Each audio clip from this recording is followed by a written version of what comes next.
Dear speakers, excellencies, dear FOTAR scholars, guests, partners and friends, here in Hamburg and also virtually, welcome to Hamburg. Welcome to FOTAR, the future of transatlantic relations. My name is Elisabeth Winter. I'm the Program Director, Global Markets and Social Justice at the Bundeskanzler-Helmut-Schmidt-Stiftung, and I'm today's Program Chair. It is my great pleasure to welcome you to the third FOTAR conference, the future of transatlantic relations, on behalf of the Europa-Kolleg Hamburg and the Bundeskanzler-Helmut-Schmidt-Stiftung. Every 2 years, the Europa-Kolleg Hamburg and the Bundeskanzler-Helmut-Schmidt-Stiftung team up to organize a conference in a truly transatlantic spirit. Our aim is to bring together decision makers, academics, civil society and business representatives from both sides of the Atlantic to debate current trends and future scenarios of the transatlantic partnership. Today, we focus on the changing politics of transatlantic trade relations. Trade is a cornerstone of the transatlantic partnership, but as global supply chains are suffering from the afterpains of the pandemic, Russia's attack on Ukraine and the intensing rivalry between the United States and China, international trade is no longer just about economic integration. The international dependencies around created by globalization have become political. Only this week, EU and US policymakers have met to find solutions to the looming transatlantic trade war, but without much success. Today, we therefore want to discuss how the transatlantic trade partnership can contribute to the socio-economic transformation of the global economic system. Marlene Out will kick off the debate with a keynote about how transatlantic partners can embed human rights in their global value chains. And with more than 20 years of experience in the field of human rights and sustainable development, we could not have a better expert with us today. So let me just give you some highlights from her impressive professional life. Marlene is the director of the Stockholm office of the Raoul Wallenberg Institute of Human Rights and Humanitarian Law, where she heads the China program and leads the work on business and human rights. From 2001 to 2009, she was based in Beijing as the director of the Raoul Wallenberg Institute there. She's also a member of the advisory boards of the MacArthur Institute for China Studies in Berlin, and she will give the keynote lecture today to us. But before I hand over to her, let me say a few words of thanks. First of all, I would like to thank the teams of the Europa-Kolleg Hamburg and the Bundeskanzler-Helmut-Schmidt Foundation for putting together this conference. I know about the many hours of hard work, so thank you very much for that.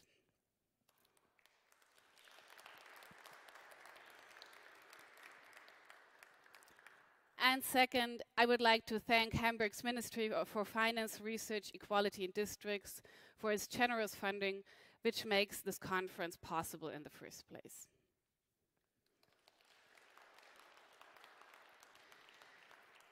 So, without further ado, Marlene, the floor is yours.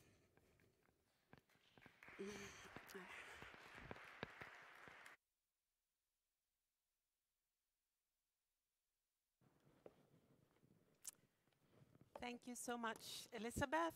I'm just going to get my things in order here, including my glasses, without which I can't see.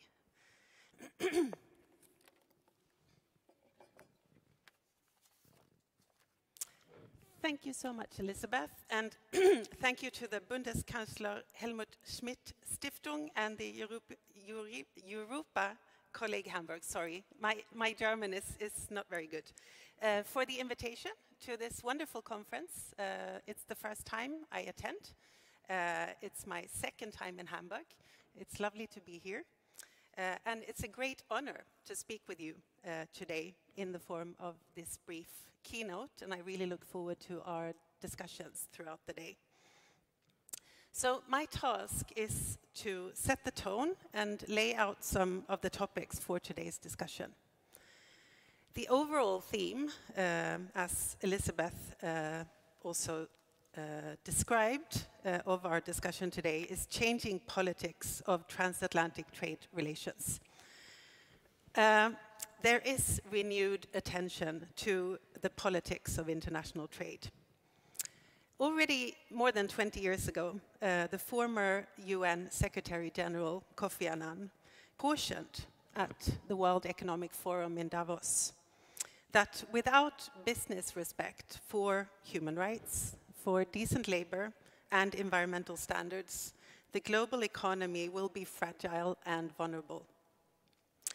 Vulnerable to the backlash from all the isms of our post-Cold War world. The isms are protectionism, populism, nationalism, ethnic chauvinism, fanaticism, and terrorism. 20 years later, Kofi Annan's words ring very true for our time.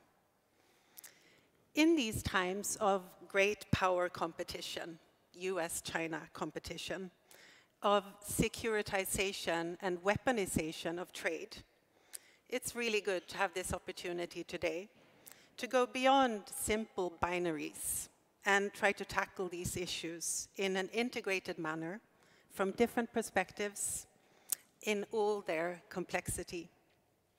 As we all know in this room, there are no simple solutions or quick fixes to the complex, multifaceted, multidimensional dilemmas and difficult choices we are facing in our increasingly multipolar global economy, including our dependencies and possible ethical trade-offs involved in doing business with countries with dismal human rights records.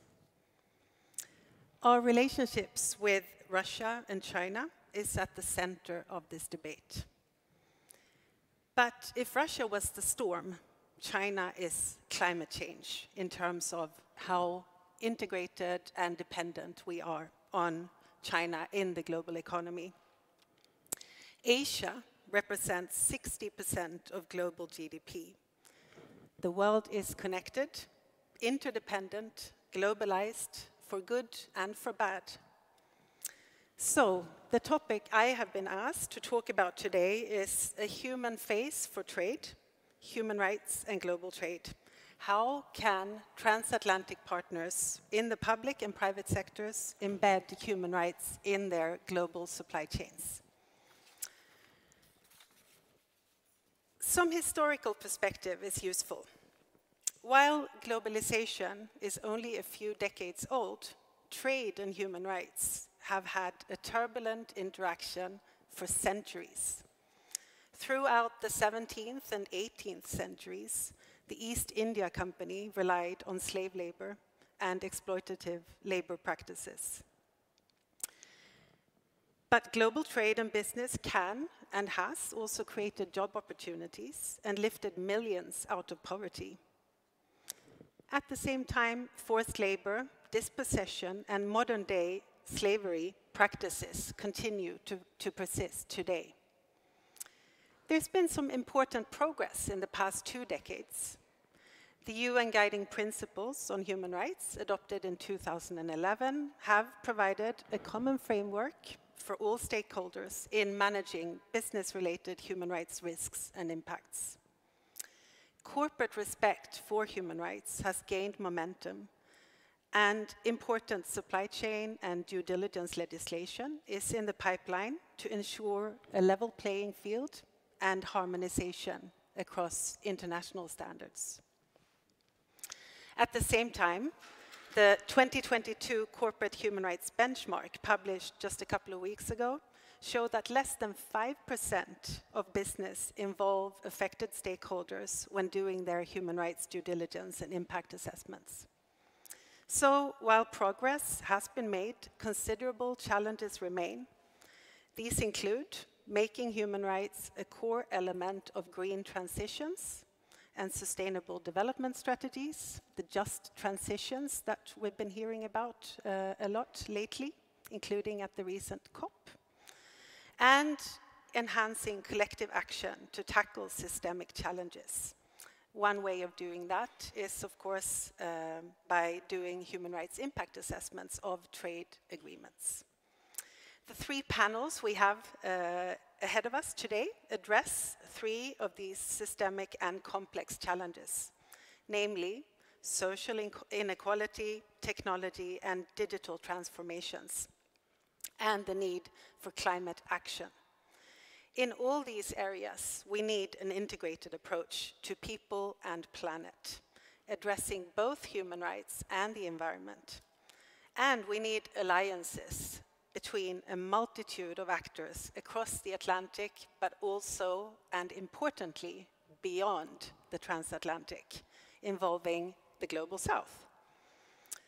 This issue came to the fore just yesterday with the announcement by the US government of green subsidies, the IRA. I'm sure that will come up in discussion later today. Our American colleagues are laughing. I want to highlight three things that I think can be done to better embed human rights in global value chains. First of all, I think we need to do much more work on prevention and mitigation of negative human rights impacts, instead of just putting out fires and dealing with issues in crisis mode, which is how most companies have dealt with human rights issues in both Russia and China and in other parts of the world, Myanmar. The examples are numerous. Beijing's treatment of the Uyghur Muslim minority in the Xinjiang region and the clampdown on the democracy movement in Hong Kong has received a lot of attention in the last couple of years, at least until Russia invaded Ukraine. But these are not new issues that suddenly transpired 3 years ago. These problems are of a systemic nature, and the realities of China's political system and systemic human rights abuses and lack of rule of law have always been there, certainly during the last 3 decades that we have been doing trade and business in China and with China. I've spent almost, 30 years actually, studying and working in and with China. So I've seen the wishful thinking underpinning Wandel durch Handel up close. Of course, it's easy now to call out the hubris and hypocrisy that underpinned Wandel durch Handel. We certainly overestimated in Europe and in the US our power to change China, and underestimated China's ambitions to shape the world and to shape global norms. We realize now that there's no automatic relationship between trade and democratization. But if we don't reflect properly on past mistakes and self-reflect, we are doomed to repeat them. We did allow rather narrow business interests to dictate our relationships with both China and Russia. Now, politicians like to say that there's been an end of naivety, but now what? Calling out hypocrisy will not suffice. We need a positive agenda for change. Also, I think it's important to point out that exit, leaving China or leaving Russia or leaving Myanmar is not always the most responsible course of action. I think there's a false choice presented to us between doing business as usual or exiting markets. I think there's a broad range of possible alternatives to improve business practices between business as usual and leaving these complicated and difficult markets. After all, the whole world is a rather complicated market. And besides, China is everywhere, not just over there.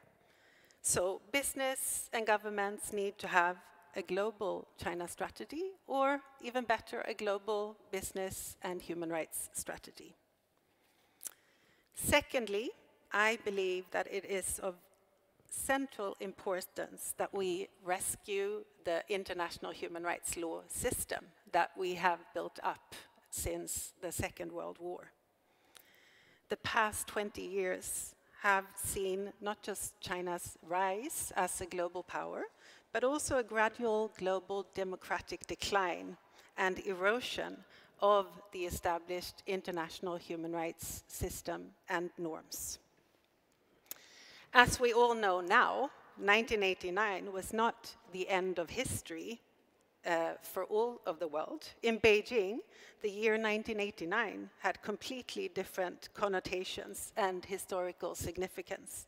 It was, as you know, the year of the brutal crackdown on demonstrators on Tiananmen Square. And while in 1948 we declared never again and adopted the Universal Declaration on Human Rights, mass atrocities have been happening over and over again in all parts of the world since. If we don't counter this erosion of hard-won universal values and standards that are now under attack, the next generation risk having fewer human rights protections than the generation before them. I have elaborated a bit on 10 principles for a human rights-centered approach in a paper published earlier this year with the German Marshall Fund. And I'll briefly touch upon these 10 principles that I think could better embed human rights in European and US China policy, but also policy more broadly. So the first principle is that we need to base our policies on internationally agreed human rights standards and principles, including both economic and social and cultural rights, as well as civil and political rights. Unfortunately, since the Cold War, and still today, there's this division, Cold War division between economic social rights on the one hand and civil and political rights on the other hand, with the West backing civil and political rights, but not signing up to economic and social rights, and parts of the Global South and China, vice versa. We need to end that. All countries need to ratify all human rights. We also need to base our policies and our engagement with China and other important but difficult markets on human rights language and not vague euphemisms. Thirdly, Europe and the US should lead by example and back their words with action. Fourthly, we need to set specific and modest goals and not engage in wishful thinking like Wandel durch Handel. And then fifthly, we need coherence and coordination and all of government approach instead of working in silos or in a compartmentalized fashion where we do trade and business on Monday and then raise human rights on Tuesday. I think this needs to be integrated in a much better way. And then principle number 6, we need transparency and accountability. 7, we need to do no harm, first and foremost, before we consider doing good. I think that's a very important advice for business who want to do good and who especially like to talk about doing good in their public communication. I think first the basis needs to be to ensure that they do no human rights harm. And then principle 8, we need to use our voice responsibly. And if you want to see a few cases where we have not used our voice very responsibly in relation to China, you can see in my paper, I have some examples both of German and Swedish and other business in my paper. But finally, the two principles are principle number 9, human rights change can only happen from within China. That is very important. It's not our role to change China. We can support actors in China who are working very hard to improve law and human rights protection in China. And then finally, we need to base our engagement on knowledge and empathy. I think human rights leadership should be curious, compassionate, and courageous. That was the 10 principles. So that was point number 2, 10 principles. And now I come to my third and final point, which is that in terms of our supply chain management and due diligence, human rights due diligence, we need to take a much more collaborative and capacity building approach, and not just rely on policing supply chains with audits and punitive sanctions. The costs for sanctions and for a punitive approach often is borne by workers and local communities, not by the government or corporations. In our big, high-level geopolitical and geoeconomic debates, we often lose sight of the people that the debate is supposedly about. As my very good friend, who is a leader of a labor rights organization in China, said, audits leave workers in China with a feeling of being pandas at a zoo. When Western audit firms arrives and do an audit and then leave. So we need to move away, or at least complement the auditing approach with a more collaborative and capacity building approach that empowers and builds capacity among workers in China and beyond. As another very eloquent Chinese scholar expressed it, her name is Yang Tung. She said about China and the China debate in the US, she said, to the corporate elite, China is a market to be mined. To the security expert, China is a threat to be addressed. To the politicians and pundits, China is a problem to be solved. The lives and well-being of Chinese people affected by the policies, rhetoric, and business deals barely register in these discussions. So we need to place people again at the center of our debate on how we should deal with China and with Russia. And while I don't think we are seeing the end of globalization, as some people put it these days, I worry about a human decoupling that's been accelerated also due to COVID-19. About the growing binaries between us and them, about protectionism and racism. So that is why it is so crucial and important to put a human face at the center of trade. And on that note, I hand over to Elizabeth. Thank you.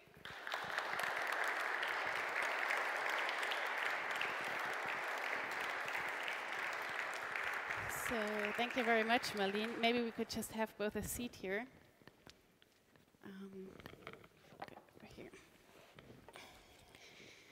So let me start with a little bit of the procedure. So I will have a conversation with Marlene, but I also will invite you to ask questions, of course, as well. So please keep that in mind. And then as soon as we start with the Q&A, raise your hands. And I also want to alert everyone that at 11 a.m. we will have an emergency alert all over Germany, and I don't know what actually will happen, but just that everyone knows of you, that don't be scared if all our phones and maybe also some sirens here, I don't know, will kick off immediately at 11 a.m., but this is also our signal that our panel is over. And very clear signal. Yeah, very, very clear signal, and make sure that we are on time. Okay, so thank you for your keynote, first of all. And I wanted to actually start with what you said at the end, that you also agree that we see a deglobalization, but a decoupling of the people. And I found that very interesting because I think it's a huge debate whether we are actually see a deglobalization or not, or whether we see rather a reshaping of globalization, and that this actually gives us the chance to give trade and globalization a more human face. So my question would be, what are the factors where you see the deglobalization, and whether you think that this makes maybe give us a chance to actually reshape trade? Well, I don't think we're. I think what we are seeing now is a realization that we've had some dependencies, some problematic dependencies on both Russia and China, and that's where the debate is now, to identify which crucial sectors do we need to diversify and divest away in order to decrease our dependencies. But I absolutely don't think we're seeing the end of globalization. I don't think we're seeing a full decoupling, and neither from China or from the US there is actually a desire to decouple fully. I think that's mainly political rhetoric, but in practice there are some good aspects, some important aspects also coming from our mutual dependencies. So I don't think we should sort of throw out the baby with the bathwater now. It is, however, very good that we are doing some self-reflection about our assumptions about the relationship between trade and democracy and these things, and maybe having more realistic expectations, but also hopefully it will also lead to some improvements when it comes to how we mitigate and prevent negative human rights impacts.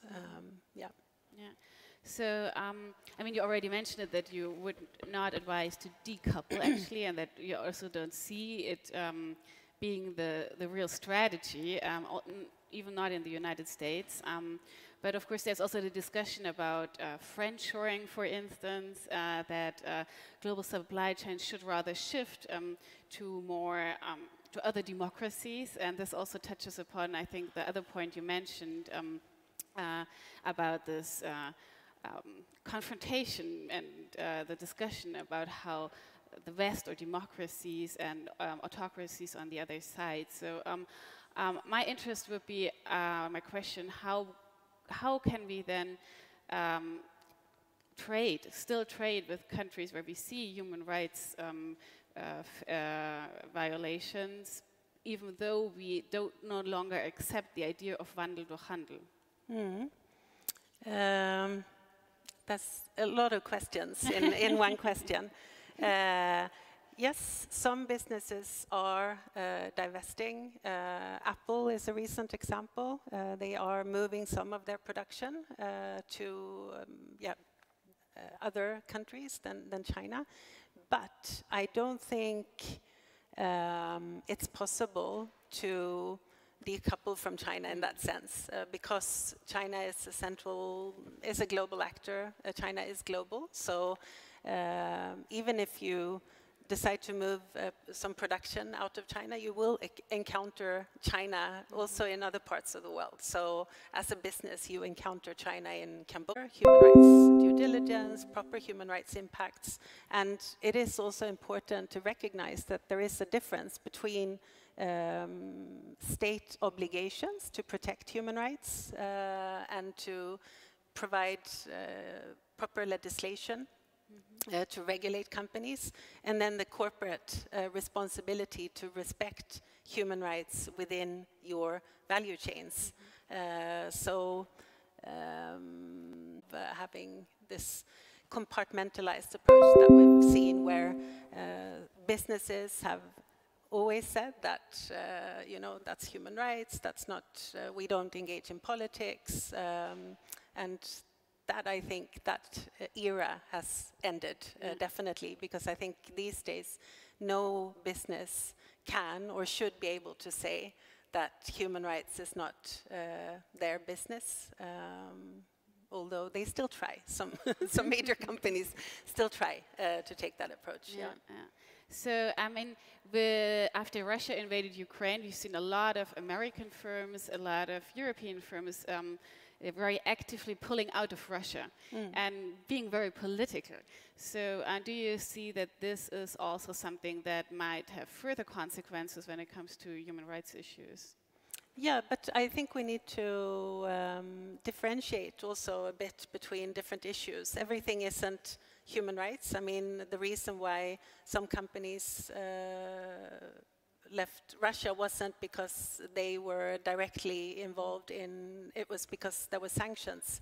And so we shouldn't draw too many parallels between Russia as an example for how we may deal with other countries. I think each country has, each country's situation is very unique.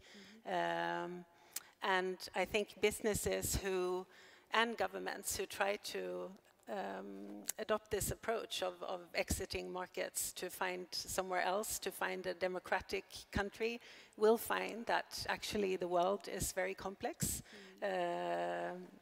And it's not static either. So the situation can evolve and change very quickly, especially in post-conflict countries. So businesses need to do continuous human rights due diligence to find out whether they are at risk of having a negative impact in their operations. Yeah. And it will look very different for different sectors. There can't be sort of a one-size-fits-all or one approach. The only, I think, common guideline is to work based on the do no harm and human rights due diligence approach. And I think it's very good that we are putting in place now, both in Europe and in the United States, supply chain legislation and due diligence in order to harmonize our practices and create a level playing field. I think that's a very, very important development. Yeah. So do you think that there are additional measures transatlantic partners could take to really make sure that it's not a European legislation and American legislation, or so that you really have like a more broader international engagement and to support also businesses to actually be available to do this due diligence reports? Yeah.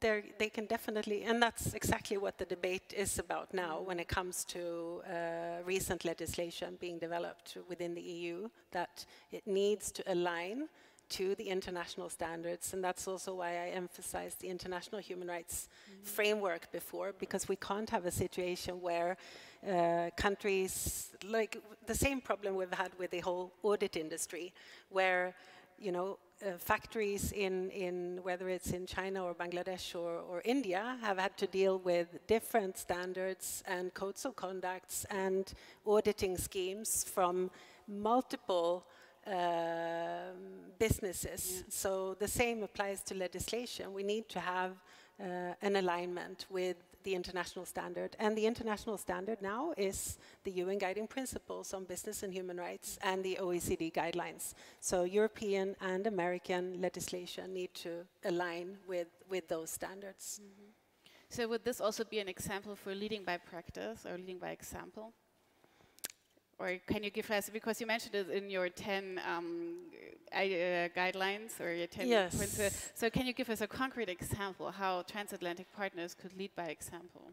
Yeah, I think leadership has been pretty dismal in recent years. I think one concrete example is also what I alluded to before, that several countries in Europe and in the United States have not ratified all the core human rights conventions. I think that would be an extremely important first step to take in order to build your own credibility to ask other countries to comply with international human rights standards. So I think that's very basic. Of course, Biden has undone some of the damage done by Trump when Trump pulled out of the Human Rights Council and of several other international institutions and processes. That's the so I think Trump's leadership, of course, as we all know, was the opposite of leading by example. And it was also rather pathetic to see how Xinjiang suddenly became a concern for Trump when the trade war started really between China and the US.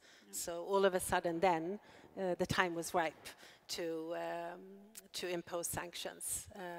And human rights, only a year before those sanctions were put in place, Trump actually complimented Xi Jinping for how he had dealt with the situation in Xinjiang. So I think that type of, hypocrisy, of course, is extremely problematic.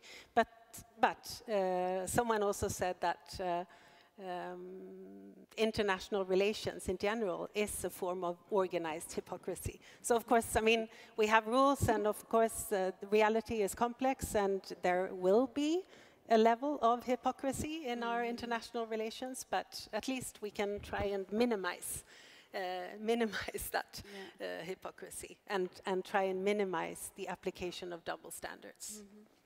So do you think that platforms like the TTC, the Transatlantic Trade and Technology Partnership or Council, it also has some of the working groups are focusing more on social issues as well, and also in human rights. And in Germany, we already had the idea of might there be a chance for a TTIP 2.0, not calling it TTIP, of course, but doing another trade agreement.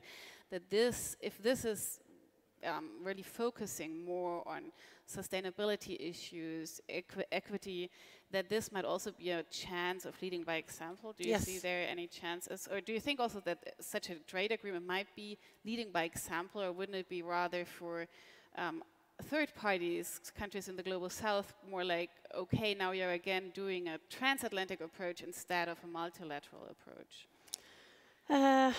I think both. I think it is an important opportunity to include mandatory, to include a proper human rights impact assessment in that trade agreement. But I also think it's really, really crucial that we aren't seen to be ganging up against the rest, and the rest is actually a very significant part of the world. And much of the so-called global south are not going to choose between China and the US.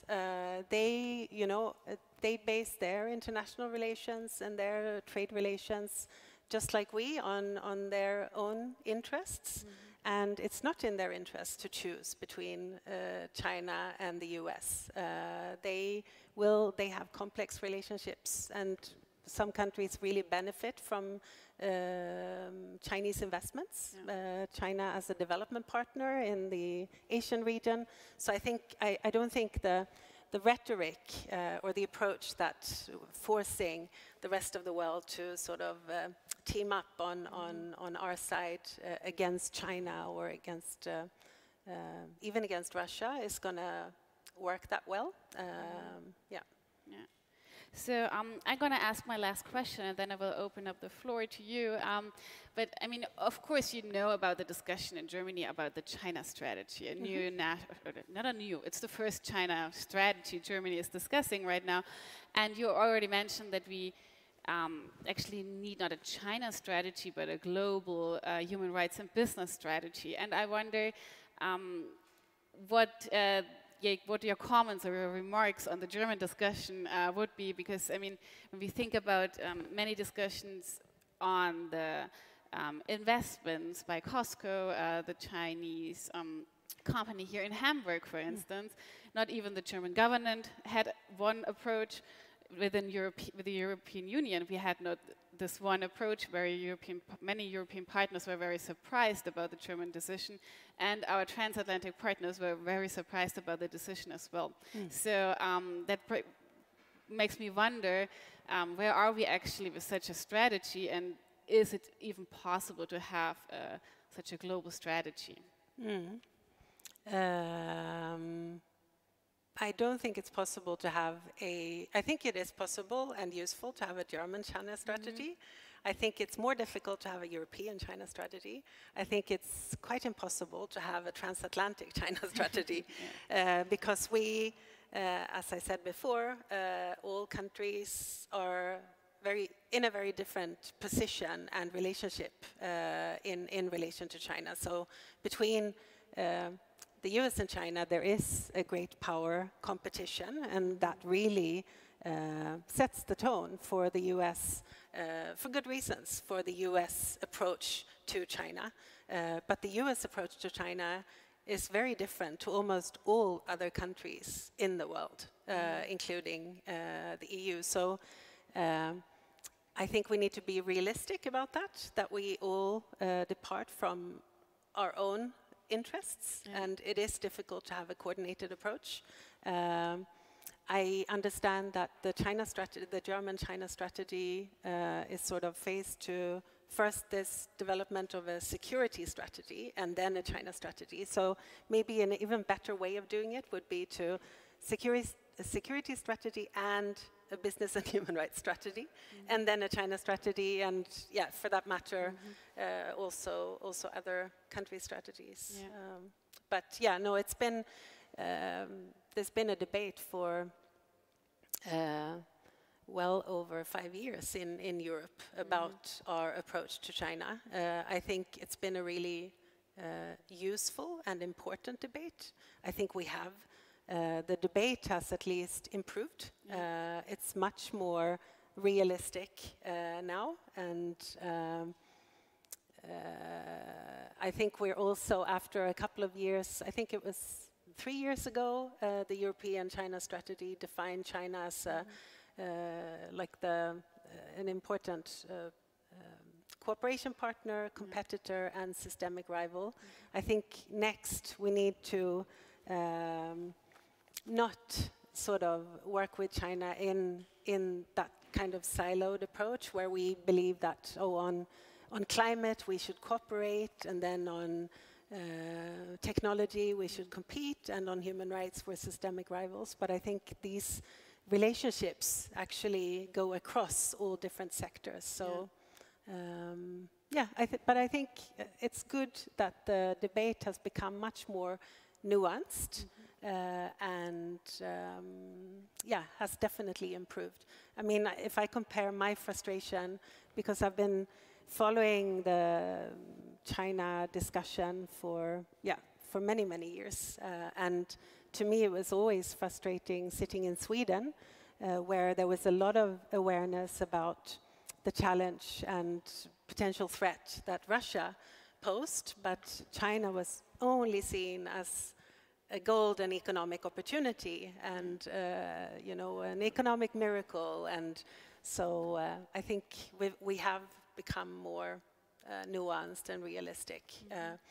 But it's now very important that doesn't the pendulum doesn't swing over to only seeing China as a big threat, because that would be equally problematic, I think. Okay, so are there any questions? Yeah. So you should get a microphone. I think it's already on its way. Yes.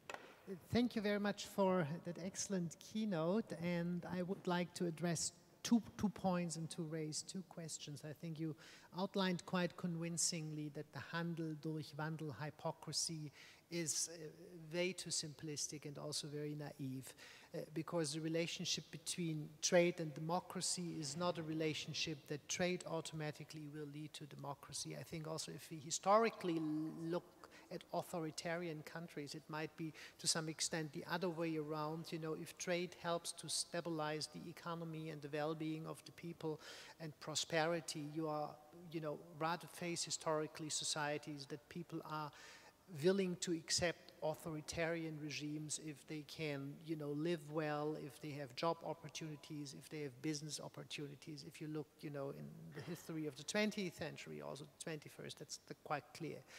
But on the other side, I think there's also some kind of interaction between trade and democracy in the broader kind of, you know, normative power context, which also the European Union claims to be, because there is a strong belief that you can have some kind of, you know, regulatory instruments and also some kind of exchange of ideas.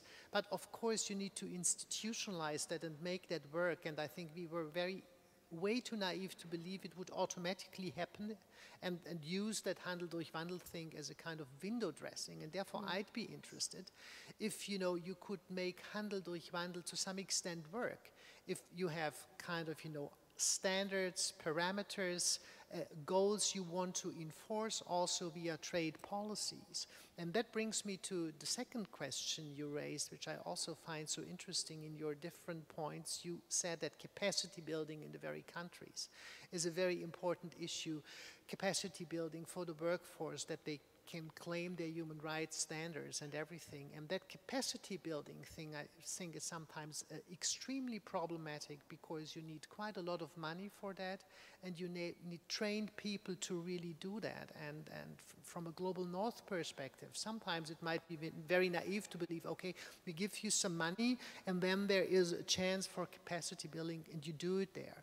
And that doesn't work, because, you know, money might not be used in that way, and there might be also a lack of other infrastructure. And I'd be very interested, you know, what kind of chances you see, or maybe also what kind of responsibilities of the so-called global north, of the highly industrialized countries, to help to make that capacity building really possible, also from perspective of a sufficient infrastructure. Thank you very much. Should we take one more? Or, sure. So if you had here a question, yeah. Thank you. Also, for the very inspiring speech. Listening to it, I couldn't help thinking also you referring to Kofi Annan's warning 20 years ago, and the China scholar you quoted, if the key problem you addressed with the decoupling of the people can be helped when starting to listen to the right people. So my question would be, can the current climate with Russia and Ukraine, with China and Taiwan, be a driving force to more acceptance from the people to listening to the truth, and therefore drive a real change? Or do you think that the people tend to forget such things if they are resolved rather easily and go back to normal? Thank you.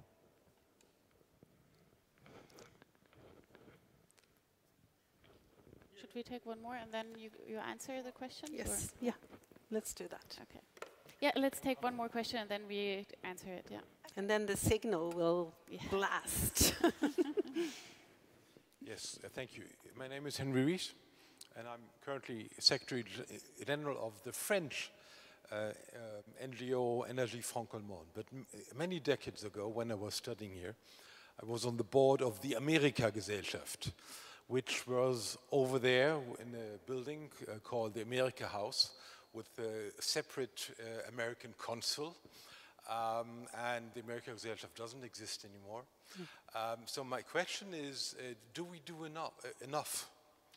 I think you've heard it was the Finnish Prime Minister, Sanna Marin, this week or last week said, without the Americans we cannot do it.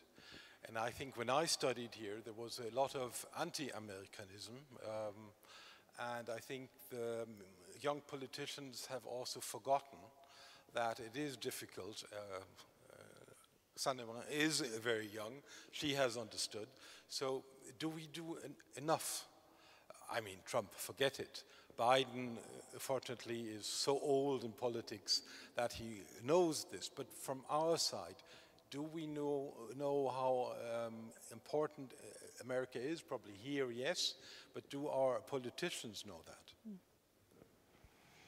Yeah, very good questions. I'll see if I remember them. I didn't have a pen, so I didn't write them down, but I think I can remember and address them one by one. So I think, of course, you know, legislation, codes of conduct, all these things that we have been doing for the past 20 years since sweatshops and these things became a big issue. So I am definitely not supportive of the narrative now going around that, you know, oh, everything failed, engagement with China failed, we should just pack up and leave. I mean, that's not true. That's not true. A lot of things were also improved, not because we improved them, but because we had, you know, important relationships, not just trade relationships and business relationships, but the 90s and the 2000s up until 10 years ago, there was a lot of important collaboration and exchange between China and the rest of the world, including between academics, civil society organizations, and so forth. So I believe that trade can definitely contribute to that. I'm not against trade. Also, I don't think all businesses are bad at all. I've seen also a lot of, including German companies, who in, you know, a low-key way respect human rights on a daily basis in China and try to contribute. I also know wonderful people in China who work very hard to improve rule of law in China, and they still do that. We don't hear so much about it these days because under the current General Secretary of the Communist Party, Xi Jinping, there's been a very thorough closing down of civic space in China. So that brings me to sort of opportunities for capacity building that you were talking about. It has really become very difficult. It's not allowed to organize as, you know, in labor rights organizations, environmental rights organizations, women's rights organizations that were actually flourishing from the mid-1990s until the early 2000s have been more or less closed down in China. So I think one thing business can do is to raise the importance for their CSR, for their business of rule of law and human rights. And actually both the European Chamber of Commerce and the American Chamber of Commerce have spoken up against repressive legislation, NGO legislation in China. So I think that's an example of things that we can do. So I'm not in favor of, as I said before, throwing out the baby with the bathwater. I'm in favor of more nuanced approaches, more humble approaches also about our role. And yeah. And then your question on can sort of Russia's invasion of Ukraine, will that lead to awareness? And can you repeat your question, please?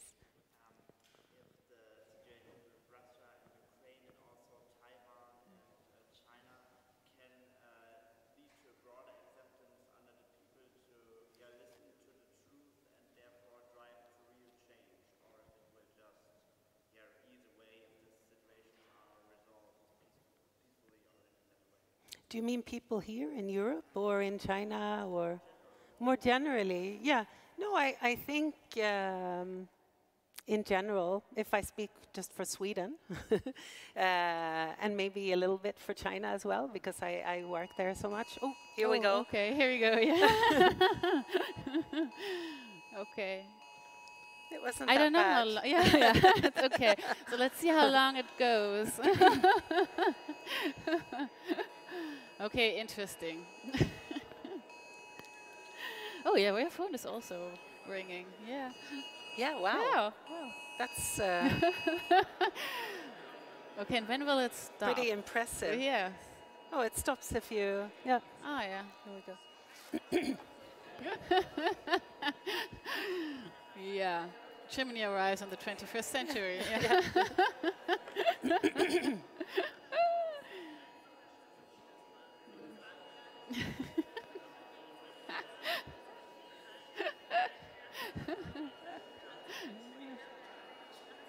So,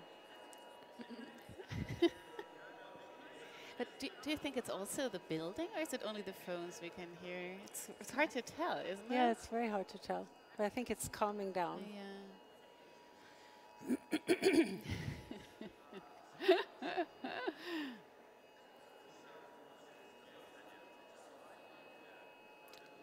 Okay. Oh, it could be over. Now everyone is alerted. Yeah. But we should wrap up. As Yeah, well. exactly. Yeah, yeah. But I so can just say 2 words and then Yeah. we can... Yeah.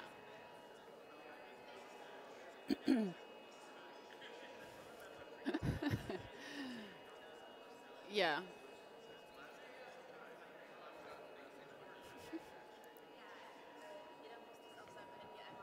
Okay. Yeah. Yeah, mine's hat Miriam. So it seems that everyone has to somehow do something on the phone so that they stop. So maybe everyone should check his or her phone and make sure that they stop making these noises. Oh, silence. Thank you very much. So, yeah, Marlene will just wrap up. Yes, And, I'll just say a few words in response to these 2 gentlemen's questions. I think, yes, there is, you know, increased awareness and about the vulnerabilities of our democracies and the need to build democratic resilience. But I think our perspectives on Russia's invasion in Ukraine and our perspectives on China's potential or existing aggressions in the Taiwan Strait really differ from where you sit in the world. So of course in Sweden we are very aware now about Russia and about the importance of the United States. But in Indonesia or India, I mean, you view these conflicts in a very different way. And we don't have time to go into detail, but I find it absolutely essential and very interesting to travel and to speak with policymakers in Singapore, in Kenya, to find out how they view the world, because we do have a sometimes a very provincial perspective or Europe-centric perspective here. So I think that is important. But I think if I should speak on a sort of in a very general world terms, I think yes, it has done something with the world's population in general, and created awareness about human rights and democracy and the importance of rule of law and the importance of the established international order. But even that term, the rules-based order and the liberal order, I mean, other parts of the world have a very different perspective on that. So I think that is also very important to realize. Yeah. Okay, thank you very much. And I think this also hints a little bit on the point that you said that change can only come from within as well. And it might be interesting also to see how, when we talk about transatlantic relations, it's not just about like how can we cooperate, but also support others and work together with other partners. And so I think that's a good start for the day. And to continue the discussion in the three panels we are having today. And so I will just hand over to the first panel on transatlantic trade and social inequality. And thank you very much, Marlene. Thank you. Thank you.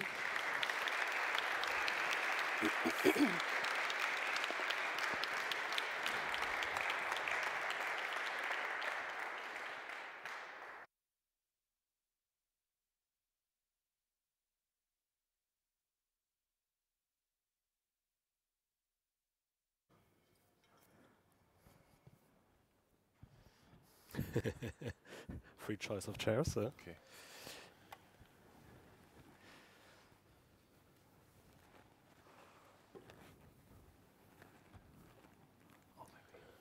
Hope you don't mind being in the middle. No.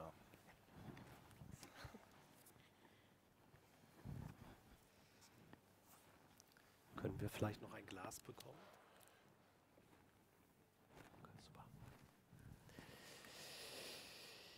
Yeah, ladies and gentlemen, I welcome you all to the first panel of the 2022 FOTAR conference, which will deal with issues of good trade policy and how to combine economic and social challenges. But first to our guests here today, and before I introduce our two guests here on the panel today, I have to say that unfortunately Laurie Wallach and Svenja Hahn were not able to join us today because of flight problems and illness. But the more happy I am that I may warmly welcome Matthew Duss. He's a visiting scholar at Carnegie Endowment for International Peace, and he was president of the Foundation for Middle East Peace and a senior policy analyst at the Center for American Progress. Welcome, Matthew. Also, I want to warmly welcome Madita Standke-Erdmann. She is policy advisor for advocacy and dialogue of the Women's 7 project team and in the National Council of German Women's Organizations. My name is Andreas Grimmel, and I'm research director at the Europa-Kolleg Hamburg Institute for European Integration. And I would like to start by talking about the title of our panel actually first, because it links two things that seem to be, at least classically, I would say, rather opposed to each other. At least economics and trade on the one hand, and social equality, fairness, inclusiveness, distributive justice, and social values, other social values, on the other hand, have not always been two sides of the same coin, I would say, in international relations, and also not in transatlantic politics so far.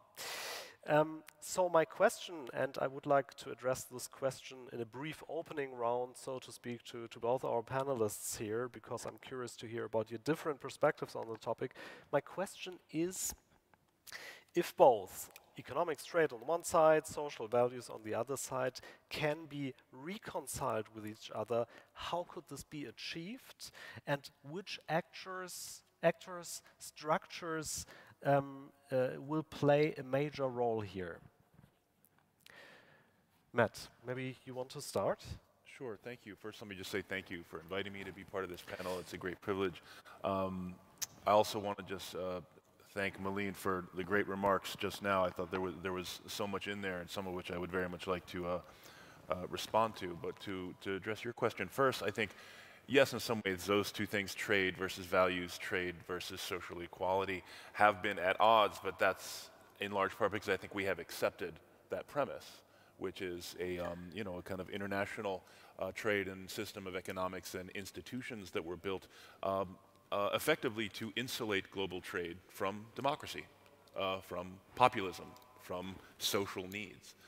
Now, there are some decent reasons for that. I mean, obviously, democracy is messy, as we are finding out. But also, I mean, democracy, as we all understand, is the way that people kind of express their values and their needs and build governments that are responsive to those needs. So I think we found out, and there have been warnings all along the way.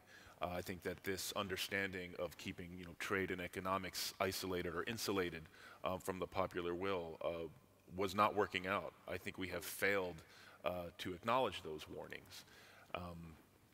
I think it's, when I'm looking, if I'm, just speaking as an American, we are still very much working out, and I know our colleagues across the ocean and elsewhere are still watching us work out the kind of implications of 2016. But I think 2016 was important in a lot of ways because it really showed that so many of the basic assumptions and what was, called the shared consensus around a whole bunch of areas of policy were actually not shared by the American people. So I think with regard to what Malene said, not throwing out the baby with the bathwater, I agree, but we are still very much in the process of determining what is baby and what is bathwater. What parts of this international system we want to preserve. For example, international law with regard to human rights norms, a very important, I think, set of norms that U.S. and Europeans and others worked to set up in the wake of World War II. There are other things that I don't think should be preserved, like the insulation of global trade from the popular will. So I think kind of integrating these two things and not seeing them as mutually exclusive or in kind of competition is really part of the project we face. Madita, what are your thoughts on this? Sure. Yeah, thank you so much for having me today and also for inviting the Women's 7 Project. Maybe a couple of words what the Women's 7 Project is before I start answering your question. The project has been accompanying the G7 presidency of the German government over the last year as a so-called engagement group, and it's been a dialogue with a lot of activists, feminists and women's political activists from all over the world, so not just from G7 countries, but also from other countries. And we've debated heavily these questions that you just raised with the activists from all over the world over the last year. Obviously, looking at the world as it is at the moment, right? It's we're looking at multiple crises. We don't really know where to start to tackle all of these crises, and they're the question of, does trade come in as a handy or necessary tool to ensure social equality, or does it not, as something that from a feminist perspective or a women's political perspective is a really crucial one, I would say, because we all know that social equality and social inequality especially affects women, right? Especially affects marginalized communities all over the world. There's a huge difference between looking at it from a so-called Western perspective. All of these words are heavily loaded with meaning, but I'm just going to use them now. So Western or Eurocentric perspectives, and then also looking at it from a so-called Global South perspective, which I obviously can't do because of my positionality. But I think what is important is to understand that there are approaches to trade and to economic cooperation that can be inclusive. It just requires us to transform economies massively, also with looking at what crises we're facing at the moment. And this does not only entail the war on Ukraine right now, but it entails the climate crisis, the pandemic, biodiversity crisis, and so on and so on. I think there's a lot to say about that. But I think the positive thing here, which I would like to underline, is that social equality can be achieved through trade, probably, but we need to transform the system heavily to do so. Yeah. Yeah, thank you very much for these initial impressions. I would like now to put a spotlight on, or to zoom in, so to speak, on 3 major transatlantic trade initiatives of the last year. First, Build Back Better World. All three seem to be part of a new global governance architecture in a way that aim to address also social and human rights standards as well, trying to bring those in explicitly. And from your perspective, Matt, how do these 3 models differ from each other on the one side with regards to addressing socio-economic challenges, and what can we also expect from these different initiatives? Yeah, well, I think, You know, I appreciate you zooming out here, but I think to answer the question, I need to zoom in a little bit on understanding, at least from the US perspective, what Biden feels he has to do with foreign policy. And here it gives me an opportunity to plug a report that came from my organization. Before I joined them, I just joined Carnegie about a month ago. But in 2019 and 2020, the Carnegie Endowment put out a series of reports called Foreign Policy for the Middle Class, which was in part spurred on by the events of 2016, the understanding that American foreign policy, the practice of American foreign policy, security policy, trade policy had become disconnected from the lived reality of many Americans. Many Americans had very deep and legitimate questions about whether these approaches were benefiting them and their communities. They see deindustrialized communities. They see communities that were dealing with crime, dealing with drug abuse. They saw jobs fleeing the country, traveling abroad. I think this is understood, but I think what was less understood is that how angry a lot of Americans were at the failures, what they saw quite understandably and reasonably of the failure of their government to deliver on promises. So that report went into communities, you know, outside the Beltway, outside the coasts, in a number of places inside the United States to do surveys with Americans about how they perceived their relationship to foreign policy. And I think if you look at when President Biden or President-elect Biden announced his first picks of foreign policy nominees, including Secretary of Defense and State and National Security Advisor, Jake Sullivan, who is now the National Security Advisor, who was also played a key part in these reports at Carnegie, laid this all out. This is the kind of foundational theory of the Biden administration's approach to foreign policy, is that everything they have to do, everything they do, every decision that is taken in some way needs to be justified in terms of this is going to deliver for the American people. This is benefiting American communities. And if you are saying that, well, that sounds like America first a little, you're not wrong. I think Trump quite rightly himself recognized and exploited this same discontent. In a similar way, my former boss, Senator Bernie Sanders, did as well. Now, in my view, I think Senator Sanders offered a much more unifying and positive and constructive way of addressing these concerns versus Trump's much more destructive and divisive way. But I think to Biden's credit and to his team's credit, they understood that this divide is very real. So to get to your question, these series of agreements, you know, we have Build Back Better, the Build Back Better in the United States. That bill was passed in the House. It did not pass in the Senate. Portions of it were included in the IRA, which I'm sure we're going to talk to at some point on this panel, given some of the concerns about it that have been raised between the US and EU over the past weeks.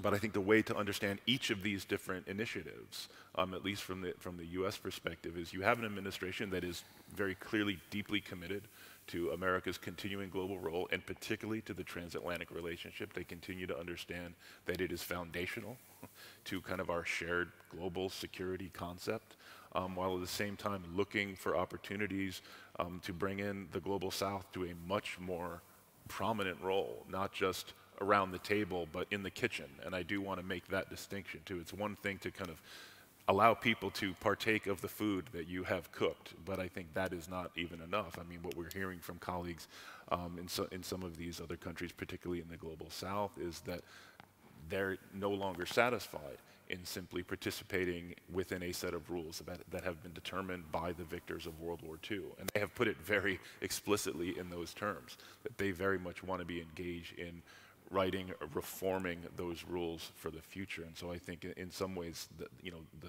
three initiatives you mentioned need to be understood in those terms as well.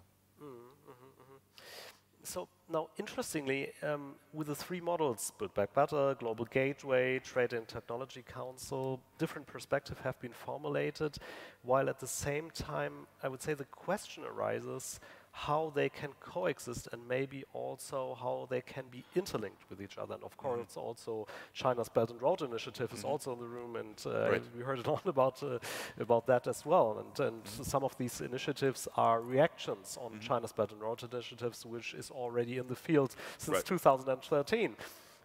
Matthew, another question back, to put it another way. Isn't the multiplicity of different models also a danger in a way, especially since those models have a rather regional or maybe inter-regional, if we talk about transatlantic relations, and also keep in mind that China has another project invented in the field. If these regional or interregional models,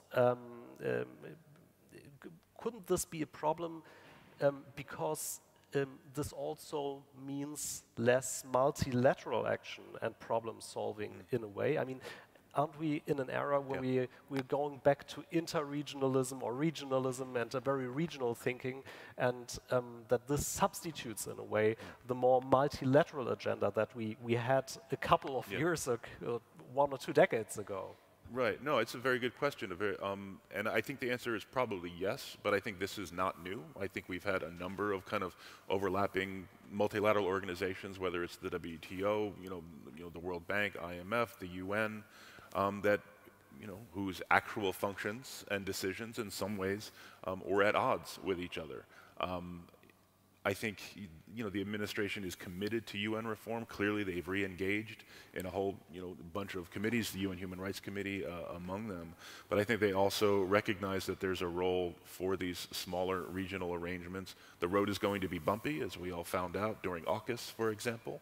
I know that they're putting good effort into trying to manage those bumps.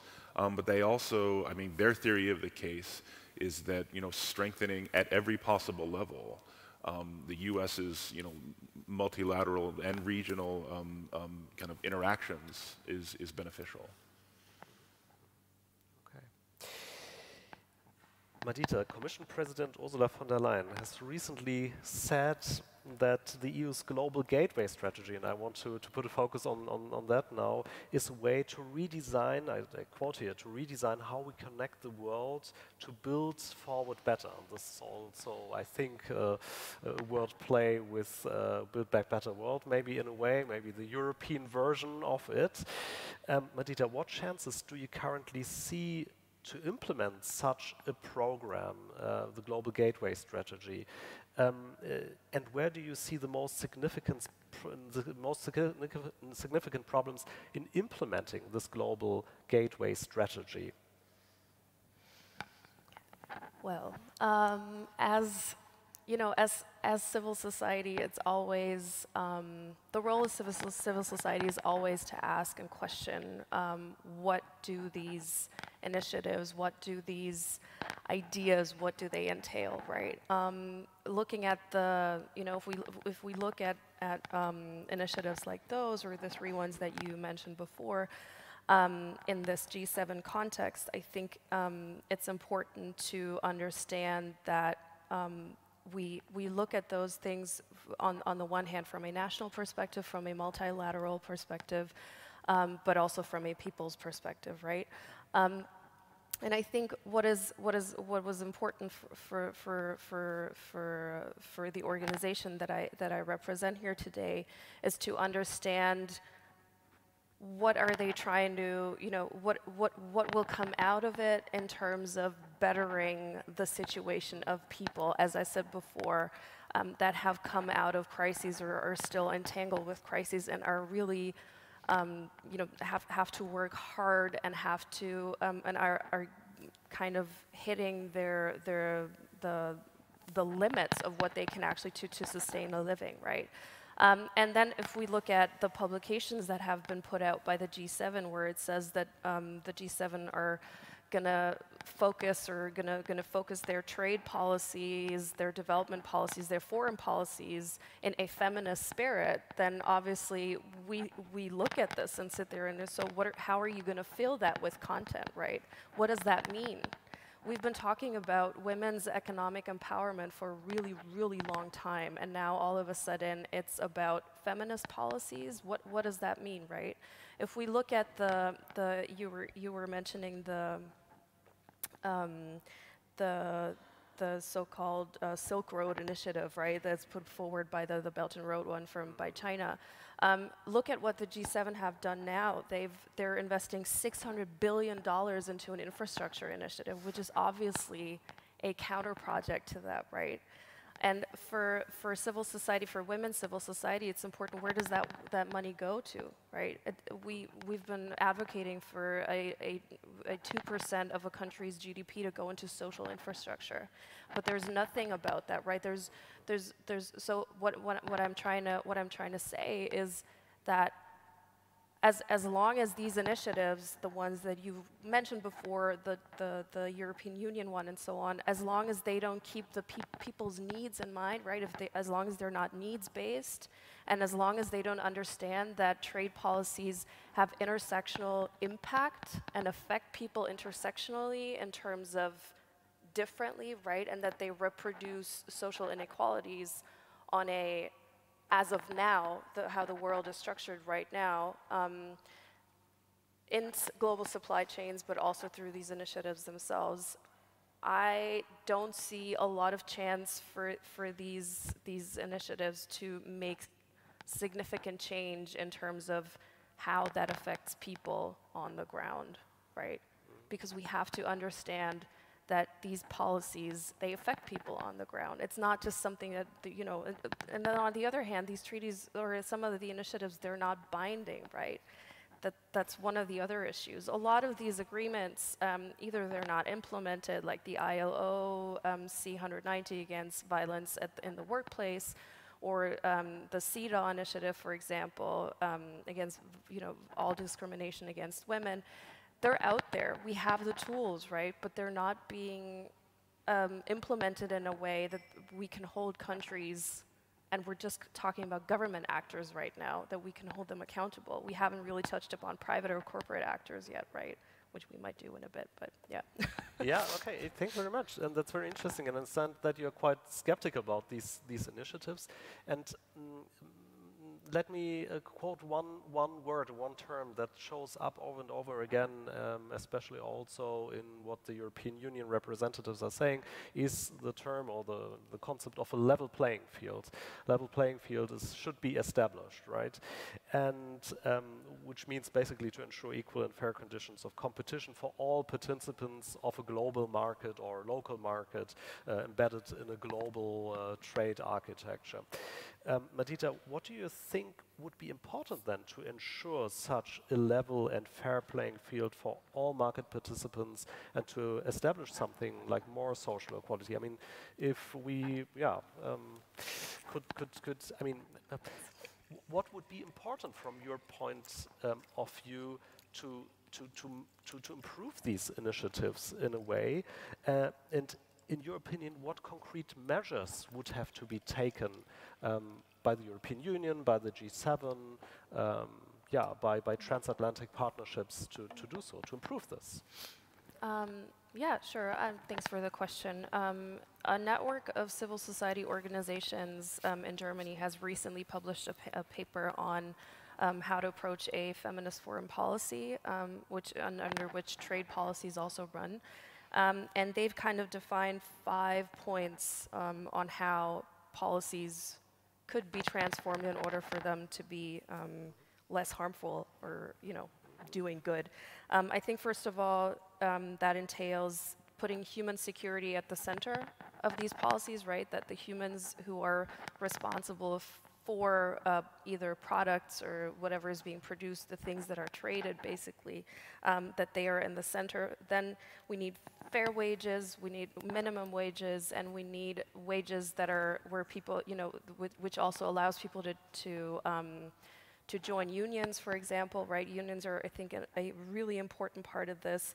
Decent work needs to be amplified, and there needs to be an acknowledgement of underpaid work and also unpaid care work. I think this is very important when we look at the pandemic. And then the other thing, the 5th point, is that caretaking and care infrastructures have to be of high quality. And when we talk about this, how does that have to do anything with trade, right? It has a lot to do with trade, especially when we look at multinational corporations who are responsible for applying either through outsourcing or through secondary and third parties, partners in other countries, that they can be held accountable for that, right? If we look at the textile industry, for example, there's heavy exploitation taking place right now. Supply chains, need to be, it needs to be, you know, people or actors have to be held accountable at every stage. And I think if we follow these 5 points, which are, I know, very hard to implement, right? I think this could at least serve for a transformative approach to it. So I would say that these are some core points, but maybe my fellow panelists would like to add something to that. I only wanted to just expand a little bit and agree wholeheartedly with the point about, you know, unpaid work, like care, and just, I think, basic healthcare, education, some of these broader kind of social benefits that I think a lot of our colleagues in Europe take for granted, because they should, because this is what I think a modern society can and should provide for its people, and yet my country cannot. So when we talk about a level playing field, I think it is, you know, that's often used, okay, who are we taxing, how much tax, how much investments and incentives are created for these multinational, you know, corporations to enable them to continue to make billions of dollars. But I think it needs to be a much broader conception of what we are talking about to include what does that mean for workers and communities, right? In the United States, you know, we have a healthcare system where, you know, you are essentially chained to your employer for the privilege of continuing to pay thousands of dollars in co-pays or deductibles or whatever. We have a system in which, you know, a family can go into lifelong medical debt simply by a woman having a baby, let alone a very serious illness, or, you know, even a child getting into an accident. I mean, it's outrageous. You know, and just to go a step deeper, and, you know, I think since we are talking about, you know, the theme of the conference here is the politics of trade policy. I think all of this really goes to what I started saying at the beginning, is just a growing sense, not just among Americans, I think in a lot of communities, but again, from a U.S. perspective, is just the idea that, you know, these policies have been sold to us year after decade, that rising tide lifts all boats, and yet, what is happening in my community? What is happening? You know, my uncle works his whole. You know, speaking personally here, my uncle has driven a truck for his entire career. He's finally having to retire just because he's no longer physically capable of doing it, and he's struggled to put food on the table for his entire career. You know, this is I think someone who, the American promise has not been kept. Expand that, multiply that by many millions, and I think you start to understand what the concerns are that are driving this. But so just kind of to draw it back, I think, you know, we have to take into account what services are and are not being provided to the labor force. What are they being expected to do for free? And that includes time spent on the phone with the health insurance company to try and get the basic promised care. Because at some level, and again, this is something that is, I think, very much an American problem. You know, if we are, you know, one thing I'll add here about the way the Biden administration has approached foreign policy is that they have elevated global anti-corruption to a kind of a core national security priority. But my kind of argument to them has and continues to be that unless we focus on America's domestic political corruption, which is to say the way we run our politics, we're really only taking a half step toward really confronting some of this, which is, you know, you have huge donor corporations that essentially continue to enjoy massive influence over our politics, and that has, I think, enormous implications for the US-EU trade relations and for our relations with the rest of the world. I think that's a very interesting point, because it goes directly to the question of how important is political will as well. Huh? So isn't there also the possibility that we create more and more forums? And I mean, that's already positive, I would say, that we're addressing these questions, we're talking about these questions, that we're able to find consent on such questions and build institutions. But isn't the core of the problem, to put it differently, rather a lack of political will to really implement something like trade for good or trading for good, instead of a lack of suitable structures? So my impression is that we create more and more structures that are quite nice. It's all very nice to read. The TTC is nice to read. It's also the Build Back Better World strategy, Global Gateway. It's all very nice to read, right? But isn't the core problem not a lack of political and maybe also economic will to implement these things? Because, I mean, I think there are two rationalities clashing here with each other. The economic rationale and the political rationale, also maybe being able to take on board social values, right? But isn't the problem a lack of political will? What would you say, Martin? I would say it's as well. the lack of political will, or another way of saying it, the lack of, you know, political possibility, because our politics is so constrained right now. I mean, let's just look at some of, you know, I think it's important that, you know, the U.S. Congress working with the administration was finally able to deliver a set of bills. I mean, initially coming in, Biden passed the rescue plan, you know, COVID, dealing with COVID. Eventually, in August, they finally were able to deliver the Inflation Reduction Act. But even that was a fraction of what was initially proposed. And I think, you know, the focus was all on people like Senator Manchin and Senator Sinema in the Democratic Party, finally bringing them around to pass these bills through a very kind of arcane and complicated process in the Senate, because our Congress is needlessly complicated. But let's not forget that the Republican Party was entirely opposed to any of this stuff. You know, and the reason for that is going back to what I was just saying before. I mean, so many of these leaders and members are dominated by corporate interests. So breaking through that and actually enabling our elected leaders to mobilize around what I think are extremely popular policies is going to, you know, require dealing with some of this core problem of, I think, political influence and political corruption. Very much. Madita, what's your opinion on that? I think the point of political will is an important one. I would like to pull in the issue of climate change or the climate crisis and, you know, achieving climate justice here. If we look at what measurements are being taken to either, you know, slow down climate change or either, you know, just to slow down climate change, let's say that, I think progress is very slow. I think political will for that is really slow, and that obviously also relates to the structural issues of how our world is organized at the moment. Over the last years, through globalization, trade, economic, you know, just economics in themselves have been liberalized heavily, right? And that's been at the disadvantage of a lot of groups of society. But those are not really taken into account, right? And if we look at how desperate all of a sudden we all got when COVID hit us, right?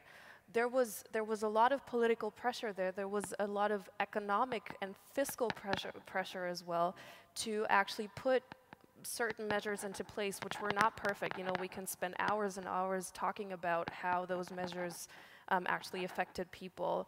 But I think what it shows is that if the pressure is high enough, you know, there is not only political will, there is political necessity to act, right? And I think this is something that we're missing completely when looking at climate justice, for example.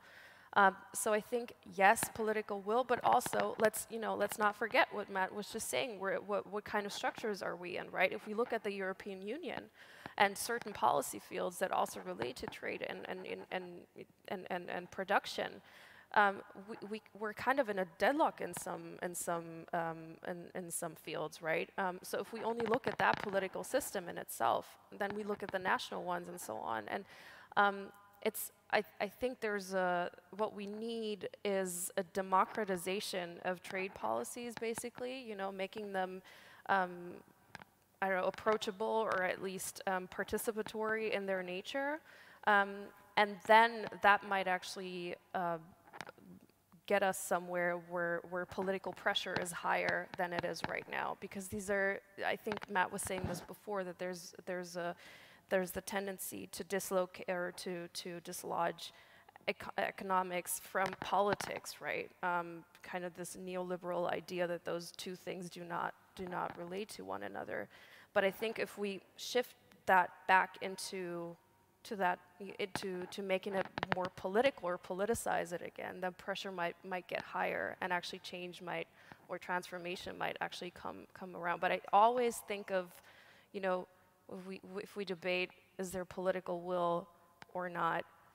I think there are examples that show us where we're not acting, where we're lazy, where we don't care, maybe also care about the effects that certain crises have on other people's lives, right?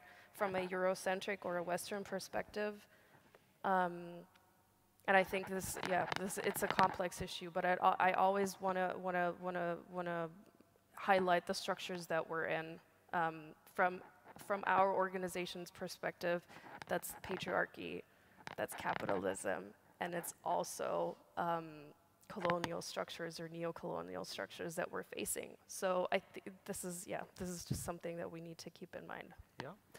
Let me try to look for a constructive twist in all that. I see that the perspectives are... No, I'm not saying that. But what role could non-governmental organizations, social initiatives, and maybe also association interest groups play in this, and play in this on the ground, locally, in implementing more global justice, maybe also building up pressure? How can they do this? Where can we tackle those problems that you're announcing here, or putting your finger on here? And what role do they have to play within the framework, for example, of these initiatives that we have been talking about, Global Gateway, Build Back Better World, for those to be a success? How can we deal with these critical issues that you, I think, rightly put your finger on? Matita, maybe you want to start. Yeah. Well, I think dialogue is really important. I think, you know, going to making space, politically making space for civil society, unions, and so on, to being part, you know, to be part of the conversation. If you open those doors, if you open those windows, I think there's a lot of space for perspectives, for the needs, for understanding who's affected by what, right? And I know it's uncomfortable. It's very complex. That's the problem. You know, if you get more voices into the room, it gets more complicated. I think the equation is pretty simple. But I think that the role of civil society, first of all, civil society needs to be strengthened, right? Because we see with, be it gender backlash or anti-feminist movements, racism going up, all of these things, I think we see that the space for civil society actors is actually going back or getting smaller. But if there's enough willingness, now I'm back at the political will point, to create space and to open dialogue, I think we're already, you know, set quite well, I would say. But there's not enough dialogue, right? And I'm not only talking about high-level political dialogue like that the Women's 7 Project has been doing right now, you know, talking to ministries with the German government, and then being part of this of this G7 process, but it's also about, for example, I don't know, going to countries where specific produce is produced, right? How do workers what do they need? What do they want, basically, in order for their lives to be bettered? And I think if we factor those in and then, you know, feed those back into the policy, we have a lot of best practice examples on how this could work, right? It's not like this is not working. There just needs to be the room, and again, I was talking about this before, a democratization of these policies. Also, maybe in, you know, that, and I think there are some fields in which this is being done better than in others. If we look at the whole production of military goods, of small arms, rifles, and all of that stuff, right? There's basically no dialogue about this, and there's also nothing. There are very small mechanisms to hold actors accountable, actually, on what they're doing. So, yeah, I would say dialogue, opening up, is one point of many that that civil society should be doing. Yeah. Right. Yeah, I would add to that, and here I'm just to acknowledge how I miss having my friend Lori Wallach, because she's really been at the center of so much of this work in Washington for a very long time, and I worked closely with her and her coalition while I was in the Senate. But I would just say, so a lot of this dialogue and effort and coordination, mobilization has been going on for quite some time. Here I would refer back to the global justice movement of late 90s and early 2000s. Which kicked off, at least in the global north in November 1999 in Seattle with the protests against the WTO, but that was not as much a start of something as it was a global south-driven movement finally breaking through in the global north. This is what I'm referring to when I talk about the warnings that have been sent up time and time again for decades about the actual impacts of some of these decisions that have been made in these boardrooms and conference spaces over many years by the people who've been experiencing their impacts most acutely and negatively. Those conversations have continued to go on, but I also think it's worth noting that these same concerns show up time after time since then. Whether we're talking about the Arab awakening, I don't want to characterize it as simply an anti-corruption movement, but let's remember that movement kicked off with a fruit vendor in Tunisia who was angry about corruption. Mohamed Bouazizi set himself on fire to protest the petty corruption that he dealt with, but we were talking about what spread across that region was an anger at elite capture, about elite self-dealing, about the fact that these governments were simply not delivering for their own people. We saw an aspect of this certainly in the Occupy Wall Street movement in 2011. There was a wave of global protests happening in 2019 and 2020 from Argentina to Chile to Haiti to Lebanon to Iraq to Hong Kong, literally around the world. So many of these protesters, yes, there were specific local drivers for these protest movements, but there were a core set of very shared demands around corruption, about lack of accountability, about governments simply failing to deliver.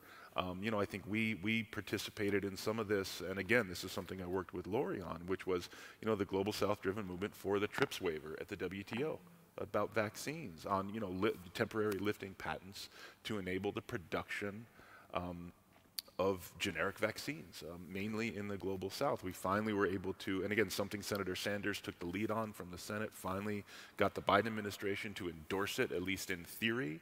Unfortunately, in the year and a half since they came out in support of it, there's been very little movement on that in the WTO, again, because these systems are not responding to people's actual needs. Now, I think part of what we lack is the ability to create political costs for this lack of movement, because again, if we talk about the global trade system having been designed to insulate, kind of global trade from democracy, unfortunately, part of what we deal with in the United States and elsewhere is, political leaders who have likewise been able to insulate themselves from costs for those decisions.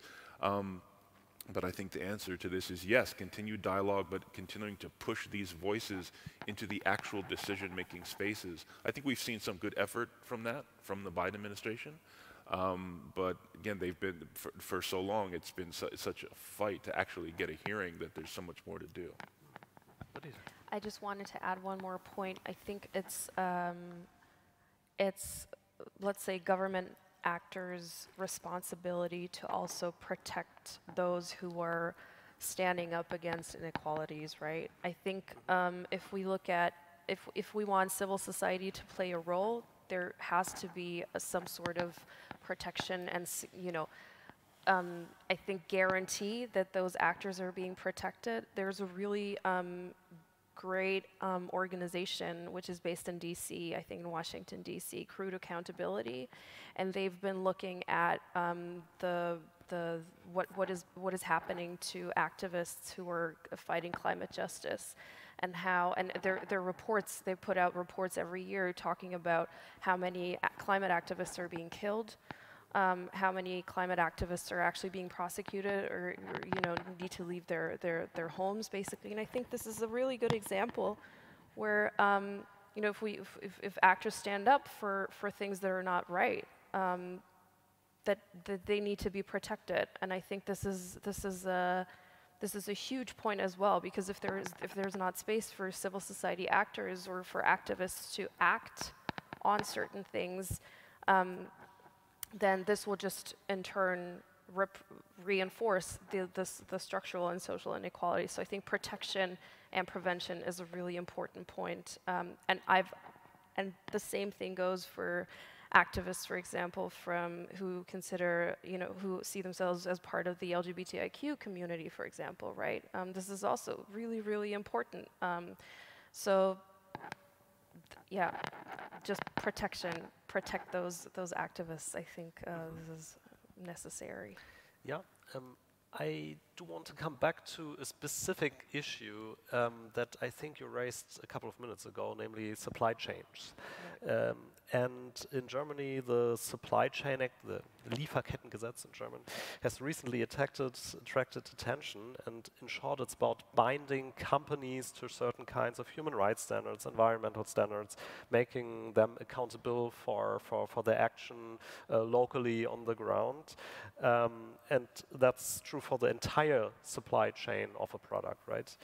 So, and the criticism about the Supply Chain Act, as far as I can see it, is mainly directed at questions of feasibility and implementation of the Supply Chain Act. That they always say, well, smaller or middle-sized companies are not able to to ensure that the entire supply chain is fine with social rights and so on and so forth. It's just too difficult because they are buying, I don't know, raw products somewhere in the world and they're not able to control this.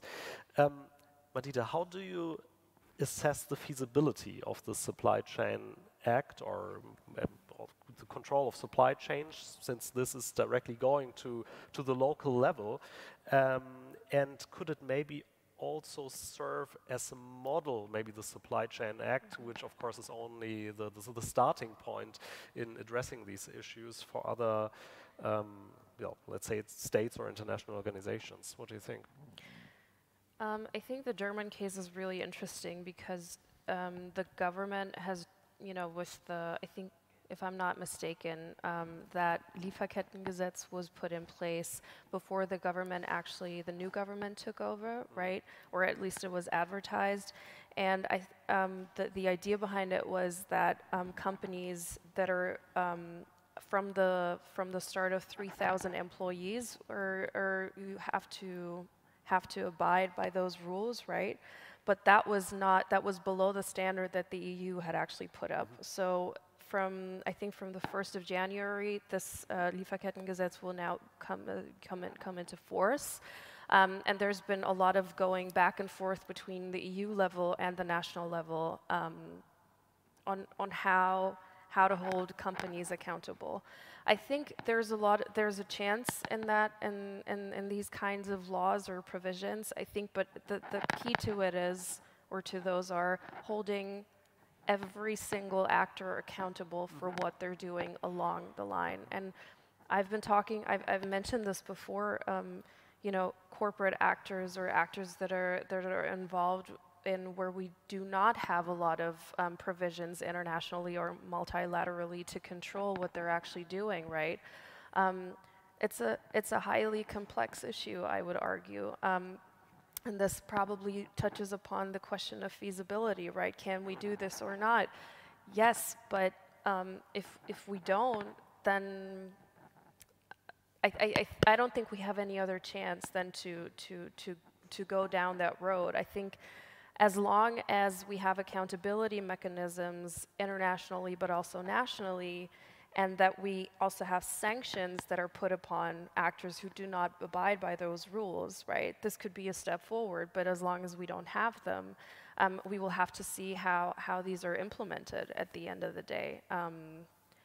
Yeah, maybe that would be a good step forward, but then it also comes with a checking, like the checking our human rights actually being followed, right? And we need good instruments for that. Those need to be developed in order to track that. And then the other thing is that budgeting, for example, budget has to be allocated to those tools as well. It takes staff, it takes people to do this human rights checkup, right? So if we don't have those resources for that, it's what you said before. It's nice to have these things on paper, right? But how do they translate into the real world? How does they, and how do we know when something is achieved, right? Yeah, maybe. Matt, what do you think about the feasibility of an implementation of such a supply chain act or right? I mean, I think it's feasible, but again, it's going to be messy, and because partly, you know, going back to what we were talking about at the beginning, and to build in, you know, what we've learned, especially, you know, post-COVID, is that we need to build in resiliency to supply chains, and that means building in redundancy, and that is heretical to the religious faith of neoliberalism, which is that efficiency is one of the highest goods, and redundancy is something that raises costs, and ultimately that means that, you know, someone might have to pay, you know, $8 instead of $5 for cargo shorts at Old Navy, among other things. But ultimately, that's what we're talking about: is making clear that, you know, you are not entitled to these cheap goods. Let's understand the actual cost to communities around the world for these cheap goods that we have been told are right. So I don't mean to oversimplify it, but I do say yes. It's you know, this involves a real break from essentially you know, a religious ideology of economics that has dominated for a long time. Yeah, thank you very much. Yeah, well, I want to open our panel for questions from the audience in a minute, but before I want to ask you one last question with with very short answers maybe, so that we have enough time for the plenary discussion as well. And my question would be, where do you see the most potential to improve transatlantic cooperation on a particular level, or in a particular field to fight social inequality? Matthew, maybe sure. I mean, I would say right now, strengthening ties between labor movements and trade unions is, I mean, the revival of American labor is one of the most exciting things to me happening right now in American politics.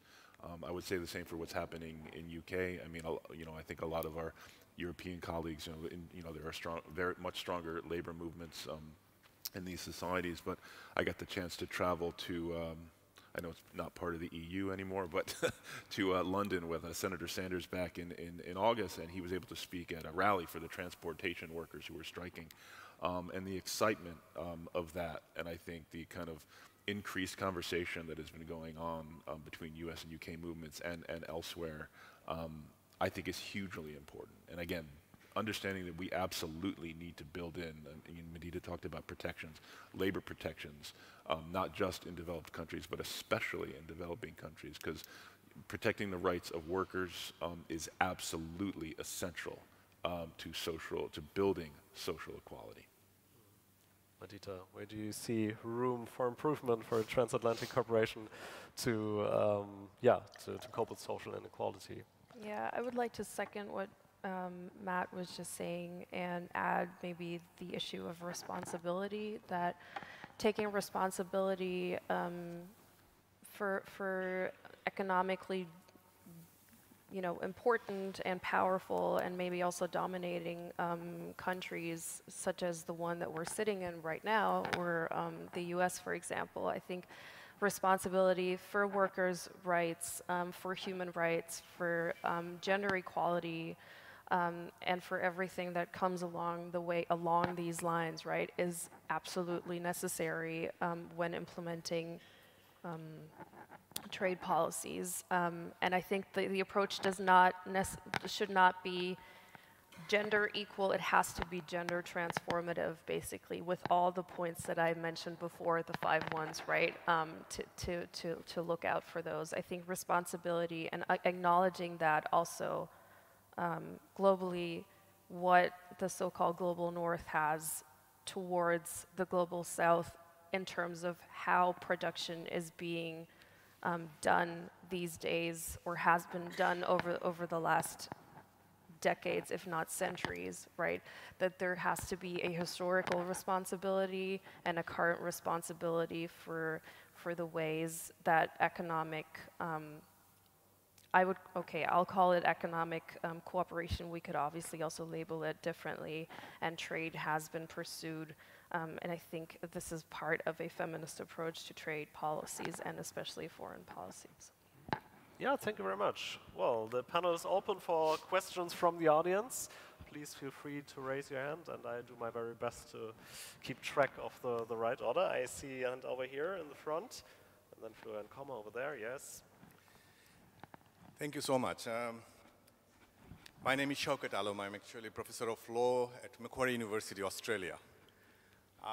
Fascinating discussions, and from the keynote speech to these sort of panel discussions, a couple of themes emerged, and I think when we discussed whether trade will have human face, you know, this is age-old debate and questions, you know, and the keynote speech actually pointed out some of those hypocrisies within the international policy space, and also the practices that we can see from different institutions and governance frameworks. But also, Matt, you also mentioned that some of these we can see that these impacts are happening not only in the global south, but also in the global north. We can see that how there are resistance coming from within, that these institutions are not delivering. So looking at those global institutions, we are talking about the human rights framework, institutional framework, we're talking about the trade frameworks, you know. And we now see the other actors emerging, like, you know, civil society, you know, non-state actors who are working in that space. That makes it really complicated. My question here, actually from the global south perspective.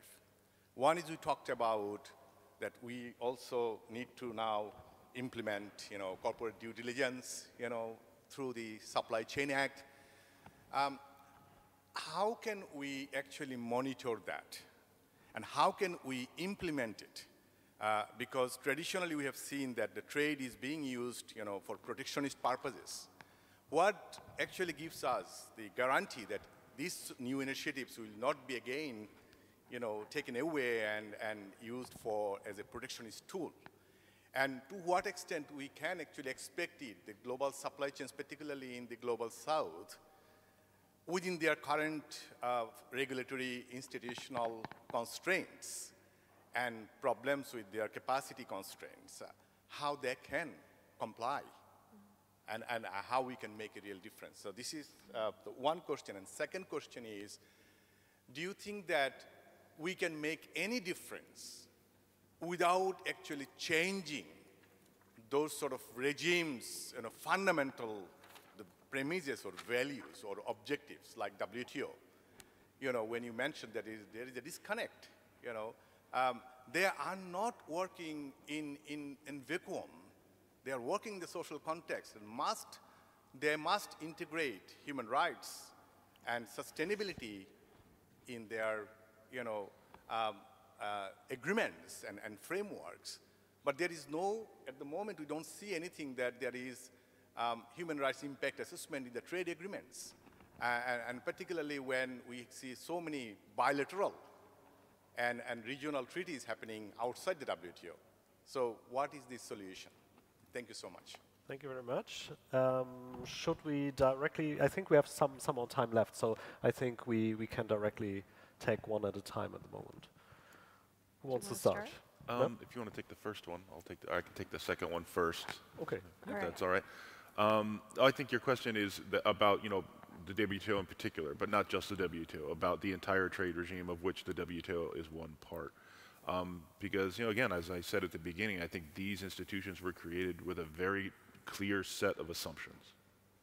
And that was to facilitate the smooth movement of goods and finance with relatively little concern for the impacts or movement of people, to say nothing of rights. You know, with another assumption being like, once you get these things moving and insulate these things from the vicissitudes of, you know, essentially democracy, then, you know, the rising tide will lift all boats, yada, yada, yada. And we've seen for decades that this has not worked, and yet they persist. you know, so to answer your question, is it reformable? At this point, I can't say that I imagine it is.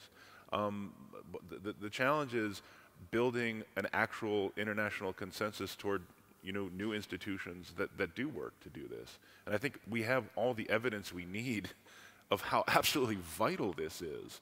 But what we lack, and again, like we lack, you know, just, you know, from an American perspective, we lack right now a shared concept of what the American political project is. The challenge of coming up with a shared concept of an international project is many times greater, but again, this is the work. So recognize the challenge in the national and international context, but what is there to do but to continue to kind of articulate these ideas and try to mobilize people behind them? I hope that's not avoiding the question. It's recognizing the challenge of answering it. Madita. Yeah, thank you for the question. I think it's a similarly difficult one, right? How can we assure change? Because, of course, if we, you know, look at the formulations of policy time and again, how they are supposed to strengthen economic cooperation between partners and how they're being considered, you know, eye to eye on a same level and so on and so on. I think it's kind of deflecting from the fact that historically a lot of dependencies have grown, right, financially, economically, and so on.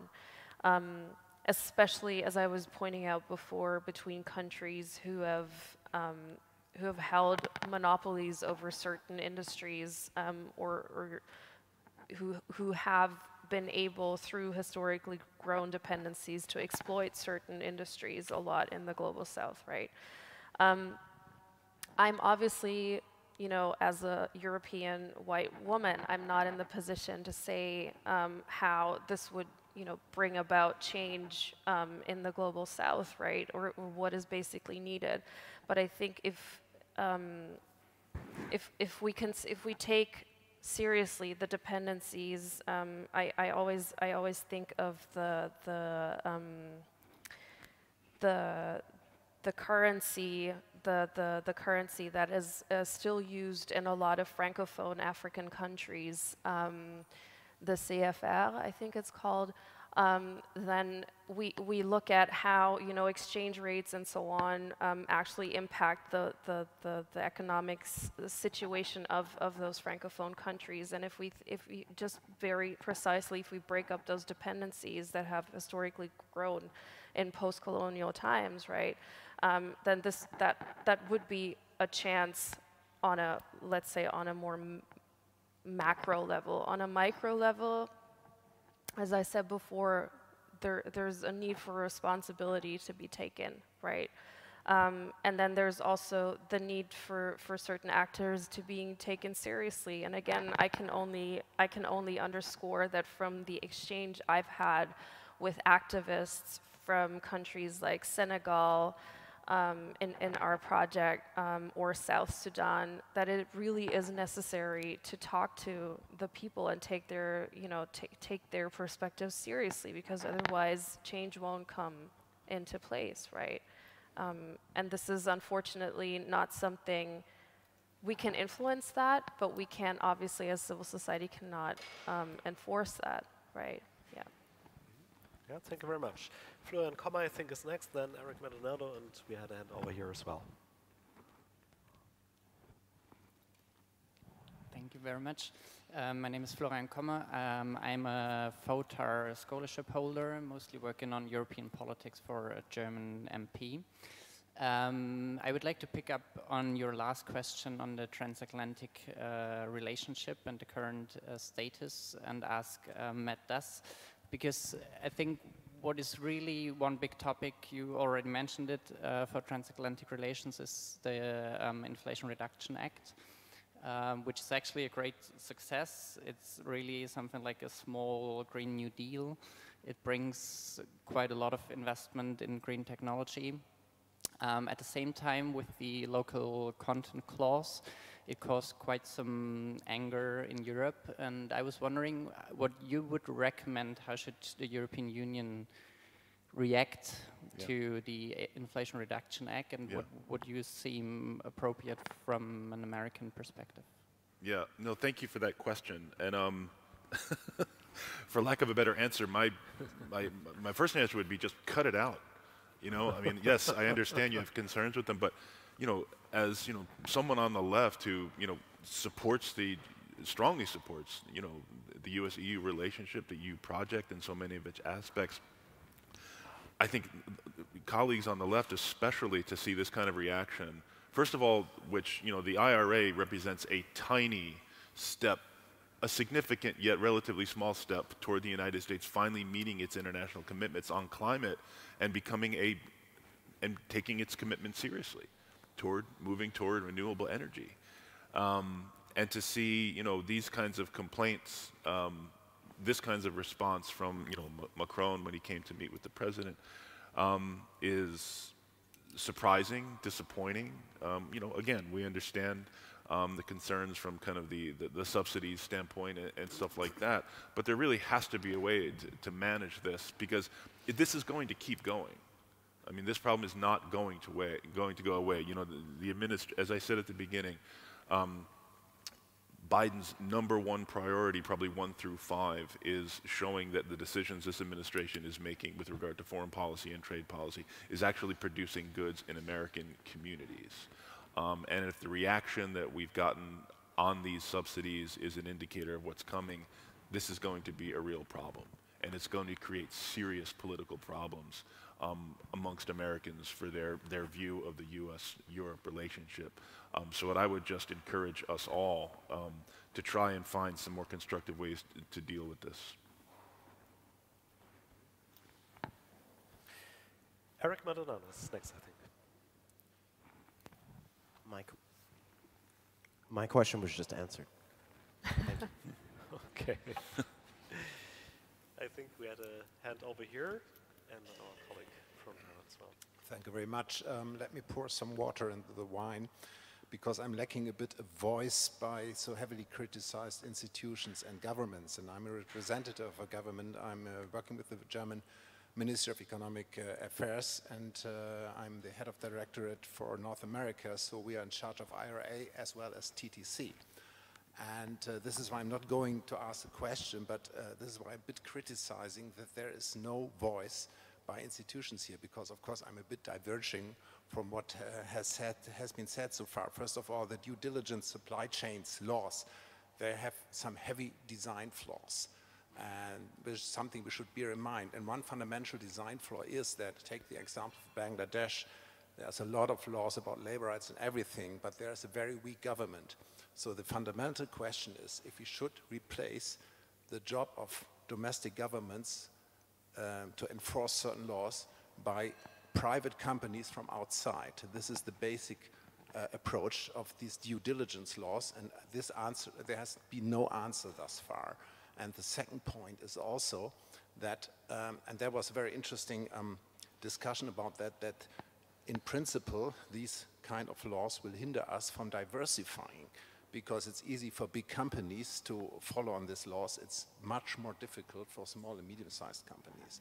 So it will add to concentration, and of course it will lead companies to avoid any supply chain which is a bit more complicated. Now, what supply chains are complicated? If you are trading with a country which is not so transparent, not so well organized, etc., etc., so then you tend to trade or have a supply chain with US, with Canada, with well-developed countries, and not so much with Africa or the Middle East or Central Asia. So we should all bear this all in mind. This is what I meant by design flaws. So it's a good intention, but we will see how it will work in practice. The second point, which brings me back to Andreas Grimmel and what he has said about all these initiatives. I mean, all these initiatives, be it the Global Gateway, be it Blue Dot Network, be it Belt and Road Initiative, they are all about big infrastructure. So what does it mean in bringing it down to substance? It's about conditionality. How could we handle anti-corruption? How could we handle sustainability? It's about exerting influence. It's about market access, and it's about communication data control. So, and also we should bear in mind the sequencing of these initiatives. The first was Belt and Road Initiative.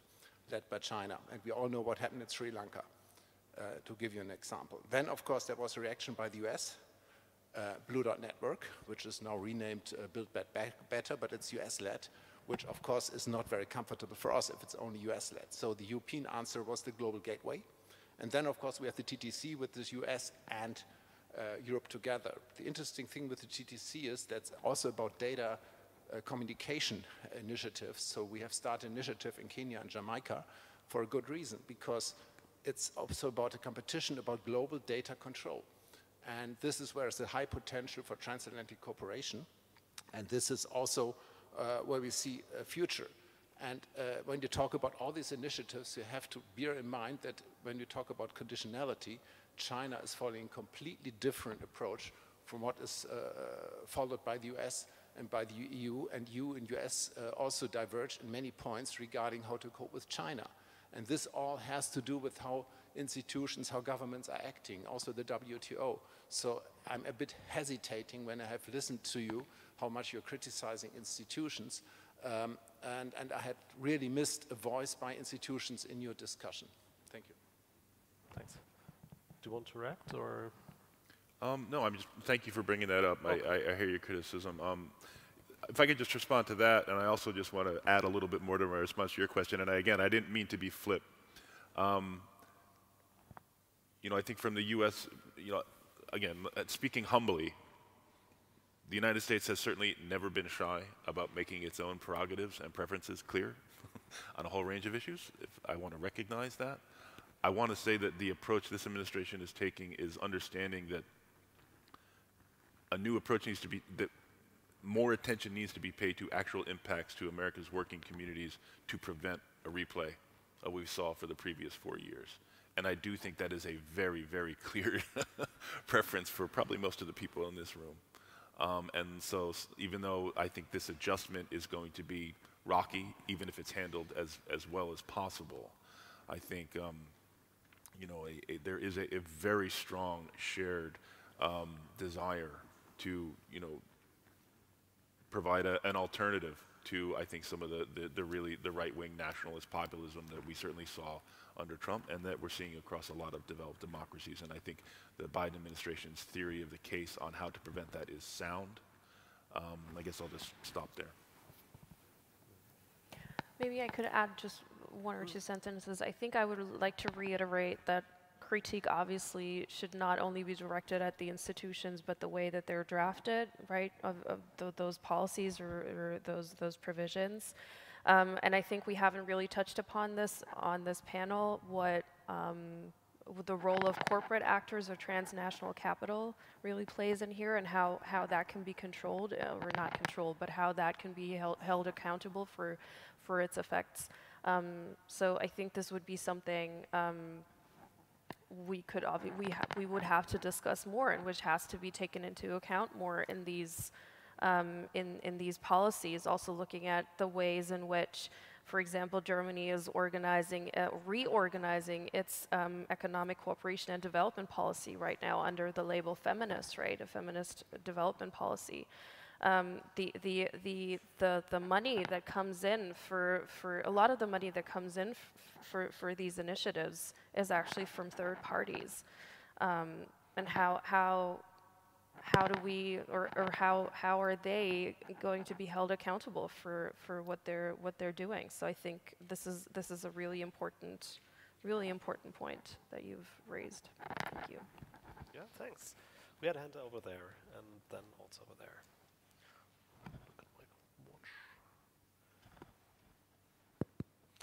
Hello, my name is Jianhui Wu from Taiwan, currently visiting our Europa-Kolleg Institute. I have a quick question. This morning during the keynote speech, I was struck by the keynote speaker. She mentioned that, European Union, from her perspective, EU or European countries is not going to transform China, but she expects China would, the change would be, or transformation of China has to be happen within the country. So it goes back, based on this point, my question to Martita in particular would be, you mentioned about it's a responsibility for the governments in US, in DC, and in Brussels or other countries to protect these activists in the country. So my question will be, is it possible or is it feasible for you, to envisage a transformation from within, given these authoritarian countries? And if there's no such possibility, then how should the governments of European countries or the US to open up such a possibility for this authoritarian country to have such tiny possibility to transform within? And what would be the policy instruments, such as you mentioned about sanctions or preference? In addition to this, what would be the policy instrument to open up such a possibility for transform within? My impression is that since 1989, European countries, especially those people in Brussels, they haven't done anything in the case of China. And if until recently, we heard something about Uyghur and Xinjiang. And I think this is really late development. And this morning we heard the drill or the siren. I think it's a wake-up call for European countries. Sorry to say that. But again, if you compare to China with the so-called global south, I think we have to distinguish Russia, China on the one hand, and other global south countries on the other hand. And because we heard about Myanmar, Sri Lanka, but it takes 30 years for EU to take up with China. We have to face with this. And this is, again, go back to the hypocritical element of the European Union. And this is my quick question to Martita in particular. Okay, I heard a lot of questions in that. I think I would like to pass the expertise on China to our keynote speakers if you'd like to address them, because I'm not an expert on China, right? If you'd like to address the keynote speaker later on about that. I think the question about what can be done to protect people is a really important one, and something that is not easily answerable, especially if you think about protection of civil rights from afar, right? I think this is, or the support of specific movements from afar. I think the situation in Iran is a really relevant issue here, or a good example for that as well. We see the Kurdish movements and the women's movements right now on the streets, and Germany is having a hard time in supporting or finding a strategy of supporting the movement over there, because Germany is Iran's most important economic partner in the EU, right? This is one of the reasons. So I think it's always the question of balancing, right? How, and it unfortunately it often boils down to probably also national interest, right? I think there's not enough out there. Coming back to the question of protection, there are not enough mechanisms to protect civil rights movements and activists. And I would also like to maybe throw in the question of how these movements actually protect themselves, right? It's about transnational solidarity also across these movements. I think this is something that we should not neglect when thinking about this, because the governments and states, they only have so much ability and power to exert power in that way. And I think I would also like to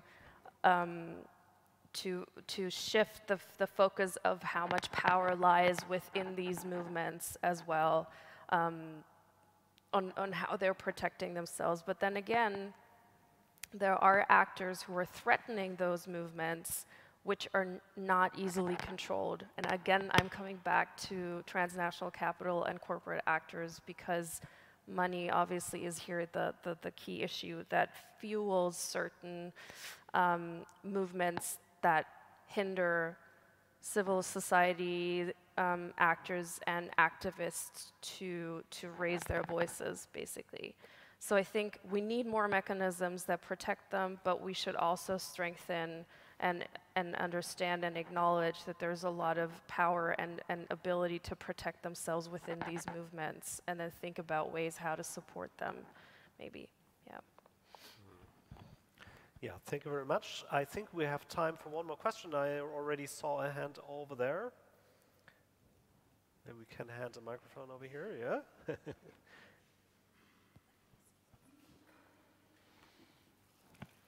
Right, thanks a lot. My name is Geza Kübeck. I'm assistant professor in European law at the University of Groningen, and also a FOTAR scholar of this year. And I have a question for Madita. My question was centers a bit more on this recent initiative of sort of designing trade and gender chapters in free trade agreements. We haven't seen that so much in the EU, but I know it's in the discussion, but the front runner is here really Canada, who's done that with Chile, I think, also with the recent agreement with Israel. And so far, I think the main novelty of these type of chapters is basically just reintegrating existing agreement, for instance, the one in the ILO that you mentioned, in the framework of those trade agreements, which I don't want to downplay in that way. It subjects existing commitments to new type of monitoring oversight mechanism. But of course, that's something like it is a new development. In Germany would say, steckt in den Kinderschuhen. And the big discussion that we have more is now, should there also be substantive commitments in those chapters, and if so, which ones, also from sort of a feasibility implementation perspective, and I just wondered if you have a take on that. Yeah, I mean, it's always, it's always interesting when you see that the factor, if you look at it from a quant perspective, the factor of gender is being added to some sort of policy or provision, right? And it's just used as a marker of, okay, we tick those boxes and now we're moving on to the next point, right? The example of Canada, I recently read a chapter on the Canadian trade initiatives and how they're trying to, how they've actually been trying to make those more feminist over the last years. And the chapter really outlines in how far Canada has actually abided by what they set themselves. I think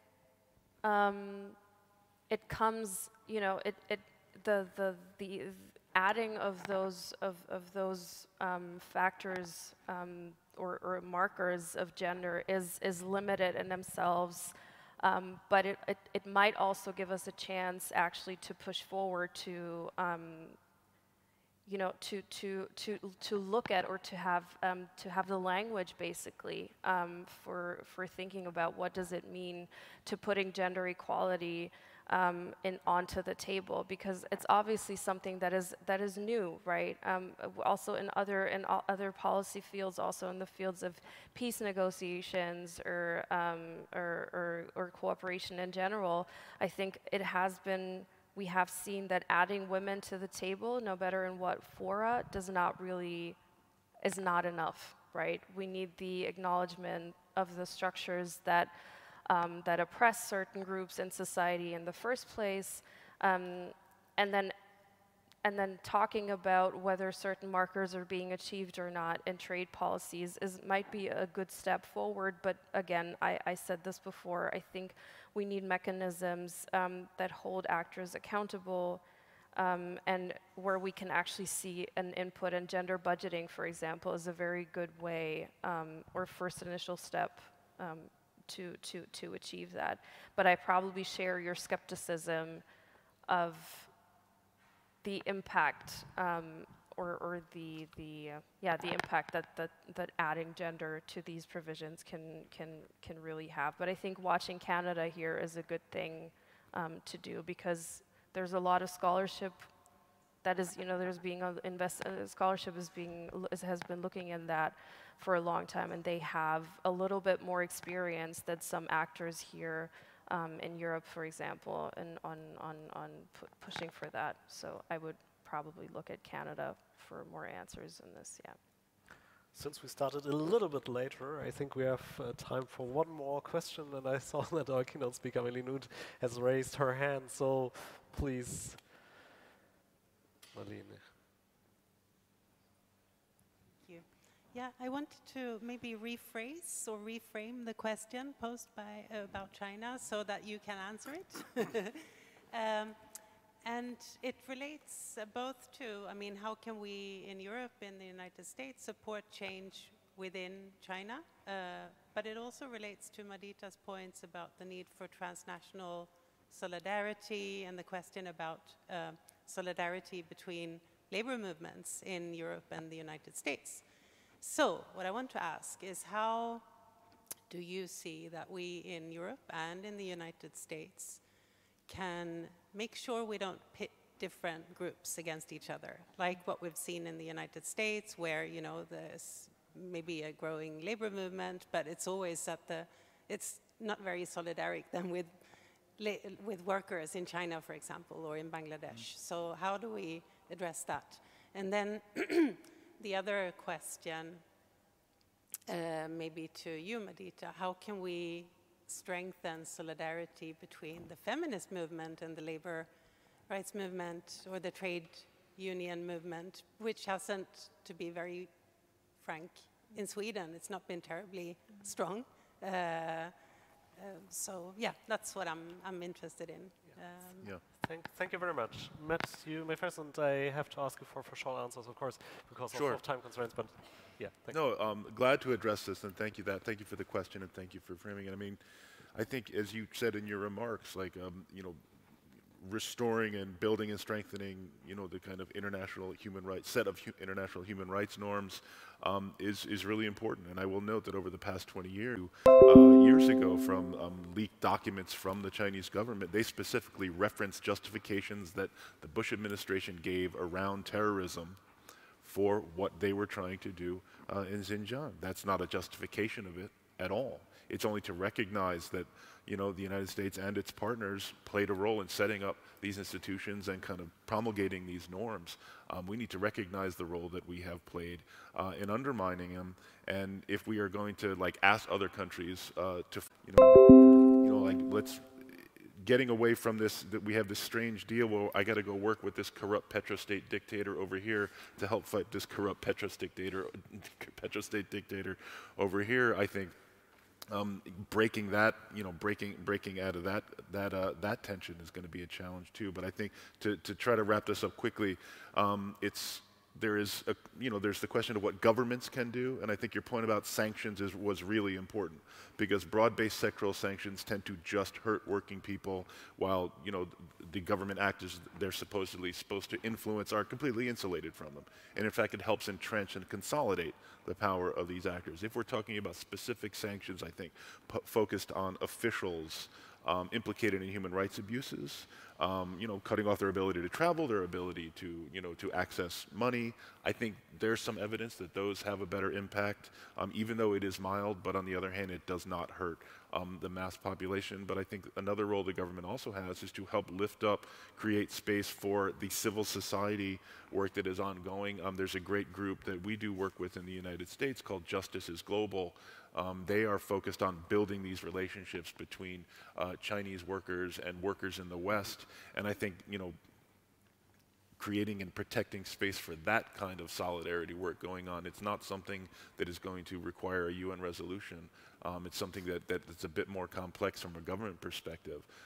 But, creating space at the civil society level, I think, is very key. Thanks.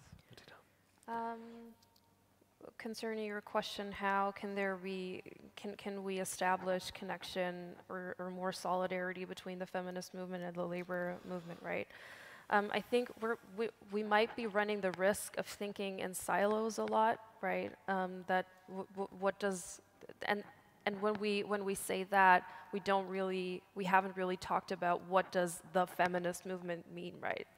there is no such thing as the feminist movement because it's so diverse. There's so many inner feminist conflicts, right? But I think that trying to break up those silos and understanding a little bit more how all of the crises that we're currently facing are interconnected, which I think a lot of actors are doing, but are also, to be honest, pretty overwhelmed with.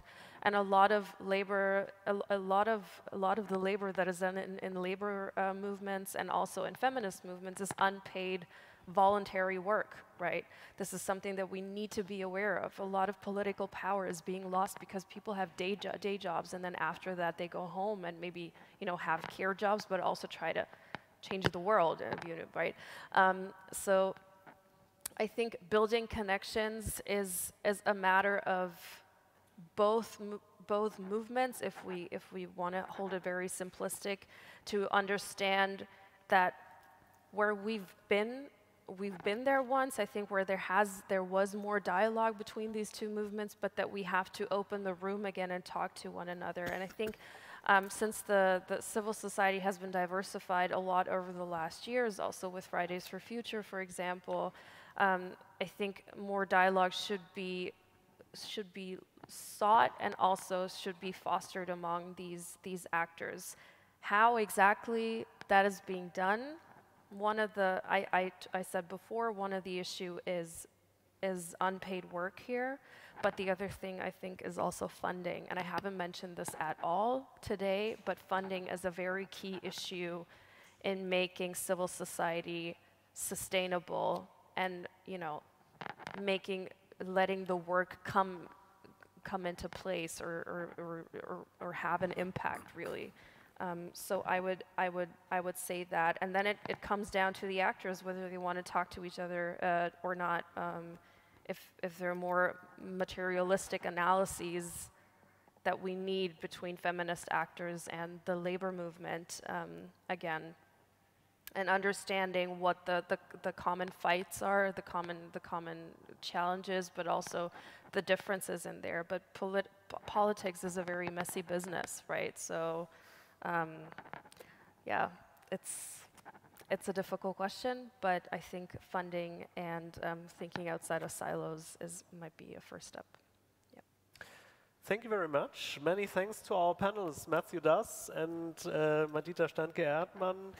It's now my pleasure to declare the buffet open. We have the lunch break for 1 hour and from 12:30 until 1:30, and then we will continue with the second panel of today on the race for technology, building resilient transatlantic trade relations. And of course, we hope that you stay here and listen to the other panels as well. So enjoy.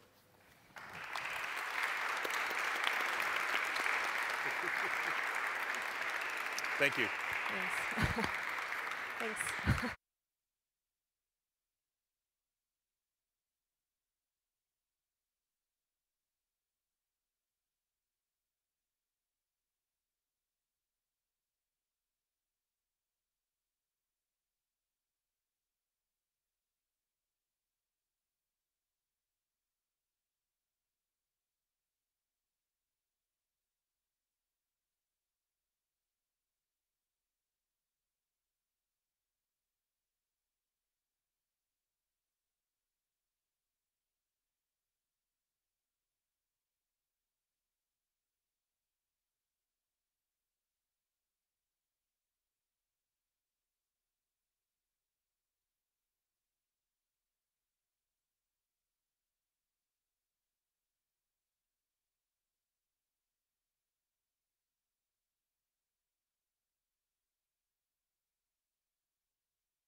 can...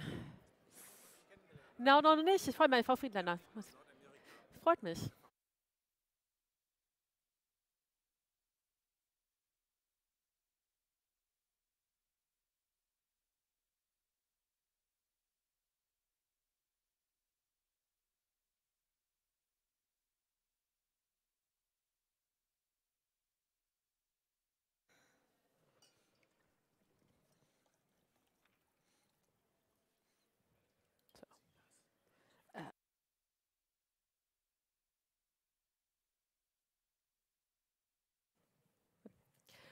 Hi, everyone. Welcome back. I hope you had a nice lunch and a good break to chat. For the second panel of the day, we're going to move over to the discussion of trade and technology. So the formal title is The Race for Technology, Building Resilient Transatlantic Trade Relations.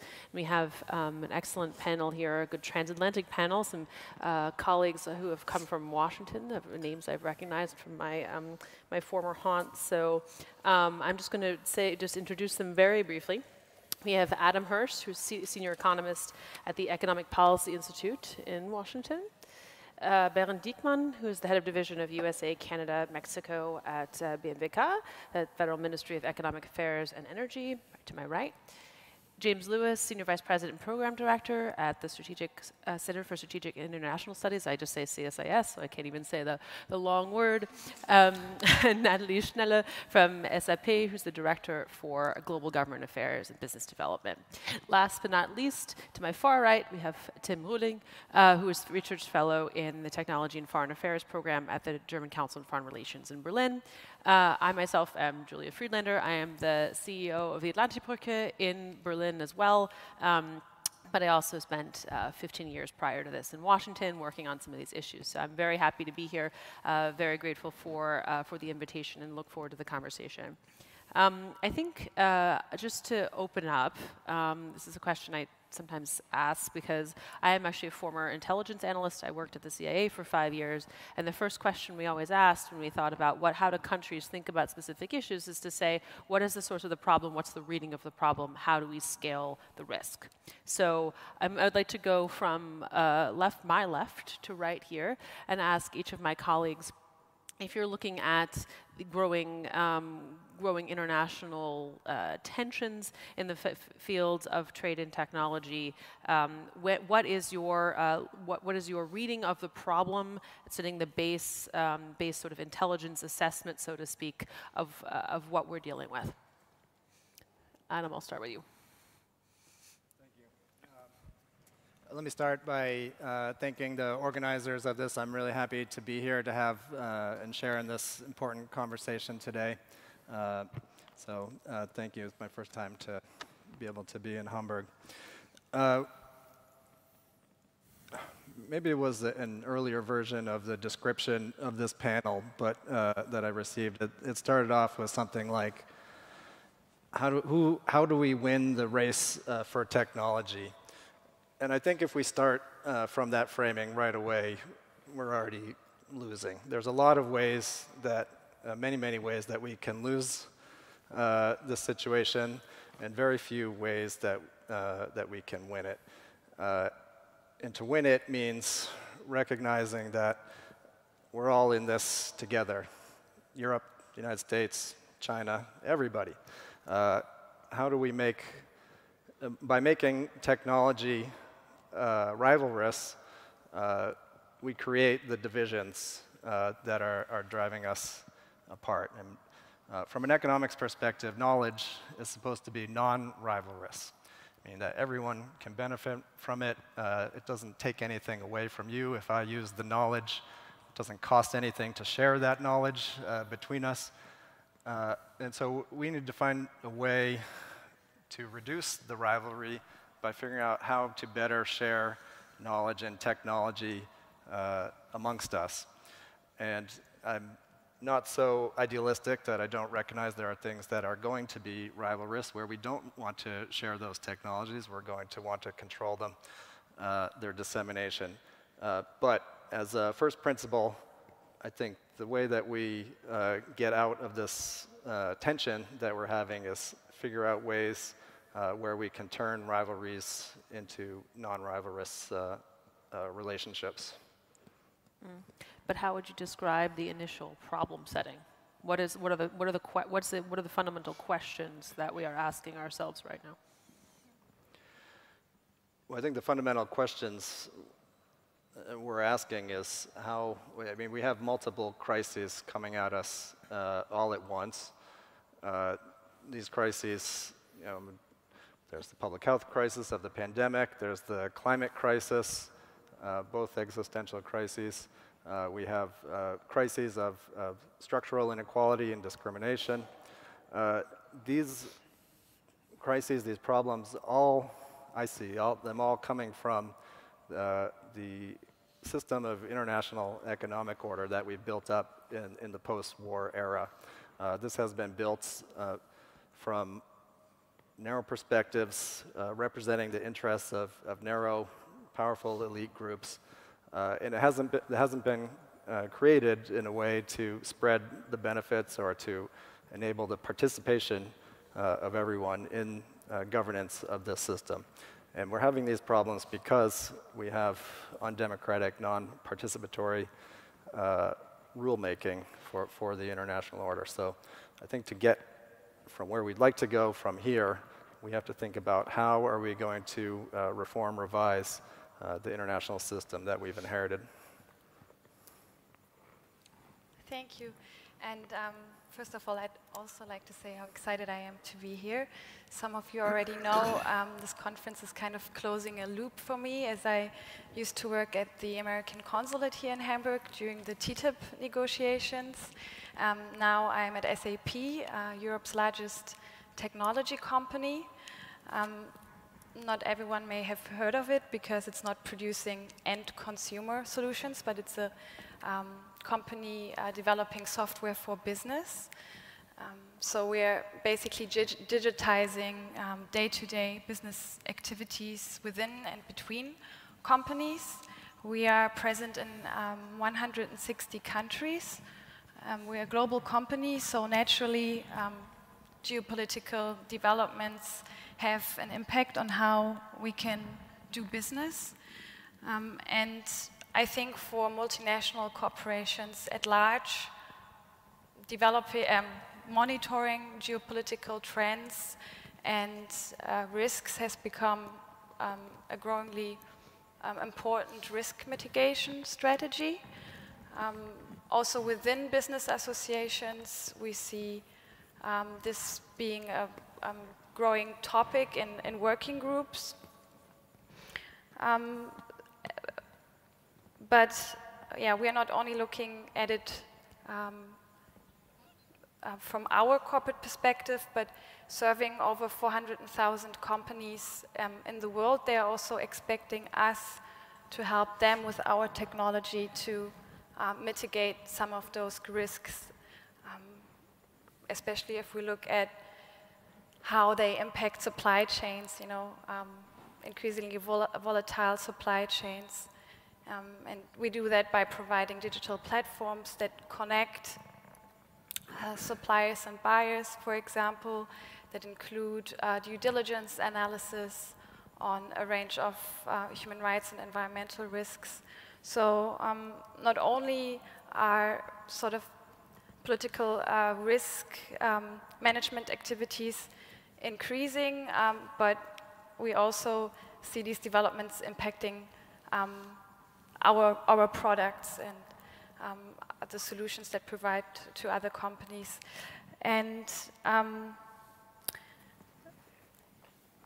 for us concretely, growing international tensions translate into a fragmentation of the regulatory landscape, which is making doing global business more difficult, as we have to adjust to, you know, single market requirements, and of course we prefer global alignment on standards.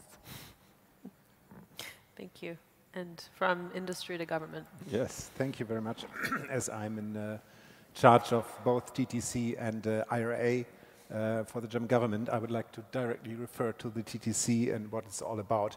Now, to put it briefly, it's about who's dominating in the area of cutting-edge technology. That's the core question. And to break it down further, it's about availability and collection of data. It's about who dominates communication systems. It's about intangibles, because these are the prerequisites for any further development of cutting-edge technology. What adds to that, and this is very sorry, important if you think about how the US is acting, is that in all these areas, as you have rightly pointed out, network effects are very, very important. So the first mover advantage is key because it's unlimited in principle.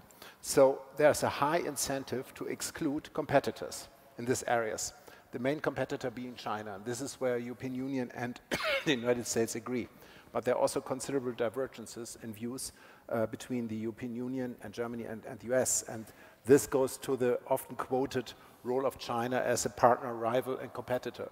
Now, we see China as a competitor, also an unfair competitor in many regards. We see China as a partner. We see China in certain areas as a rival, but we don't see China as a geopolitical rival.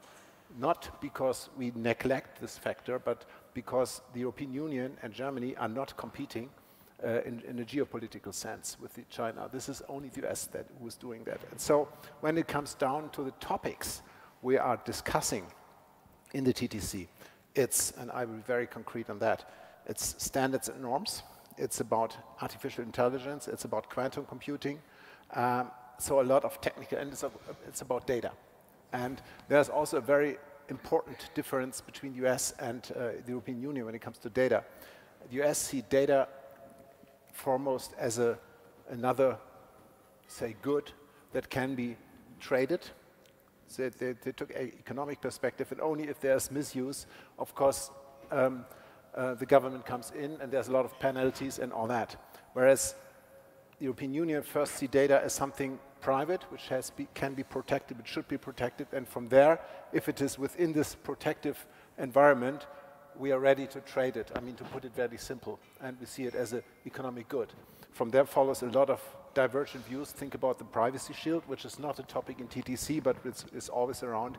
And the second point, which is always around in TTC, is China. And US is very China concentrated in the TTC. We see China as one topic, but it's not the only one. So the core goal in TTC is to improve our, say, common standards. And that is not, in a very technical sense, it's not about harmonizing standards, but it's about mutual recognition, it's about conformity assessment, all that, in order to create a transatlantic marketplace in technologies which then is big enough to compete with China, or which sets the global standards. So we don't want leave it to China to set global standards, which is their strategy.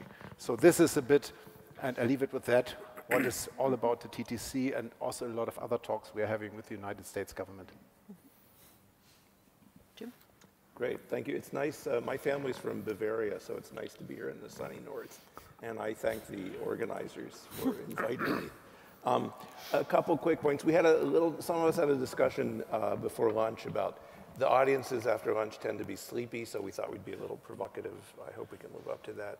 The US is a little obsessed with China and technology, and we can talk about why that is. I would say being the victims of the world's largest espionage campaign, Pace Edward Snowden, is one thing that makes the US a bit hostile. But this is not a great power contest, right? This is a contest over values, right? It's not that we are a power and they're a power and we don't want them to be a power. We don't care if they're a power, right? But we do care when they try and impose their rules on us, when they try and impose Marxist-Leninist rules on us. It's a contest over values. It's not a great power contest. Second, we had some discussion this morning about will the US be able to force the rest of the world to make a choice? I don't care. People didn't make a choice in the Cold War. Right? The majority of the world was not on our side. In fact, I was telling someone that in 1958, there's notes from an Eisenhower National Security Council meeting where Eisenhower is complaining, why do all these countries not want to support us, right? It was true 70 years ago. It's true today. We will do what we need to do with or without other countries, right? And that's one luxury of being a big power. It's better, of course, to have other countries on your side. This has implications for the discussion we'll have over multilateral versus unilateral. And multilateral export controls are much more effective depending on the technology. But at the end of the day, it's not going to be a make or break issue. Now comes the inflammatory part. When the US does something, it's protectionist. When the European Union does it, it's protecting sovereignty. No. There's got to be some equivalence here, right? And so one of the issues that I hope we can talk about, and where I think the conference has been very useful, is how do we get a 21st century negotiating agenda, transatlantic negotiating agenda? I'd note that the thing is called trade and technology. It's not a trade negotiation, it's trade and technology. So we need to figure out what are the issues in this 21st century negotiation. You've heard from some of my colleagues what they might be. We need to figure out what the trades are. And if you're a negotiator, a trade is what concessions am I willing to make? What concessions do I want from you? And it's that intersection that tells us what the negotiation will look like. Given the commonalities and the long history of partnership on the transatlantic basis, we should be able to do this, but we need to maybe accelerate things a little bit, right? I think intangibles are a good example, but for me, one of the things that's most worrisome is the European approach to technology kills growth, right? Or harms growth. That might be a little less inflammatory. How do we get that to change? And there are differences on some issues. The second one is how do we deal with the need for regulation? Very different regulatory cultures, a clear need for regulation. At the same time, regulation is not the goal in itself. The goal is to make our societies better and stronger. And on a final note, you hear some countries in Europe say they want sovereignty, but they do things that undercut the economic strength that sovereignty requires, right? If you are a leading European military power and you run out of ammunition in 2 days, you are not going to be sovereign, right? So these are important issues for the US to reach understandings with our European allies, but some of the assumptions we want to have going in, I was also saying in a conversation that I have a lot of Chinese friends in the government, and they say the US is handicapped because we had a winning strategy in the 20th century, and we can't get over that, right? And that handicaps us. I'd say that sometimes the transatlantic dialogue is handicapped because we had a winning strategy in the 20th century. So how do we accelerate the evolution of this to something better fitted for today? Your turn. Oh, sorry. No, it is his turn. Tim. Well, I want to, just like the previous speakers, I want to thank for the opportunity to speak here. It's nonetheless a bit a questionable honor because despite the correctly title that you see on the screens, the only topic I'm working on is China for the last 15 to 20 years. So if you ask me what in the tech sphere is the most severe challenge or so, I might be biased. So for me, I look through the lens of China. And if that's the lens, then I think the main challenge is that we need to adapt to what China poses in the field of technology.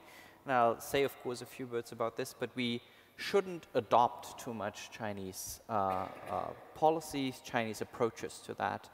And I think that finding the right balance between adapting to the new situation but not adopting Chinese practices is a severe issue that, in my view, both Europeans and Americans are struggling with at the moment.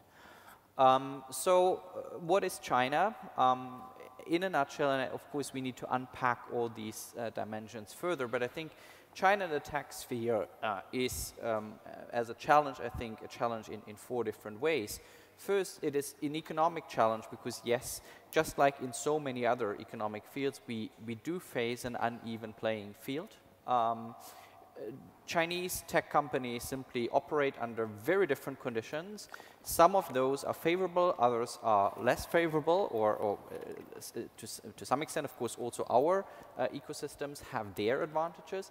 But it's an uneven playing field that for very long we thought would sort of be a very different and less important difference between the two sides, because we wrongly thought that in a country like China, innovation was not possible, creativity was simply not there, and they would always play the catch-up game. And that turned out to be wrong, and we can discuss a bit why that was the case. But so we are facing a very different situation, I think, with this uneven economic playing field. Second dimension, I think, is a political one. We do have the confrontation here between two sides.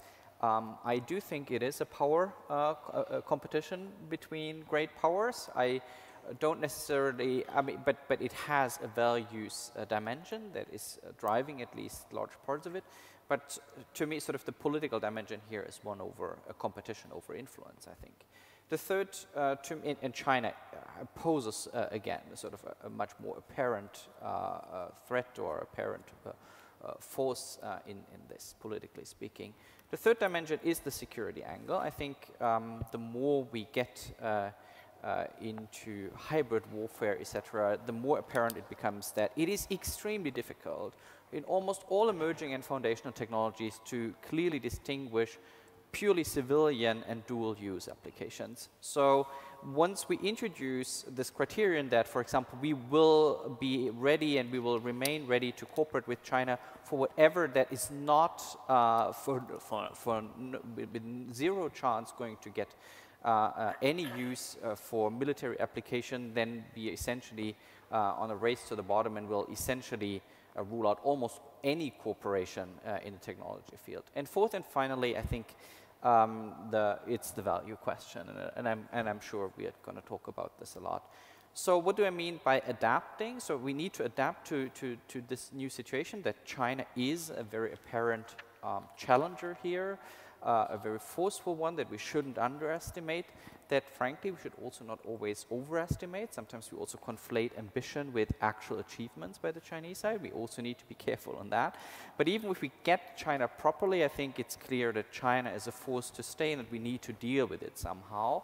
And the fact that technological development, economics and political goals are so closely intertwined in China does require us to adapt. But if we adopt Chinese practices, then I think we are on a losing track, because the Chinese political economy that I've just sort of broadly described as interlinking political, economic, technological goals so closely is sort of better equipped if we sort of don't play to our own strengths. So they are better in what they do and we are better in what we do. So yes, we need to adapt, but we shouldn't adopt, otherwise we are on the losing track. Thank you. So why is the US obsessed with China? Well, there's a couple reasons, and in some ways the date of the conference is significant. Very few of you probably realize what it is. December 7th was the last war we had in the Pacific. I should note that in that war, only Australia and the UK were our partners, right? China was a partner too. The Chinese tend to ignore that you had 500,000 American troops in China to fight the Japanese. They leave that out of their histories, which is cute. But the lesson that came out of that, remember, before World War II, the American army was smaller than the army of Belgium, right? Because we didn't care. I think most Americans still don't care. I mean, Super Bowl is the national holiday, right? But the lesson that created an infrastructure, a set of institutions aimed at national security, and you can argue about whether it's gone too far or it's too much, but you created a profession, a set of institutions whose job it was to avoid future Pearl Harbors. And the goal was to avoid a position where an authoritarian power would dominate global rule setting. And that's the driver here, and that's why they're obsessed, because she certainly, and Tim knows this really well, she certainly is not at all bashful about saying, you know, China's at the center of the world stage and should set the rules, blah, blah, blah, set the standards, as Bernard said. That's why we're obsessed. And the idea that we want to be a great power, I don't know. I'm tired of this leader of the free world nonsense. But, I mean, it's very popular in Washington. I don't know how seriously people take it, but they take China very seriously. I mean, I ask this because it seems to be the main topic that is on the tip of anyone's tongue, and the only thing that, I mean, obviously Ukraine is high up the priority list. There are domestic economic issues up the priority list, but it's tangible that there is a seismic shift in the U.S. conception of itself and conception of being under threat by an external power. Right, and I think that that's something that shouldn't be underestimated here when you look over and say, well, why this rhetoric, right? So that's why I try to dig down into it a little bit. But is Germany obsessed with China? No, not in that sense. And I would make a core difference. And thank you that I have the chance to elaborate a bit more on that. Look, in history, and I like history and like to learn from history. In the past, Russia, of course, was a big threat in terms of military power, as it was to the United States. Russia was never a challenge to the US regarding technology, also then, except for nuclear power, but that was all. For the rest, Russia is like a developing country with some oil and gas, we know, and some military power, and that's it. Now, China's different, and this is a new challenge to the US. It is also a bit of a challenge for us, but in a different sense. China is close to cutting edge of technology in many regards. Still a bit lagging behind on average, but we don't know. China is very diversified, Russia is not, regarding its potential. And China has a very smart strategy to catch up. Also where Russia is a bit rough, a bit brutal in this sense. So and this makes China so threatening and so fascinating. And modern competitions will not be fought via pure military power, the simple Ukraine stuff. They will be fought via dominance about technology, dominance about communication systems, dominance regarding data. And this is the core fear of the United States, which is to a certain extent shared by us. So this is why the Trade and Technology Council is so important for both of us. But in the same line, US wants to dominate. And this makes a difference. It wants to dominate regarding availability of data and all that, whereas we are looking for a partnership on equal footing in many regards. Not in all regards, we can't do that, but in many regards. So there is some lack of trust with the US, also due to the Trump years, which still are in our heads and our back. And it is about intangibles. And this is why I feel, and as intangibles are very difficult to manage, to channel and all that, because you don't know what is really behind it. It's not like goods who are crossing the Atlantic, crossing the Pacific. You have statistics, you have data, you have everything. You don't have it with all these intangibles, with knowledge, to put it more broadly. And I found it so interesting what I learned when I was in Washington 2 weeks ago, because we talked about outbound investment. And I tried to understand, I talked with people from State and Treasury, and then they explained to me, no, it's not about that our experts will be sent to China. No engineer now wants to go to China because it's not very funny to live there. And it's very obvious. But they explained to me, we have so many private equity funds and so many venture capital, and they like to invest into Chinese startups, which is per se not a problem. But the problem comes here. These venture capitalists bring Chinese startups, smart people, in direct contact with experts from all over the world, and they don't meet in China. They don't necessarily meet in the United States, but they meet in, say, Singapore or elsewhere. And then you have the exchange of knowledge, which you can't control. You don't know what these people are talking about, and you don't know if there is something that will hand over to them, because it's extremely difficult to control the flow of intangibles. So this is the core fear, and we share this fear, I understand that, but again, China is, and this is where I disagree with you, I agree that it's also about values, and I prefer the US many times to China, regardless needless to tell you. But the US sometimes try to exploit our position as a sandwich, you know, in Europe, being heavily hit by the Ukraine war, being having more problems with decoupling from Russia, having a problem with keeping more distance to China, and they try to exploit that for their own benefit, which is fine. That's this Anglo-American pragmatism. I like it. I can handle, but we have to be aware. And again, the geopolitical dimension is something which we understand, but we are not a competitor. So this is where the divergence occurs. So this is why we are less upset. So you see a maintenance of German economic comparative advantage as a sort of status quo, right? Because what the U.S. is worrying about is losing its edge and its ability to compete in international markets and in high-end technologies, yeah. Right? That's why it's developing this broad set of system. And I share your concern about outbound investment screening. We can talk offline about that. I think it's crazy, but or at least we don't know how to package it yet. But again, you know, so Germany still believes, right, that we're still in a geopolitical and geoeconomic position to maintain that comparative advantage. Again, Germany's wealth is generated by multinationals that can produce at relatively low cost at home while generating gross national income that comes back from overseas, right? Right. Is that model durable right now? Regarding the current energy crisis, we have to think about this model. It's not durable as a complete status quo, because in the end, we will have higher energy costs in the long run, and they will remain. So we have lost competitiveness and we have lost wealth because our terms of trade have come down. So we have to rethink this model.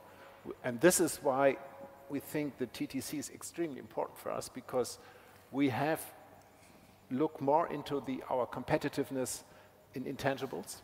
Yeah, we have to catch up with artificial intelligence, quantum computing, all that, and also regarding skills, international exchange regarding skills.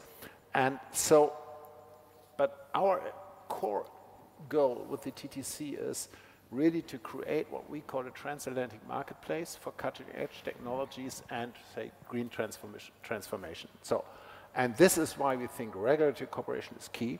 But this means that we have to compromise on both sides of the Atlantic, and there we found all these vested interests we have found in the TTIP on both sides of the Atlantic, by the way. So we see that we always have to. It's a kind of moving target, let's put it like that, because there will never be a kind of status quo, a stationary situation where you can define what is the state-of-the-art with cutting-edge technology. It always goes on and on and on. And I give you an example with the semiconductors, because I've worked on that. The US is of the view now, and this is the change from Trump to Biden. Trump thought, oh, it's bad to have a trade deficit with China, we should do something about it. So he put tariffs on I don't know what, you know, and a lot of toys and all that. Because he thought this is important, which is not. Now, the Biden administration, this is so interesting, they've identified certain small, tiny components which make a difference. And one of these tiny components is semiconductors of a certain what is it, nanogram, nanometer, I don't know, I'm not a technician. But they have identified very particular, tiny, little things which make with shipping on everything, which is a completely new approach, which is very interesting. And this is also what I also meant. I don't know if this strategy will be successful, but referring to outbound investment, I'm not sure if this is obsession with this idea to meet in Singapore and all that, and having the wrong students at US universities, you know, somehow being linked to China, or if this is a real challenge. I said, I don't know. I was surprised to see what State and the Treasury told me. And with the semiconductors, I'm not an engineer, but I have identified this US strategy, and we have no choice but to follow, because US is dominating in the area of export controls. But to add a positive note, export controls and investment screening, the cooperation has become excellent. Mm-hmm. I leave it with that. No, absolutely. Can I agree with can that. I put a tiny footnote on the outbound investment, because I was involved in that? Just this administration did, as Bernd said, identify semiconductors and semiconductor technology as a choke point. Mm-hmm. A review of the situation found that Chinese growth in semiconductors was dependent on foreign assistance from the US and from Taiwan. Mm-hmm. And there are some US investment firms that have invested in Chinese semiconductor companies. And to help them succeed, they're improving their production capacity, their workforce skills, their business plans. Perfectly logical from a business sense, but not in the national interest. Right, but then I think it's going back to what we were saying. It's not about the actual transfer of technology. It's the injection of capital that allows for that development, right? The capital injection that maybe we should be doing in Europe and the United States, right? It's about the restriction of the movement of capital versus technology. But not only means, I mean, your company is not dependent upon energy prices in the same way as some of the other German ones that are under challenge right now. But if you hear this debate, right, and you say, okay, how do I maintain? How does SAP maintain technological edge? Its comparative advantage, right? What's the challenge for you? First of all, let me give you some insight into also our operations in China. We've been in the market for 30 years, and it's an incredibly innovative market. So the short time scale between idea generation and go-to-market is very short, also because of the ways research is being funded in China in emerging technologies. And can you repeat your question? Yeah, I mean, the question is about comparative advantage. Right? How do we maintain our comparative advantage? So, I mean, diversification is being talked about a lot now, like from the macroeconomic perspective, and I mean that's a very common business strategy, and I think that's also one way that SAP has managed to remain competitive over the years since 1972. We, internationalized quickly and are building on the local strengths of the diverse markets that we are present in. And that also means being present in China because a lot of innovation is happening there and we want to stay in touch with that. But also we are seeing a lot of potential in Asia as a whole. Some of our fastest growing markets are in Southeast Asia, and how we are fostering the ecosystems there is by supporting startups, for example, engaging with the wider digital ecosystem that we will, that we depend on to grow as well. It is in our interest to strengthen partners and smaller companies in that space, and investing in digital skills so that people are able to use our software.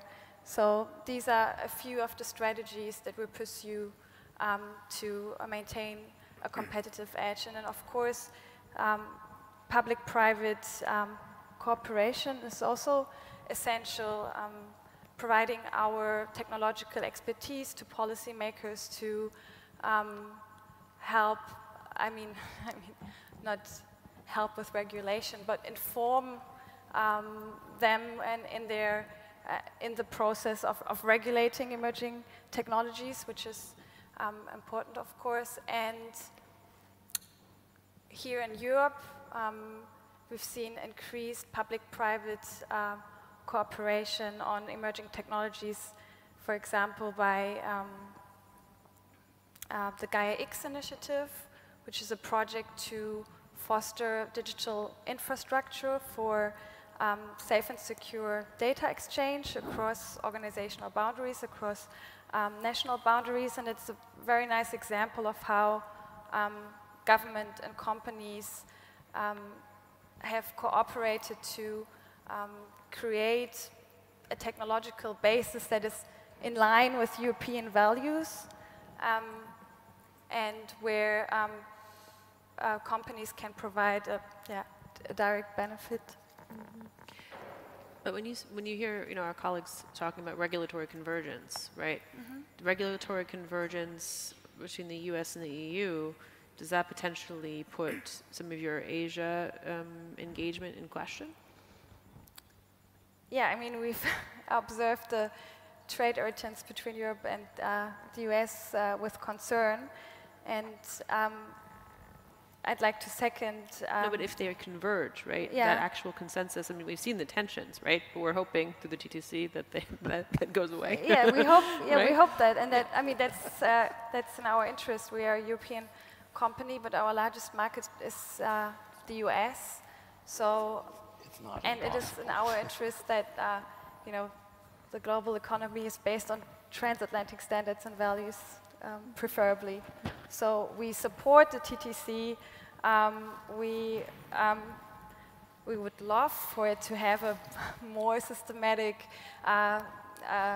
stakeholder dialogue with industry, so we could provide our feedback in a more efficient way, because at the end of the day, it will be technology companies like us who will implement what is coming out of the TTC, and we're kind of lacking this dialogue right now, and I think the same is true for civil society actors. But yeah, in general, we very much welcome transatlantic convergence on regulation of technology. Yeah. When you hear, so we still hear, and I sort of think it's like a fictive conversation that Germany may be having with itself about talking about a new TTIP, right? Mm-hmm. Right? Why? I mean, not your boss, but some other ministers. Not me. No. So why? I mean, where? I mean, so you said you were in the consulate here during the TTIP negotiations. You know, I was in DC at the time. A lot of us were part of it in one way or another, right? So has the ship has sailed on that model, right? I mean, you think about Donald Trump. He wanted to put tariffs on everybody. He's a 1980s man. He thinks that the future economic relationships with countries are based on tariffs only, right? And again, a lot of what you know, a lot of the discussion has been to continually reduce whatever tariffs are left, right? That was part of the Trump-Juncker détente, right? That when I was at the White House. So, you know, tell me a little bit more about how that dynamic has shifted, right? How the idea of trade convergence has shifted between, you know, the sort of Uruguay round concept of economic engagement versus what we've created in now, you know, between Brussels and Washington.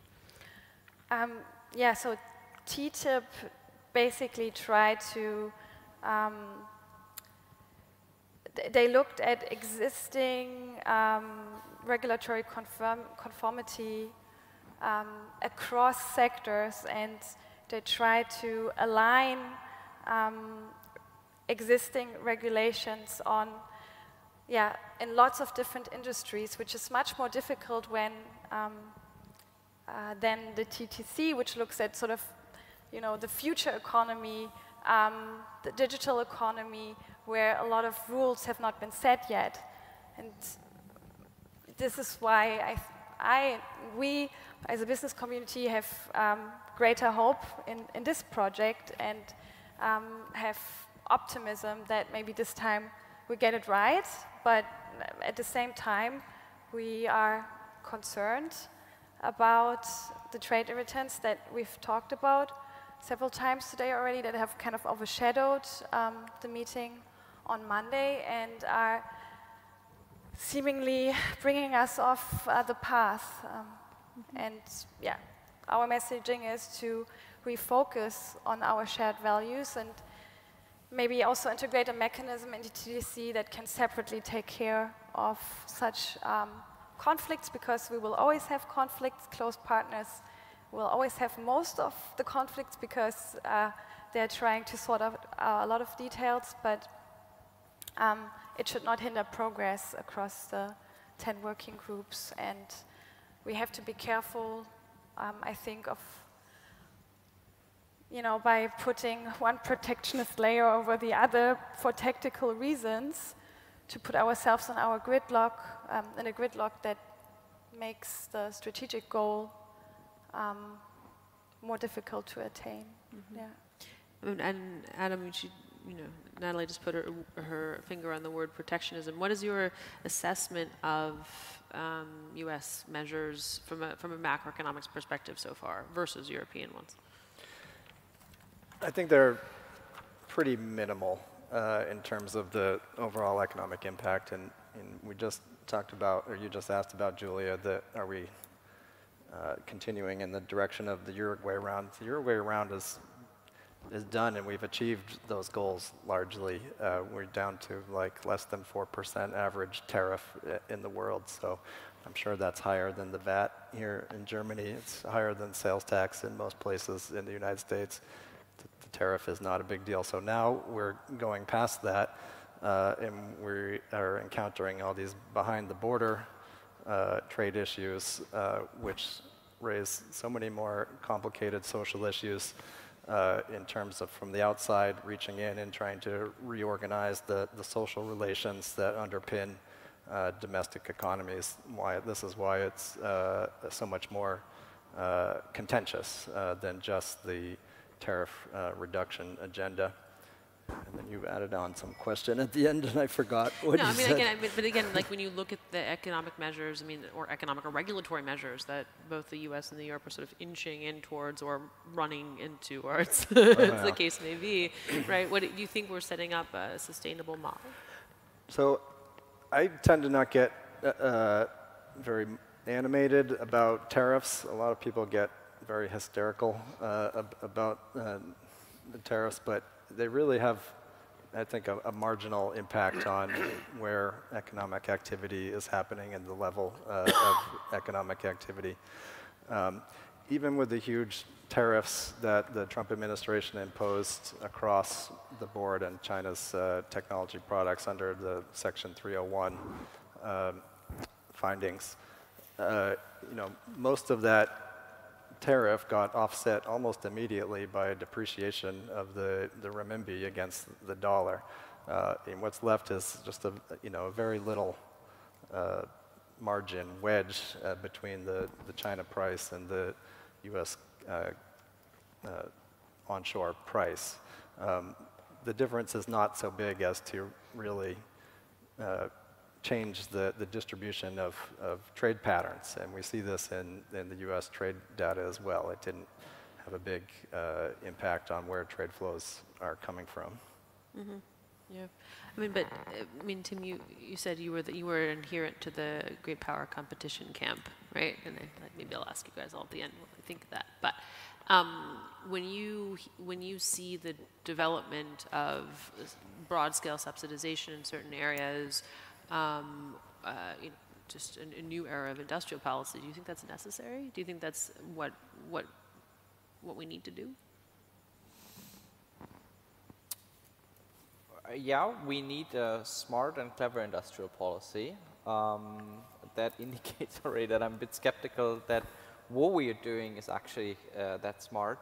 And let me maybe give you an example from the European Chips Act that is being praised all over this continent now. So what are we doing here? We're reading headlines, we're looking across the Atlantic, and we tend to think that the Americans do know their job. We're just looking at their recipes and think they work for Europe as well. I mean, the truth is the actual sum that we attributed in terms of investment to the European Chips Act was not derived from us sort of considering different policy tools. It didn't start from sort of a proper analysis, then thinking what are the right measures, and then the third step, what do they actually cost, which I think would be sort of the logical step to do. But we first looked at where are the United States actually investing? And we need to match that somehow. And from that and a couple of other negotiations in Europe, we sort of started with the sum and then thought about what to do with it.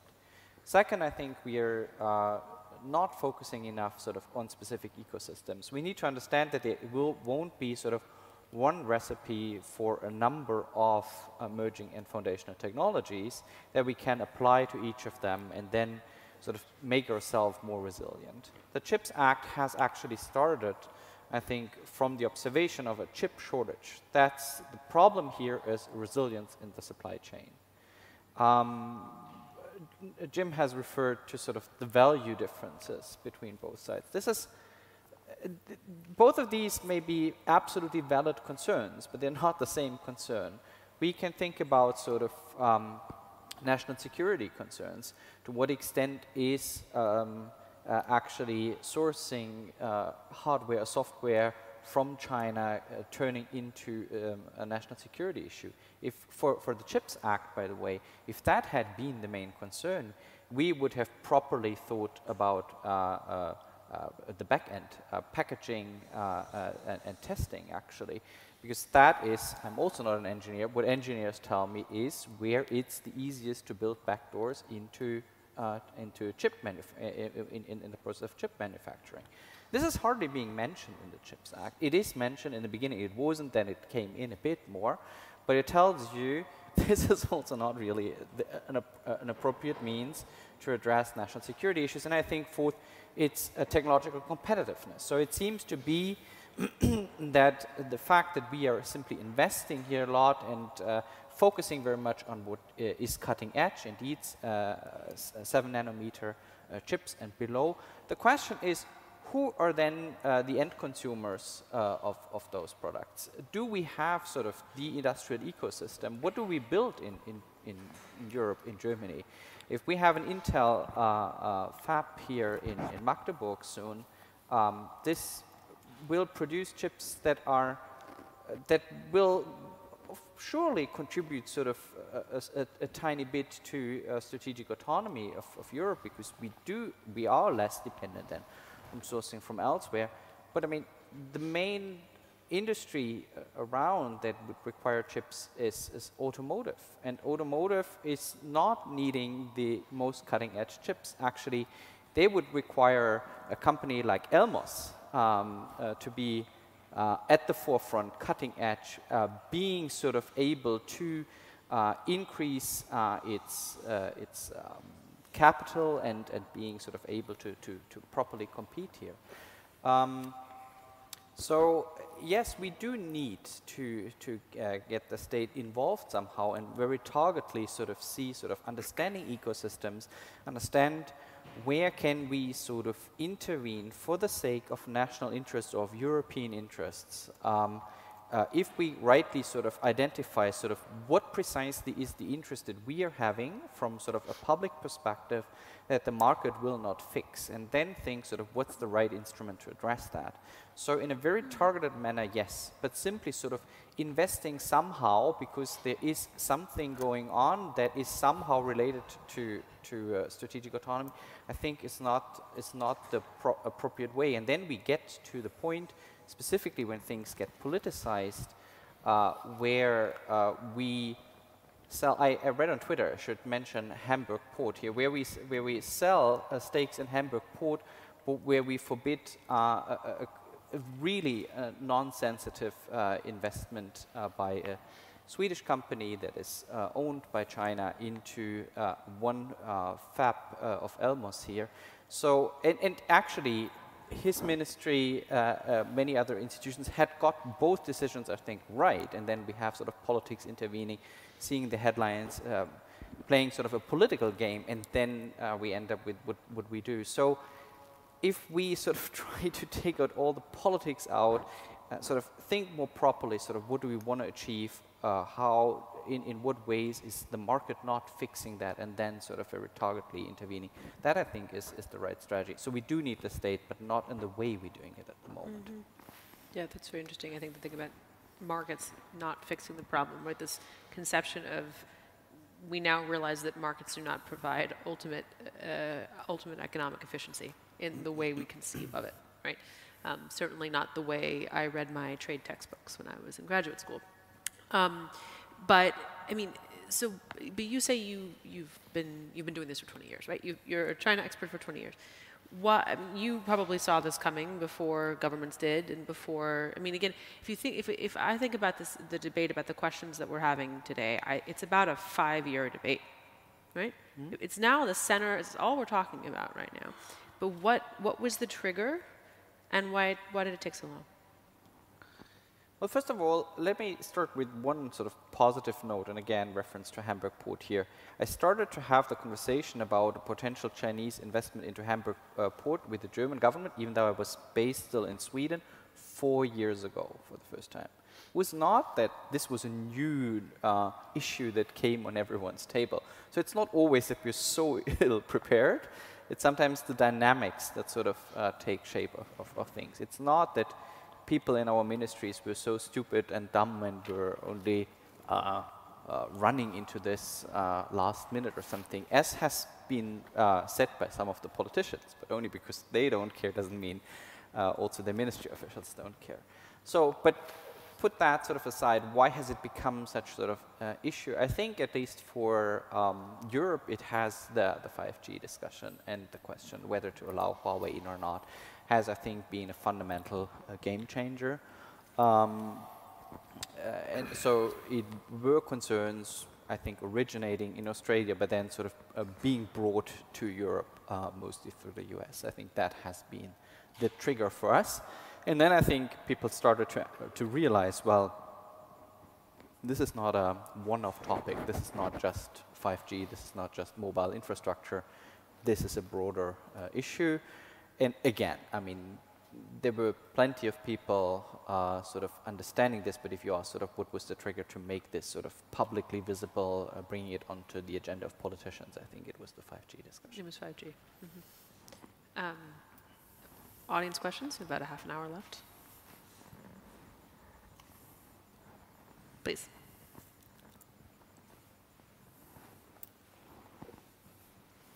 Thank you for an incredibly interesting discussion. I have two questions, one for Tim and one for everyone. So I was wondering if you, Tim, could develop a little bit what you said about that China's better at doing China things than we are. What do you mean by that? There's a parallel discussion around that on reciprocity when it comes to you know, journalist visas, and that we shouldn't out-China China when it comes to those things, because it will not improve you know, human rights if we don't allow Chinese journalists, whether they're state media or not, in Europe, just because China doesn't allow European journalists in China. So I'm wondering what you are referring to when you talk about that we shouldn't outdo China. And then the other question is, if you were to sort of integrate human rights by design when it comes to new technologies, what is the one area that you would see to be crucial? What's the one thing you would each want to do?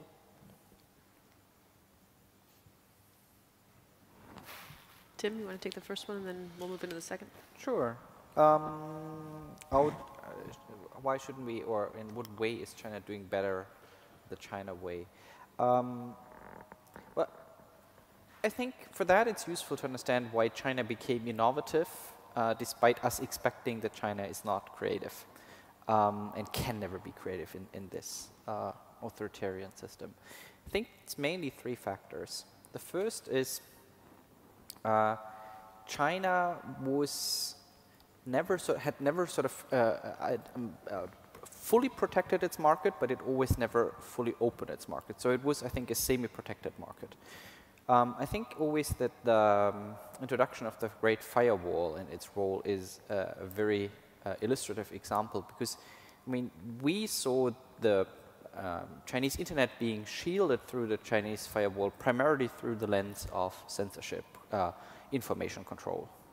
And I think this was, from the Chinese perspective, yes, a desired effect, but it was. But if that had been the case, I think the Chinese would have cut off the Chinese internet completely. I think the main purpose of this semi-protected market and this semi-protected internet sphere, in that case, was actually to allow some enough ideas in to prosper, but also shield Chinese tech companies enough from competition.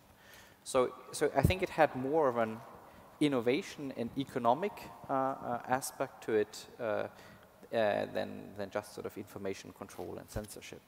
The second element, I think, was interaction with the West.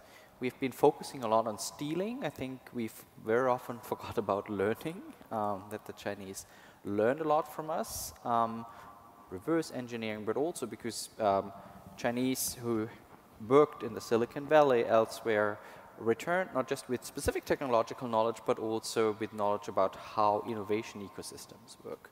So that, I think, was a second element. And the third, and that is, I think, where China is particularly specific, I think, is that let's take the example of 5-year plans, that there has always been sort of a macroeconomic or macro-technical signaling, but without sort of providing very specific guidelines that would have cut off innovation and creativity. It was sort of more a signaling we want to get to A, and therefore we signal by means of 5-year plans of macroeconomic planning that we want to mobilize the necessary resources for that, and we want to also allow for enough deregulation for this to happen. So it was sort of more opening up space for innovation. And if you look, and if we focus sort of on the third element here for a second, I think what is necessary to understand is that China has been competing on scale and not on efficiency. And I absolutely don't see us sort of being able to compete on that. I don't see sort of our willingness to pour so abundant resources into that to allow for such inefficient solutions. And also, I don't see that we are so far behind that we actually need to change course on that. And first and foremost, I also don't see sort of how this very close linkage of us being able to signal and sort of adjust in this very close relationship between innovation and public actors. I'm speaking too long, but just one final example, and very briefly maybe. So if we look at a field where I've been studying quite a lot, which is technical standard setting. Technical standards are being developed privately driven here, and China has, despite its state-directed approach, also allowed for a lot of private actor involvement there, because they also saw that they actually need that. But the secretariat, so those that actually lead national standard setting in China, are research institutions that are part and parcel of Chinese ministries. We simply don't have that. There's someone sitting there who wears two heads at the same time. He's a ministry official and he is a researcher. And I don't see willingness, and I also don't see the need, and I don't see sort of us wanting researchers to do research sort of in the name of the state. I think that would require sort of a complete rethinking of science and how we want to drive research and innovation in this country. Of course, we hand out public funding, but then there's independent research. And if we don't want to radically break with that, then I don't think that we should copy-paste. You have those close linkages where you have people with dual heads in China in so many cases, in so many instances, that I think the ways are shorter, it is closer aligned. So they're quite efficient and quite good in what they're doing. But the system is simply fundamentally different. And that's why I said, so one of the worries that I'm having at the moment is that we become too Chinese now that we rightly identify China as a challenge, but that we ourselves become too Chinese. Any of you else like to respond to that? Respond to? Either Tim or the question? Oh. Well, I think the second question on the... Yeah, well, whatever. Yeah, either way. So I was in China a few years ago at their big global internet conference, and they were showing me they had me meet with the executives of some Chinese AI company, the CEO, and they had some really cool stuff. But I asked the Chinese CEO, well, aren't you worried about the risks of artificial intelligence? And he said, let's not talk about risk, let's talk about opportunity. And so I think I'd like to see that to be one of the changes in the discussion. There's an element of protectionism. We've talked about that. There's an element shared transatlantically of technophobia, right? So how would you refocus the discussion to emphasize the opportunity as well? People talk about the risks of technology, but I think the benefits still outweigh the risk. And for human rights, is freedom from hunger important? Is freedom from disease important? Where do you balance them? And sometimes they seem to be left out of the discussion. I can share a bit of about what we are doing on human rights and emerging technology. I mean, back in the 70s, the company didn't have any human rights specialists or people with an ethics background, and that changed, of course.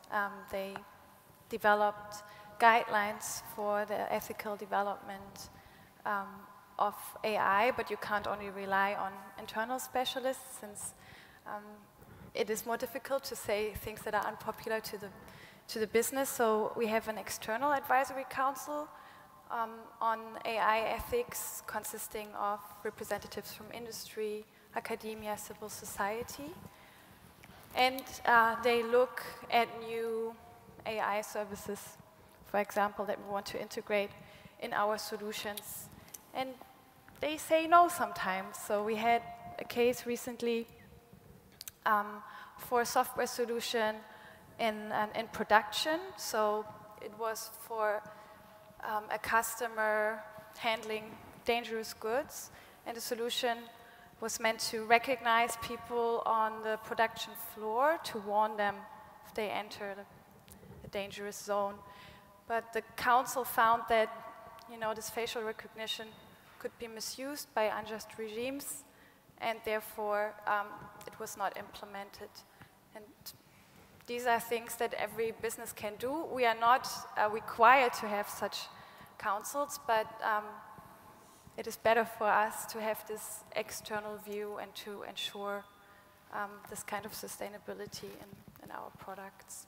Mm-hmm. Also a good way of anticipating what governments may ask, right? Yeah, yes, that's very important. Yeah. Mm-hmm. You had a question? Yeah, please.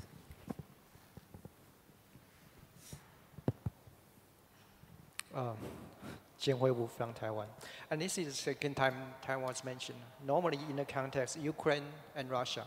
And the second context is semiconductor, for good or for bad. Okay, I would like to trace a bit about the history of semiconductor.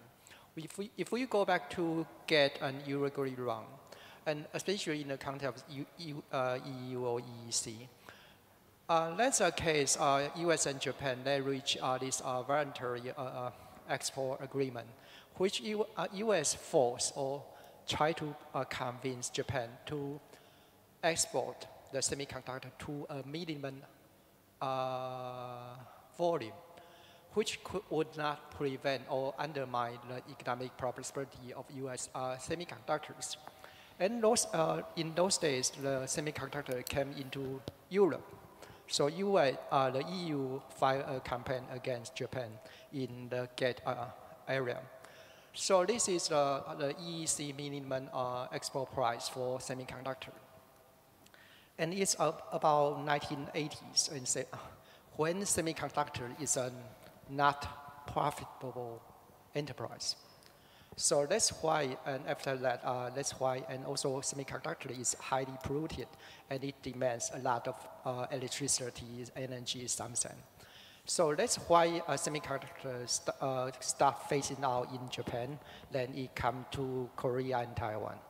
And that's also when semiconductor, they start this idea of fabless, which also can also be called as contracting manufacturing, which is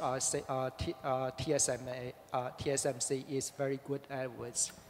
It basically provides the chip service to those fabless semiconductor, or especially these how should I say that, for these IC designers, they don't need produce their chips for themselves. And this is what the US is good at with. So I do agree what Tim said, the need for chips or semiconductor in US and in EU is different. For European part, it need this not high end, but in the US, they need a high end, and especially for defense industries and for US defense. And so my question is, when we talk about semiconductors,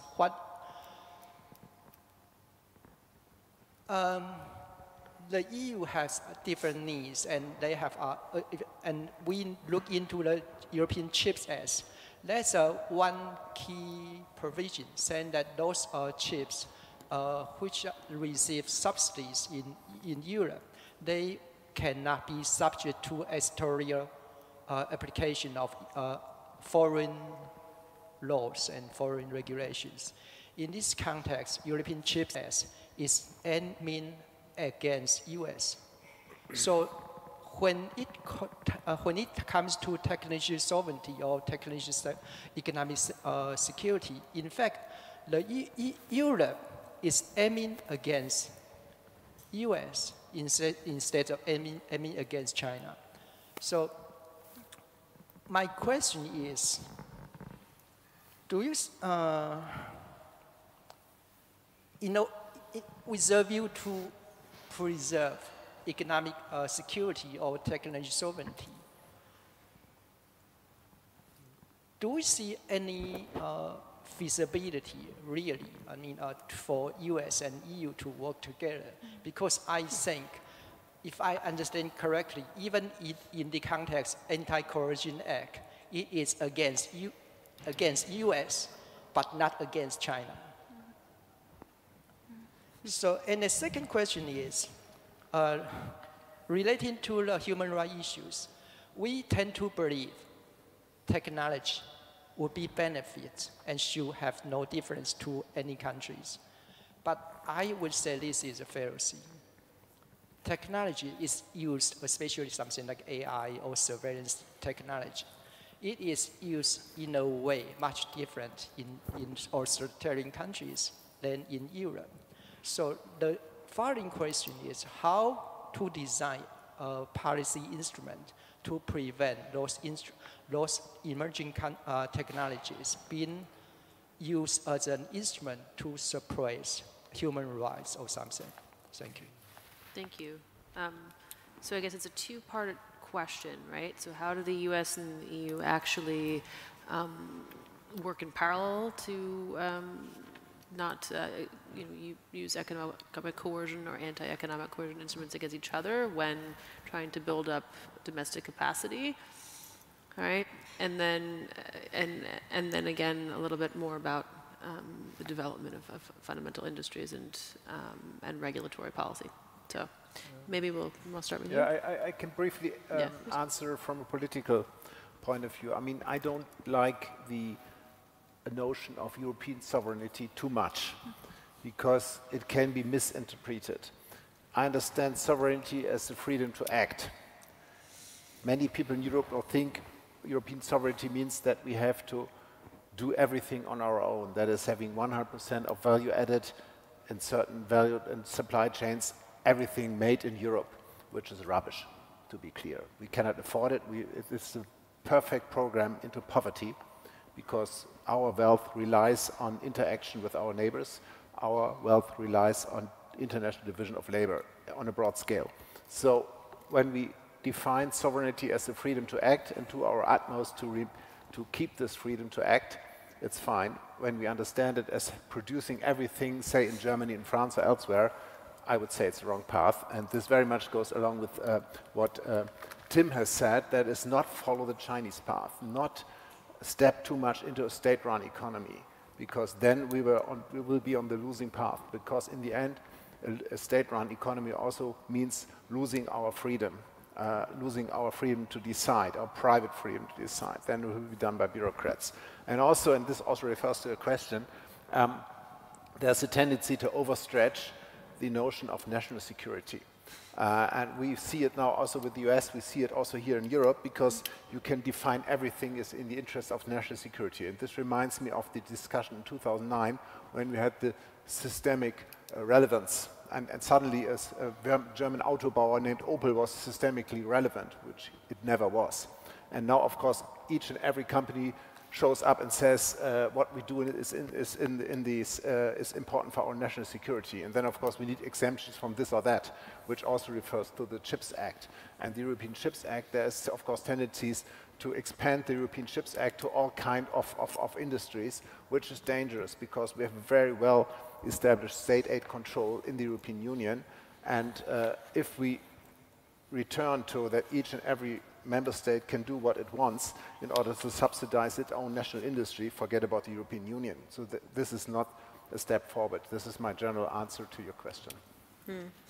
I like to sort of phrase it sometimes as the distinction between national economic... I only have said there is a tendency to overstretch it and to use it for different purposes. Yeah, and if I may add, I mean, if we take the transatlantic partnership seriously, then maybe we would more often think about transatlantic interests. And I think both the EU and the US could do better with not hurting each other with their individual economic policies. And I don't even think the IRA was meant to hurt Europe. It did. Maybe it would have been better to consult with partners beforehand. The EU, on the other hand, is sometimes intentionally hurting American tech companies, and we also have to be honest with that.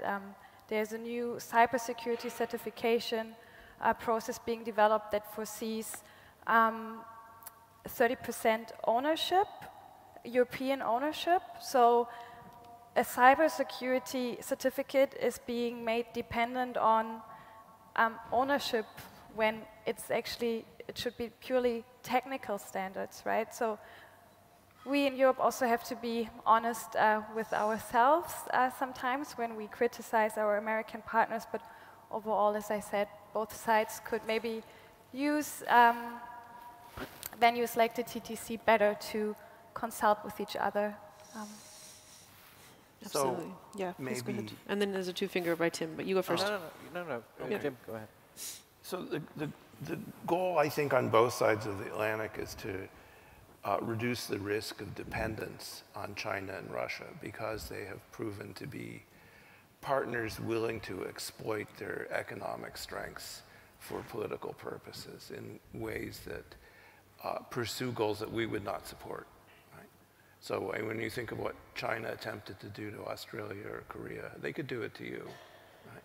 So it's not to end globalization, it's to reduce the dependence on these two countries. And in this, the Huawei story was significant. Huawei grew out of a very predatory Chinese policy that involved exceptional economic espionage, non-compliant loans and subsidies that went contrary to the WTO. The Huawei story, in some ways, is Huawei started out as the poster child of Chinese industrial policy, and now it's the poster child of why people worry about China. But the question, for a minute, I thought you were French when you were asking about could we get a transatlantic deal. I think it's quite possible. There's a history of partnership. There's a history of shared values, right? The dilemma we have now is that for reasons relating to security, which can be overstated, the US at least has decided to renew its industrial policies, to build technologies that it thinks are crucial for national security moving forward. And this does give competitive advantage, not just to US companies, but to European companies or Japanese companies present in the US. But managing the tension of this industrial policy that has not been here for 30 years, managing that tension is, I think, part of what we have on our agenda here, which leads me to how do we get a new, and TTC is a step in the right direction, a new transatlantic trade and technology agenda that focuses on identifying the issues where we have disagreements. But I'm ultimately confident that with perhaps one exception, we will be able to reach that agreement. There is a degree of hostility. Speaking now from the US perspective, I don't know what Adam thinks. At times there does appear to be a degree of hostility from Brussels that's unwarranted and a degree of suspicion. But I know that my colleagues in Washington would lecture me if I beat up too much on that and say that no, ultimately we're so similar and our interests are so closely aligned that we will be able to reach a deal. But we have not yet identified the steps to reaching that deal. Starting, but that's, I think, where we need to focus. So, you know, what's the alternative? I mean, do you want to go it alone? Neither of us would be better off. Yeah, well, I mean, I'm not the right one to sort of lay out a transatlantic agenda for cooperation and what the prospects are, but Jim wanted us to be provocative after lunch. So let me drop one provocative note here in a transatlantic conference. I mean, the fact that I agree that, I mean, this is a systemic competition between China and the West over sort of how do we develop economically and also the underlying political system. And if that's, but the fact that there is a strong value underpinning, that's sorry to say, but I don't think that it's best served if we just think of friendshoring, how we do stuff with partners we like because we share the values, etc., etc. In the end, this will be to a large extent also an economic competition if we stay sort of attractive and more attractive to our citizens, and that requires us to be less dependent on China, certainly, but that it's really a lot about diversification and not necessarily just working with friends and allies, because things, the hell, need to remain relatively cheap. Prices are going up everywhere at the moment anyways. So we need to make sure that our economic and political model remains attractive to our citizens. That is sort of a part of this value confrontation. So it may be counterintuitive, but the American, I mean, I'm not saying we shouldn't align and cooperate across the Atlantic, but this is in the end about diversification and not about friendshoring. Okay, we have a couple more questions. How am I on? I'm gonna let you both ask, each of you ask a question very, very quickly in 20 seconds. My first question is, how are we on time? Thank you to this panel. This was a very stimulating and perhaps provocative talk. My question is for Mr. Lewis directly. You mentioned before that your colleague in China had commented that the US and Europe had handicapped themselves because they had winning strategies in the 20th century, but have been unable to move past those strategies. What do you think, or in your eyes, what is that between the US and Europe, specifically on the transatlantic relationship? Why hasn't it been able to develop or come up with a new winning strategy, I would say? And I should note the source of that was a senior colonel in the People's Liberation Army who works in intelligence. So it's not someone who, it just wasn't a random remark. He was reflecting internal discussions. I wondered that, we got sort of fat and lazy, didn't we? I mean, when, particularly in America, where, you know, we were so pleased with ourselves from our resistance to the multi-decade threat of communism that we kind of slacked off a little bit and we kind of let other things, and reasonably so.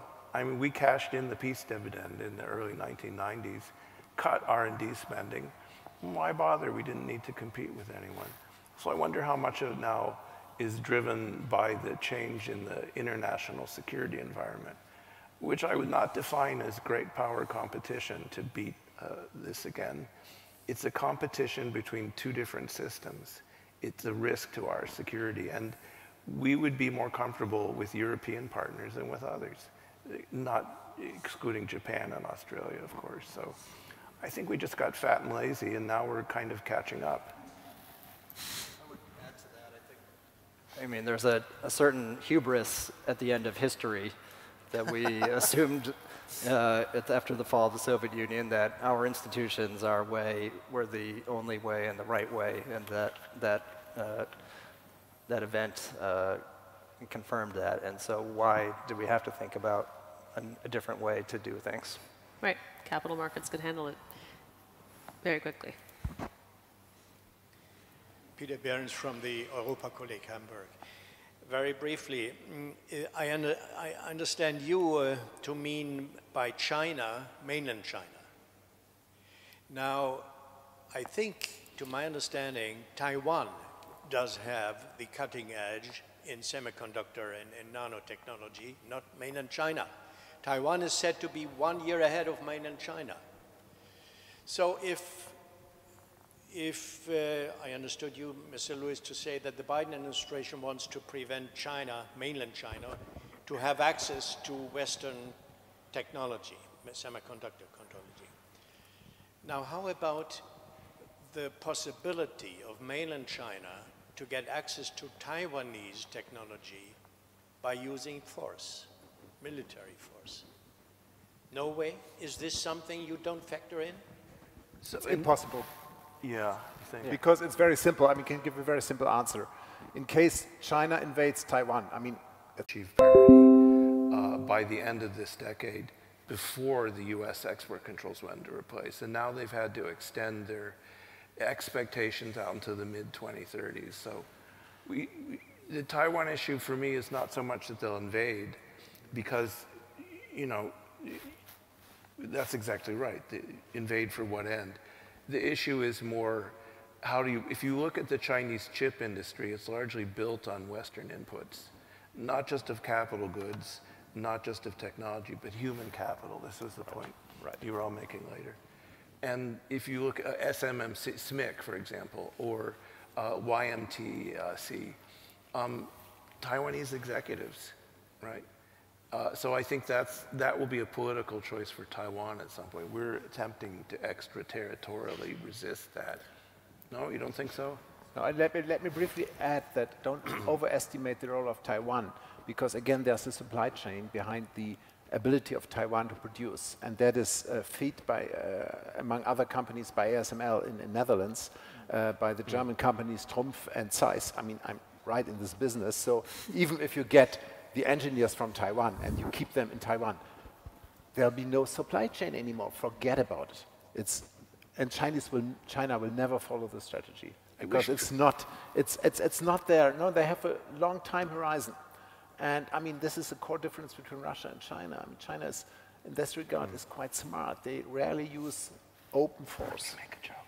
Oh, I was just going to say, I wish Trump would change its name, because it has painful memories for some of us. There's an F on the end. Tim? Yeah, I agree with everything that has just been said, maybe with one exception. But I mean, what we shouldn't underestimate is now sort of the trouble that China and the rest of the world would be in if China actually invaded Taiwan. Not because China would gain all that technological capacity, but that capacity would essentially be gone. So it's a horror scenario, but it's not as simplistic as the Chinese just taking over. That I think is important to understand. You said one aspect, and there I slightly disagree. I'm not so sure that the Chinese are having time. I'm not so sure they are so self-confident anymore. I think there is a lot more hesitation in recent months, in recent years. I think it has always been a sort of more skepticism in Beijing around, which is why I'm getting more and more concerned about the Taiwan issue and whether the Chinese might have a shorter time horizon that we think, which is also why I found the unofficial or non-public strategy from the Ministry of Economics and Climate Action really interesting to read. They have sort of a time horizon for 2027.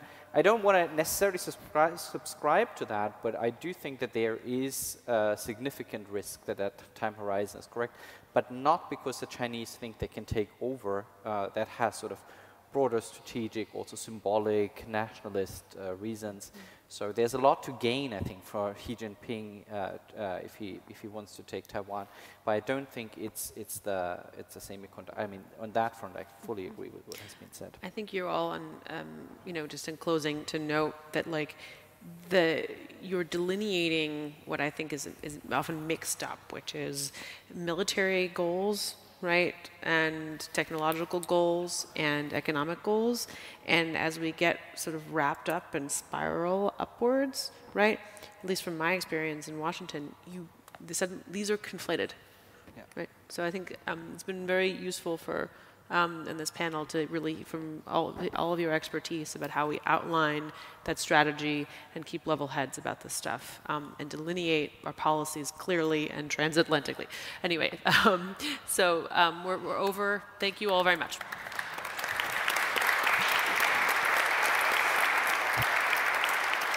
I was so cold. I saw you shaking. Yeah.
Check, 1, 2.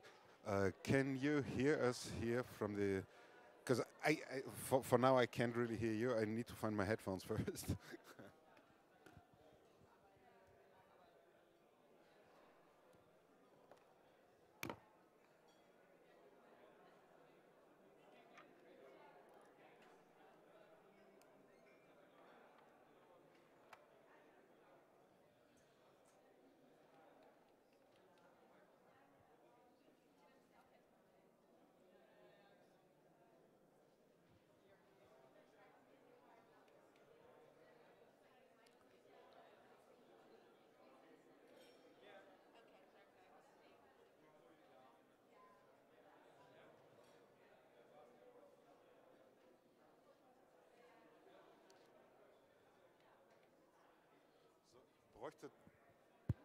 Ich bräuchte tatsächlich mal Paddy, weil ich nicht weiß, wo die Videokonferenz zurückkommt. Ich habe hier nichts.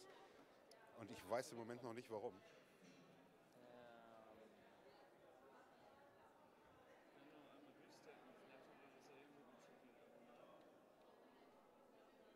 Sandy, der Output ist da. So could you please say anything? Oh, yes, now I can hear you. Yes. And you can't see me because we're just sending out the logo, but now you should see the more or less empty room, and you can hear me. Okay, and then we're good to go. Test works. Okay, see you later.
Mr. Moore, nice to make your acquaintance.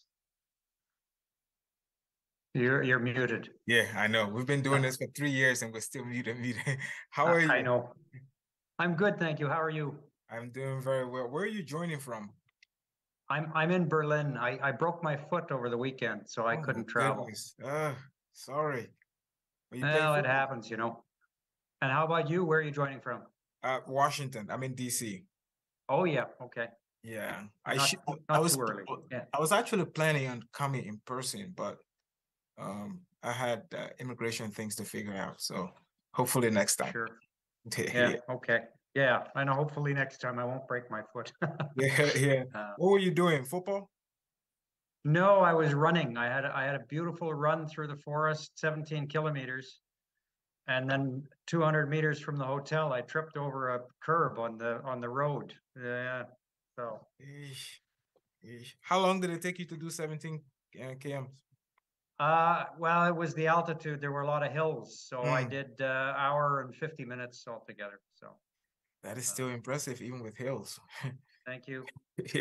Yeah. I used to run, but hoping, in 2016, I got hit by a car back in Liberia. So now I walk. Yeah. Yeah, things happen, and then you got to enjoy the things you can do when you can do them, right? Absolutely. And then, but now you enjoy the. I mean, there's some great walks in DC that you can enjoy too. Oh, definitely. So I live in Bethesda. Are you familiar with right? And there's a trail where you can walk on a trail from Bethesda back to DC. It's about cool. Yeah. Each way is about 9 miles each way. So it's not bad at all. Oh, it's beautiful country. I don't know it very well, but I've visited a few times with friends. It is very beautiful. And the thing is also, it's a continent-sized country. So you know, yeah. So you can have all kinds of landscapes. I went to undergrad in Kentucky, and Kentucky isn't one of the wealthiest states, but it has a lot of hills and mountains. And in the fall, it is probably one of the most beautiful places I've ever been, because when the leaves change, it looks like a picture. Like, you know, like sure. Yeah. When I'm not, I mean, as a Canadian diplomat, I go back to Ottawa, and we've got that sort of the rolling hills and the leaves in fall. A little bit earlier than Kentucky would, but it really is something else.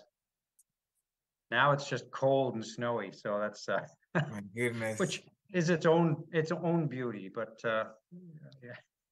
well, that is just, you know, what I always think about Canada and just the adaptability of humans. So I know a lot of Africans who've moved to Canada over the last, say, 2 decades. And I mean, these are people who would complain that it was cold when it was raining back home, and then moved to Canada. You know what I mean? Like, but yeah, I think just as an aside, on the immigration question, I think Canada is probably the star performer, best in class. Just both in terms of, you know, the people to bring, but also in integration. You know, it's incredible. You're a star player, Alphonsus Davis. You know, yes, that's right. This is a kid who was born in refugee camp in Ghana. You know, like, I mean, it's and there are many Canadians with a story.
feel like I should wave to the folks online. Can you see us?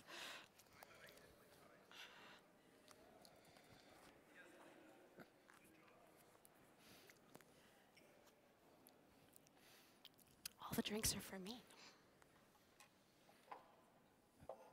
What's that? Ooh, interesting.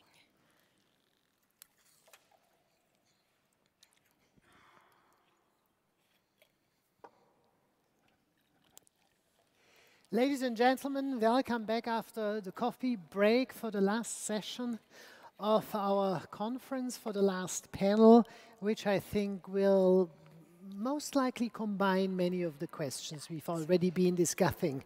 When William Jefferson Clinton was running his presidential election campaign in another world and in another time, there was, I think, if I remember correctly, that famous slogan, "It's the economy, stupid." I think we need to add today, it's the environment stupid, and of course it's also trade stupid, and it's human rights stupid, and it's so many other things that we would like to talk about this afternoon. And I'm very happy that we have assembled wonderful experts for this panel. I unfortunately have to start with one apology. Nina Scher, a lawyer, political scientist, and excitingly also a musician, who had agreed to be on the panel, unfortunately has to excuse herself. She is in the middle of a meeting and of intensive debates, and of course she is excused because she might already implement what we are talking about here, and so she might be ahead of our discussions and debates. I'm all the more happy to welcome here live and in presence Samantha Cross, being the director of the Energy Security Initiative at the Brookings Institute. And I'm also, very happy, and I learned yesterday that you have some German experience, spending time in Berlin with the joint fellowship by the Brookings Institute and the Robert Bosch Foundations. You are a great expert in also international energy politics, and if we talk about environment and trade, of course, energy and energy security is a very important aspect. It's the big elephant in the room that we need to talk about. Thank you very much and welcome. My pleasure. I also very much like to welcome Mr. W. Guy Moore. He is a senior fellow at the Center for Global Politics Development. He has been serving as the Minister for Public Work in Liberia, and he is very experienced in policy, in policy making. He has monitored many programs. He is, I think, both familiar with science and politics, and I think you will enrich our debates from your specific perspective, and we are very grateful that you took your time, and we welcome you here to our panel virtually. Welcome in Hamburg. Thank you so much.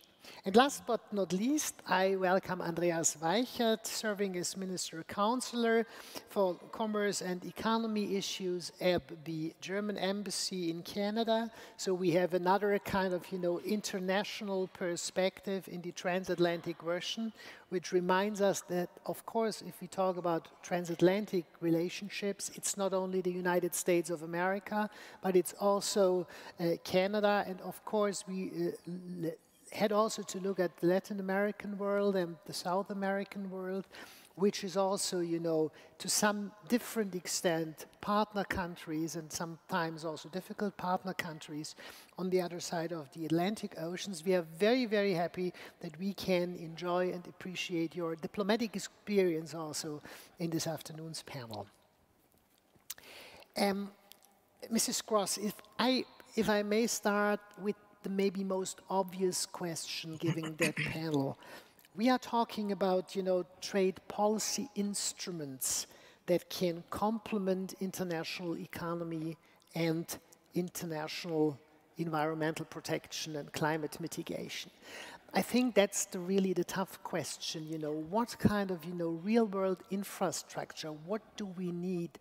Do we have instruments at hand to kind of, reconcile these two maybe biggest issues we face in the 21st century, economy and ecology? Because if you look at, you know, the last generation activities and everything, the ecological catastrophe seems to be so threatening that, you know, it might be above everything, but we all also know that without economy we can't survive. So you have the perfect recipe, or at least some challenging questions for us. I think the perfect recipe is a difficult thing to ask for. I wish that I did. But what I think I want to do is back up the question for just a moment and point out that what we need to do in order to deal with the climate crisis is a complete remake of our energy system, basically the circulatory system of the entire global economy. And so we need to remember that. And so when we ask trade policy, what can trade policy do to encourage this transition? That is a very, very big role for trade policy to take on.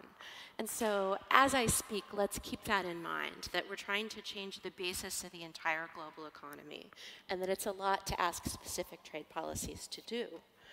But with that in mind, I feel like a lot of more punitive policies are getting attention right now, particularly here in Europe. The CBAM, the Carbon Border Adjustment Mechanism.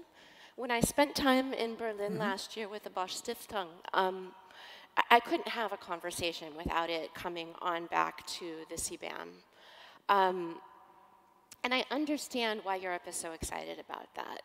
It is not just intended to reduce the emissions of products that the European Union imports.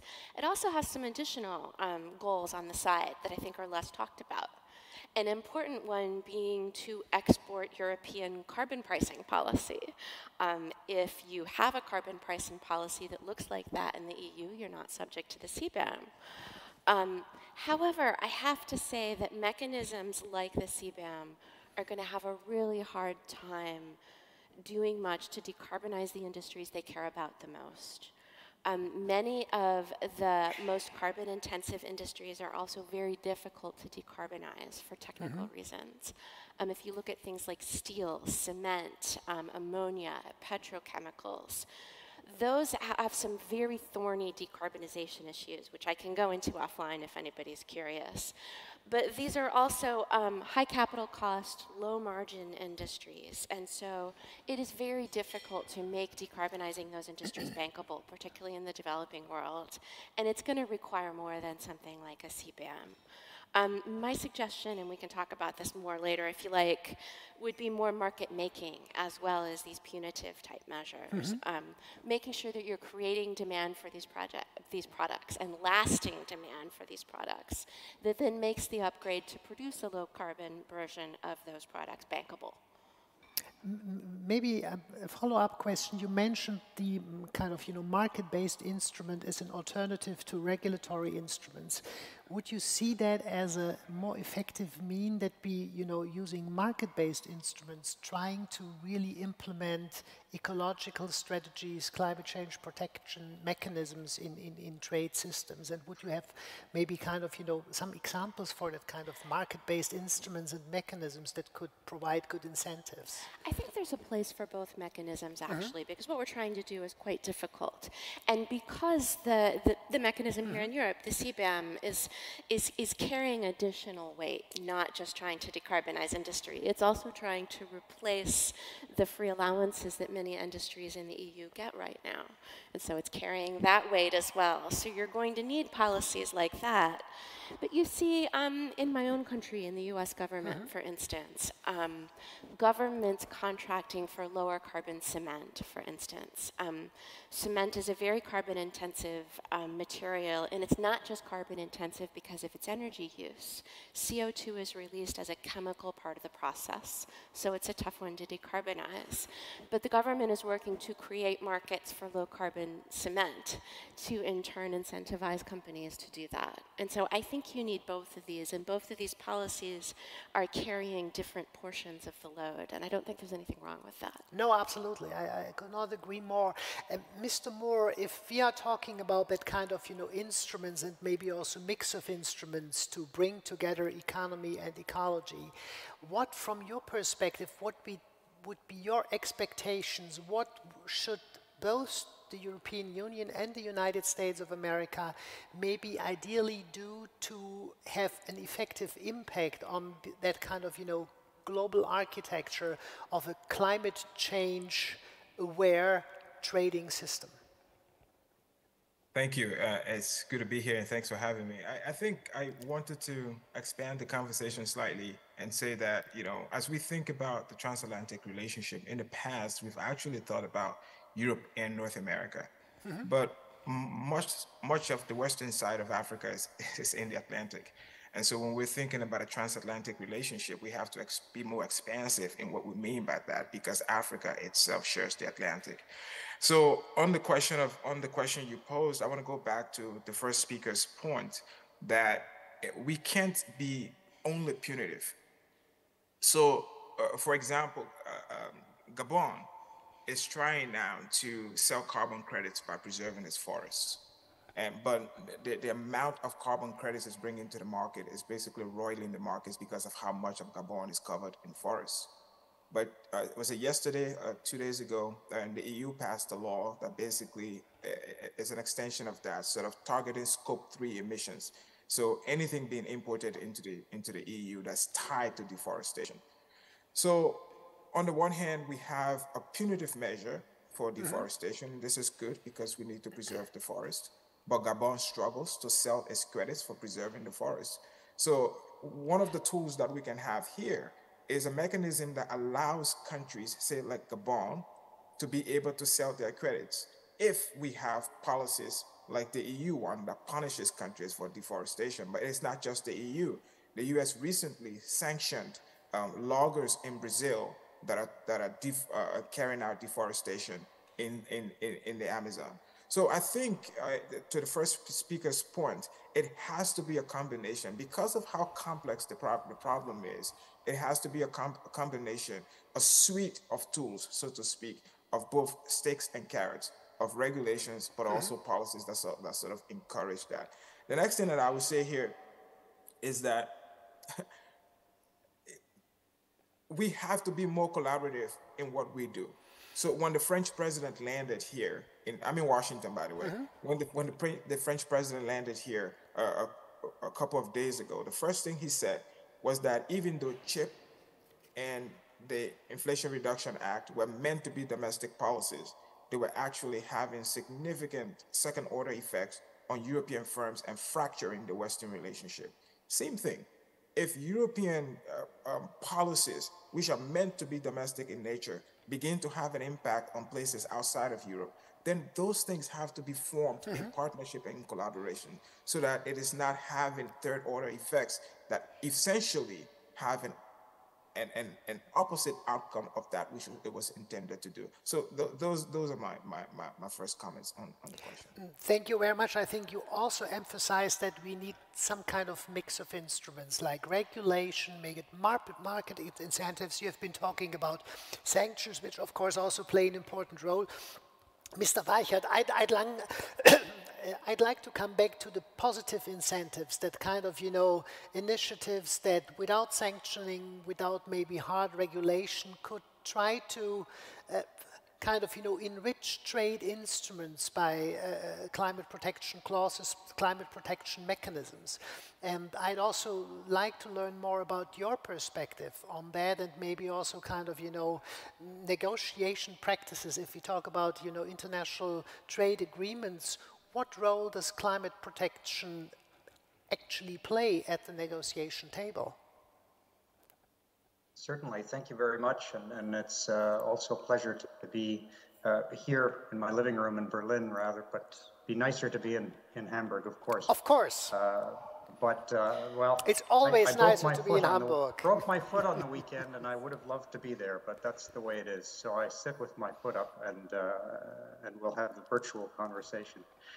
One point of clarification: I am a Canadian diplomat based in Berlin. I believe you flopped the countries in your introduction. No, that's no apology. It can happen because my very Canadian name sometimes confuses I was mistaken by that, true. But but looking at the positive side, first of all, I have to agree with what both of the other panelists have said to this point. I mean, key thing is any way forward on the trade and climate issue will have to be done in collaboration to be effective, and it will have to include many parts. Some of them may be punitive, some of them will be positive, some of them will be demand-inducing. I actually broke my foot on a trade mission earlier this week where we were discussing some of these precise issues of how do we push new technologies in, for instance, carbon-neutral concrete, so that people will be willing or able to pay the higher cost that initially new technology always costs more. So how does the trade policy help? How does the industrial support policy help these companies to develop new solutions that are good for the climate, but then also supported through freer trade? You asked how can a trade agreement, where does this fit on the negotiating table? You know I will talk about CETA. I mentioned it in my tweet. I was very pleased to be in the Bundestag on the 1st of December when they took their vote to ratify CETA, and we look forward to the German Parliament, the Upper House, the Bundesrat ratifying, and then maybe the rest of the European countries who haven't done so yet. CETA includes a chapter on the environment, on mutual goals. If I can back up for a moment, the purpose of a free trade agreement, or any trade agreement, is to provide a foundation for companies to trade. We want to provide companies with some certainty of how they will be handled in their trading relationship in another country, in another environment. The CETA agreement is, I think we agree between the Europeans and Canada, the gold standard for future trade agreements.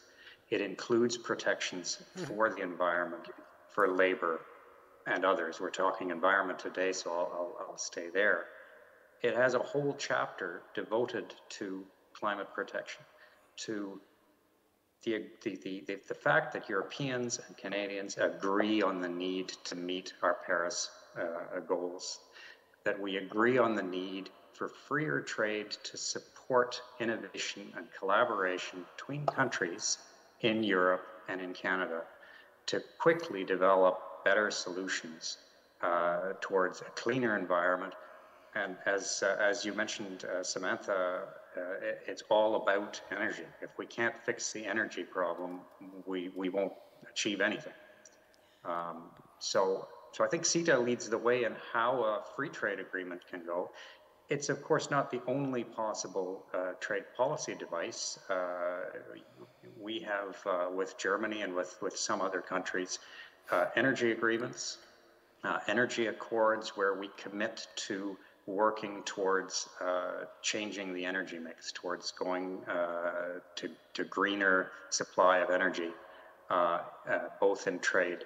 We have not federal level, but provincial level agreements in trade where we commit to cleaning up ports, cleaning up transport across the North Atlantic. This is a problem on the energy scope, but not only energy, but overall environment and health of the oceans. How do we get stuff from America to, and I say America by North America here to be clear, to Europe? How do we get European and African goods that cross to the Americas? Well, a lot of it's on ships. If we can't power the ships in an energy, a climate-friendly way, if we can't have the ships crossing the ocean in an ocean-friendly way, which then we're nowhere. So I think it's terribly important that we look at instruments which encourage that collaboration in a positive way, not a punishing way. Thank you so much. I will get back to the instruments in a minute, but I also would have a follow-up question for you concerning CETA. And you said that it's been maybe a blueprint for modern international free trade agreements, including environmental issues, including human rights issues, labor issues, and so on.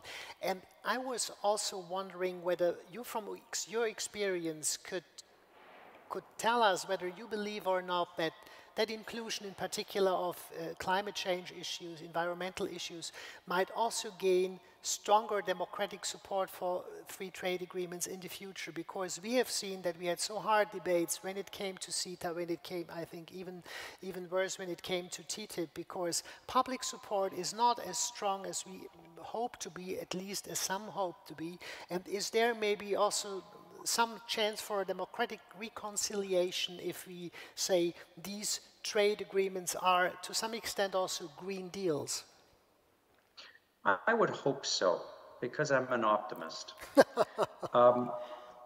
CETA has been provisionally enforced for just over 5 years. Mm-hmm. In the EU, it's created 700,000 jobs. Trade is up by over 35%.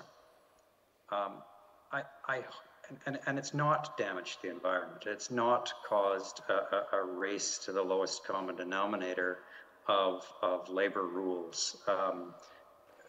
The partners have continued to have legislative control over how they want to legislate in environment and in labor areas. I would hope that evidence will speak for itself. Maybe we have to encourage it to speak for itself. As nations and trading blocs look at new FTAs with other areas. Thank you so much. Listening to that first round of comments, you know, I think I need to add another, it's the ... stupid, it's the energy stupid. This is something which I also really learned from these debates, and that brings me to my next question for Samantha Gross. Is kind of, you know, short-term energy protection, making sure that we have sufficient energy, in particular in these times of crisis, is that something that we can connect to and maybe reconcile with sustainable energy supplies? I think in public debates, at least in Germany, there's that kind of, you know, some people are very upset that we do not have Russian gas anymore because there is the fear that we will see a decline of wealth and of economic power, and others hope that that might be the big turnaround for really greening the energy sector. And that would be my very question. Is that turnaround really feasible? Is that something we are about to do? And what are the kind of, you know, again, infrastructural requirements if we want to reconcile sustainable energy support and short-term energy security? Right. I would start with that by saying that short-term energy security isn't necessarily incompatible with long-term sustainability and with making the energy transition. However, the events of the past year or so have made that more difficult. Going back, Russian gas was a very attractive transition fuel for Germany and for the rest of Europe. Particularly when that gas was inexpensive and it was shipped with infrastructure that was already in the ground. And so that looked like a great option. And there were certainly security concerns raised, including by my own government. But I understand why that looked like a good option, particularly when you're using that gas to phase out coal on the way to a zero-carbon electricity system. This makes perfect sense. However, now we have this problem that you need to feed the energy system you have right now because it can't be transformed instantaneously. But you've lost this really important source of gas, and that Russian gas, in my opinion, is not coming back. Even if you wanted to buy it, Gazprom will never again be a reliable supplier of natural gas. It's over. And this is something that the world and Europe all need to deal with. So when you're thinking about infrastructure, you need natural gas right now, particularly in this country where the primary uses of natural gas are heating homes and industry. And neither one of those is particularly easy to replace. Industry, you're using it because you need very high heat. In homes, you'd have to turn over all those homes' furnaces. I have a friend who lives in Berlin who's on a 6-month waiting list to get a heat pump in his house. So this is not going to happen quickly. So what you need to think about doing is how can you get more gas into the economy right now in a way that's future friendly? Something I hear a lot is, oh, we'll just convert some of that infrastructure to use hydrogen later. That is a possibility, but I want to raise a big red flag of engineering from this. And my background is technical, and every time anybody hands me a microphone, I remind people that you can't just put hydrogen through a natural gas pipeline. Hydrogen is a tricky, tiny little molecule. It is much, much more prone to leaks than methane is. It also is hard on the metallurgy of a pipeline. You need a very specific metallurgy to ship hydrogen. And so there are some real issues here. If you have a hydrogen leak and it happens to ignite, it burns very hot with an invisible flame. This is stuff you need to be very, very careful with. And so as you're thinking about, we'll just use that for hydrogen later, make sure that the engineers are in the room and make sure that that is actually feasible.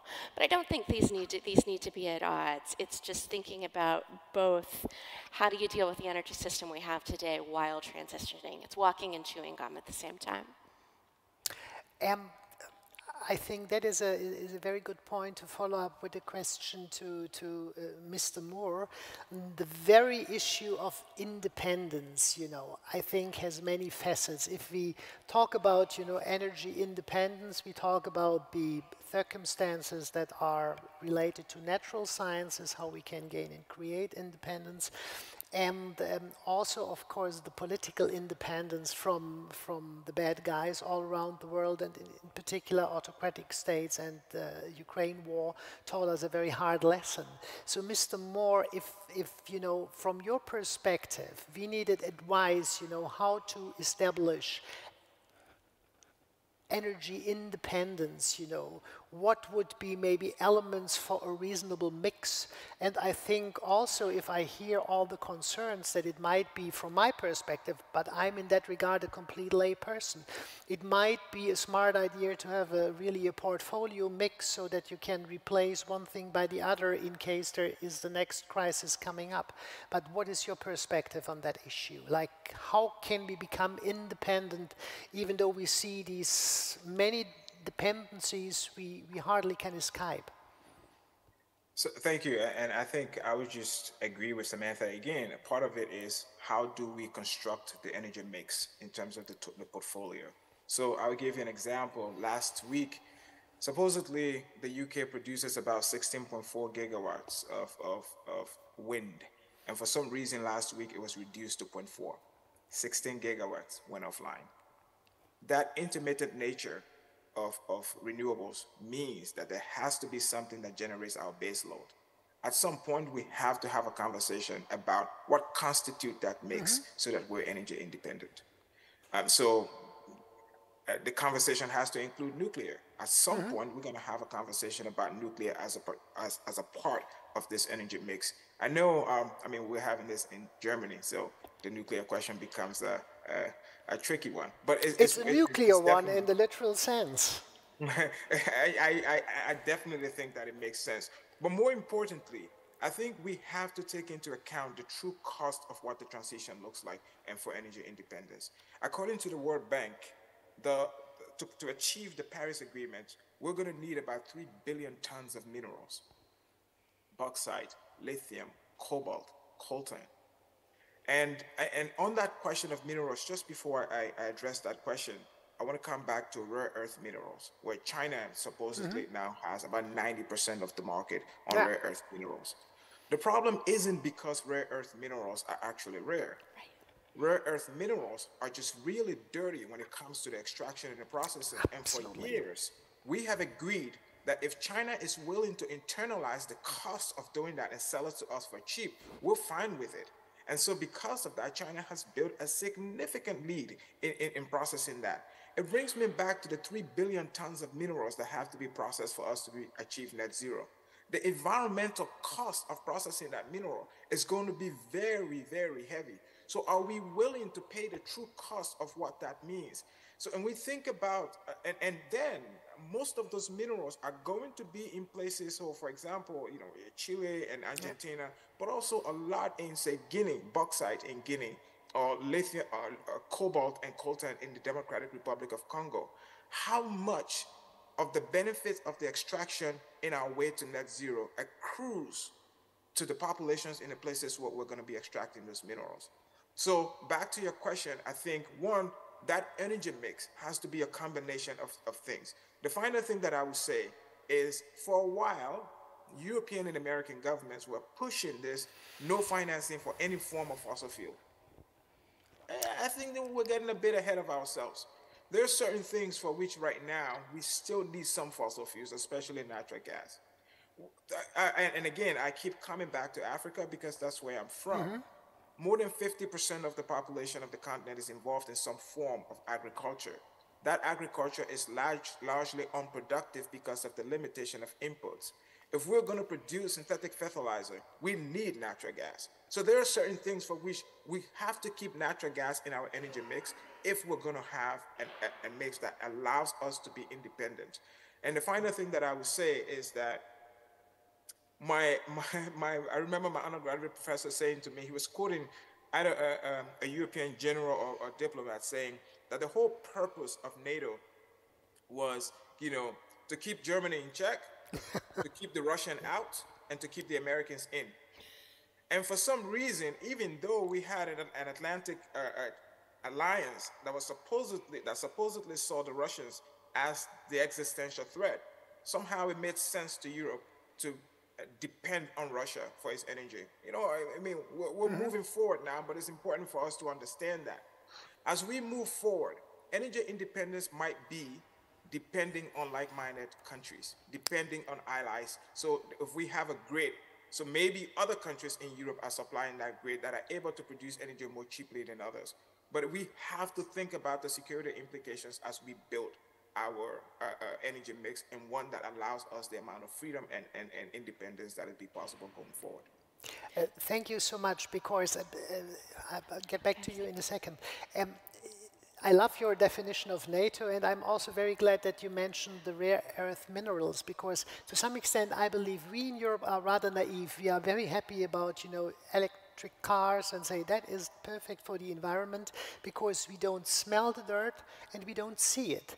It's happening somewhere else and we are not exactly sure what happens and how it happens. And of course we might, you know, in a couple of decades feel as guilty as we now feeling if we kind of, you know, burn all fossil energies. And I think that's a very important remark. And you gave another buzzword at the end of your remark. You know, energy security depends on like-minded countries. But is that a realistic perspective if we also need, you know, for our support, for our supplies, countries which may not be, at least not perfectly like-minded? That is something I think we may be about to find out. And I know we've talked a bit today about the Inflation Reduction Act in the United States.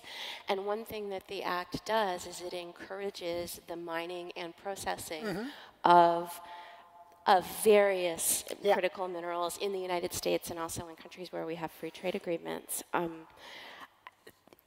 We're really hitting on one of the important parts of the transition, and another thing I say every time anybody puts a mic in front of me, and that is the green energy transition is not necessarily without environmental problems, nor is it without emissions or environmental damage. It involves us building things.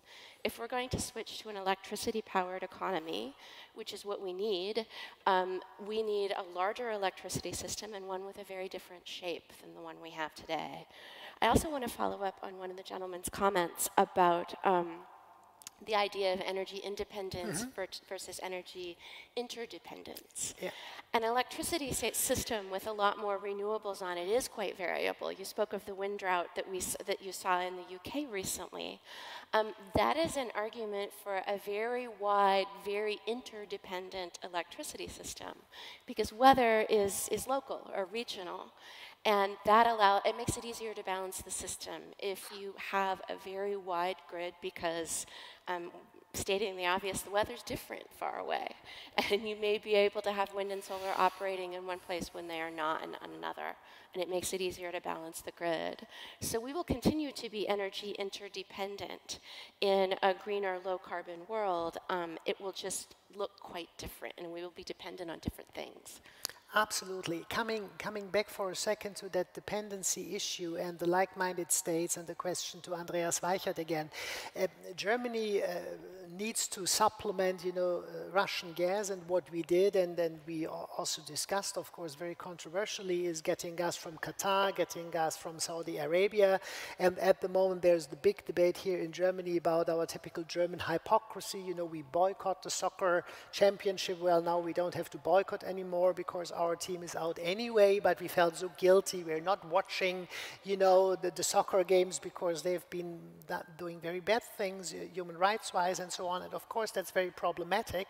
But at the very same day when the German team is protesting, Qatar announces the gas deal is sealed and you in the future will receive a certain amount of gas and so on. From a Canadian and Northern American perspective, how smart is that German move to now rely on Qatar and Saudi Arabia and countries like that? Or is it maybe not a smart move, but a necessary one because there is no reasonable alternative? What would be your perspective on that kind of, German policy? Which I think is in particular tricky for our Green Party, because the Minister of Economy is a member of that party, and he has to be a bit more pragmatic maybe than the program he was elected for. So first I'd have to say that as a Canadian, I feel Germany's pain. We, of course, exited the World Cup a couple days before Germany did. And we don't get to come and play all that often, so it's even more painful. I'm also sad because Germany's out, because now who should I watch? I'll figure this out. Interesting point. And I guess I'd start with,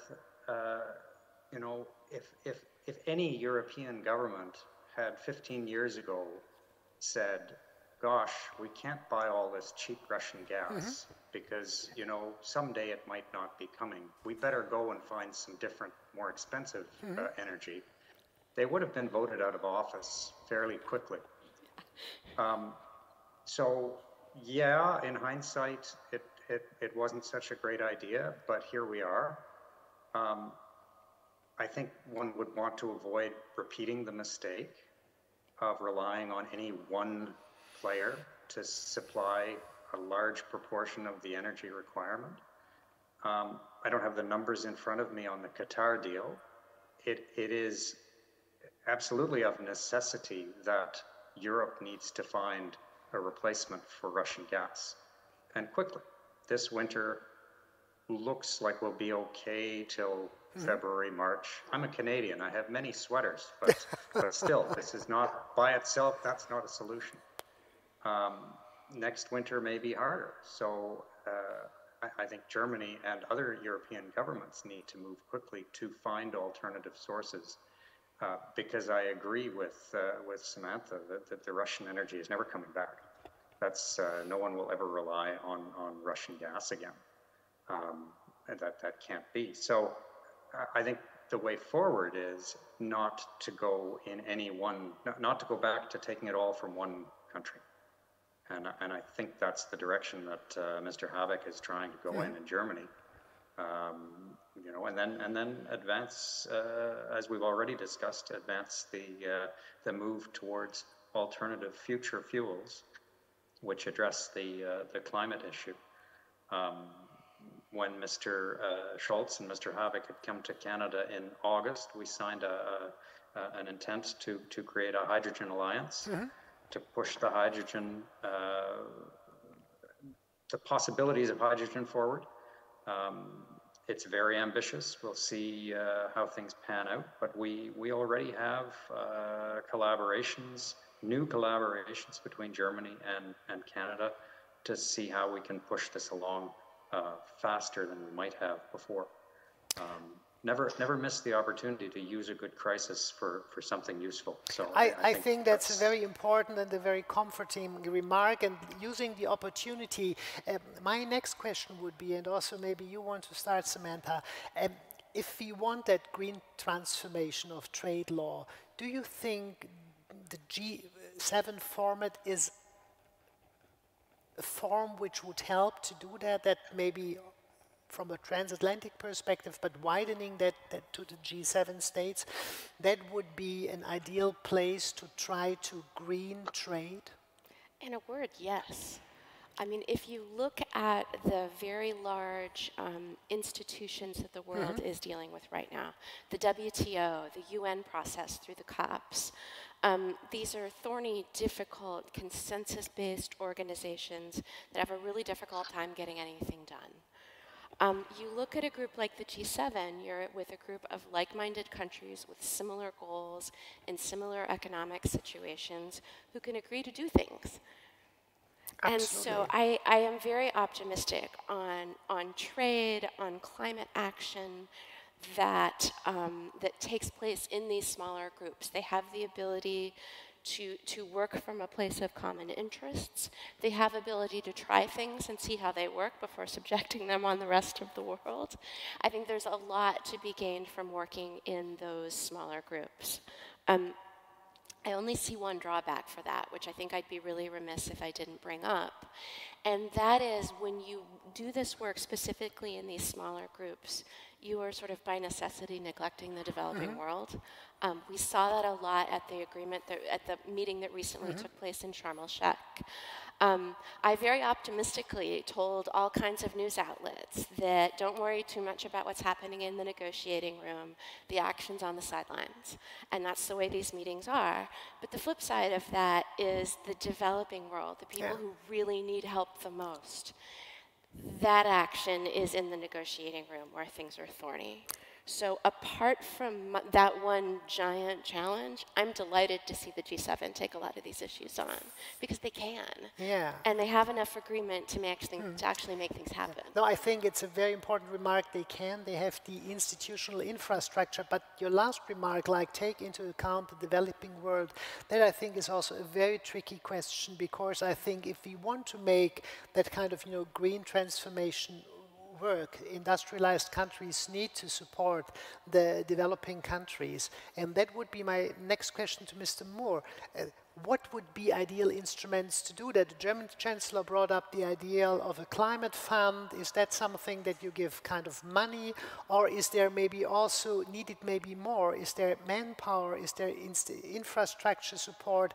Is it only money we are talking about, or is there some kind of maybe a need for a more intensive, really, partnership, including personnel, including know-how, and so on? How can G7 countries really support the developing world in enforcing that environmental law standards, environmental protection, climate protection standards?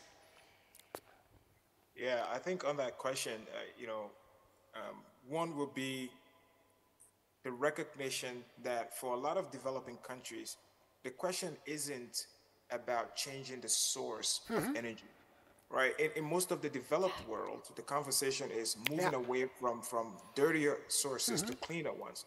Across much of Africa, it's basically access to energy. And so in those places, it is my view that we have to make allowance for some of the poorest countries to be able to, at least as they're ramping up per capita energy use, to use some fossil fuels, especially natural gas. I think making that allowance is one of the issues. The second one is I would step back and think about the COVID-19 pandemic at its beginning. One of the ways that, at least from the US government side, one of the ways the US government was able to spur innovation in vaccine development was a pull mechanism, and economists call a pull mechanism, which is Operation Warp Speed.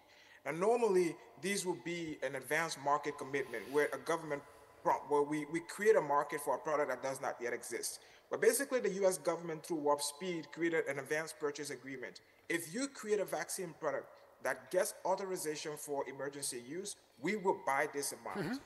Imagine if the G7, all of the countries in the G7, created a massive fund that then said, if you were to create a technology that would do this, this would be available. I believe that is a mechanism that still exists, that is there.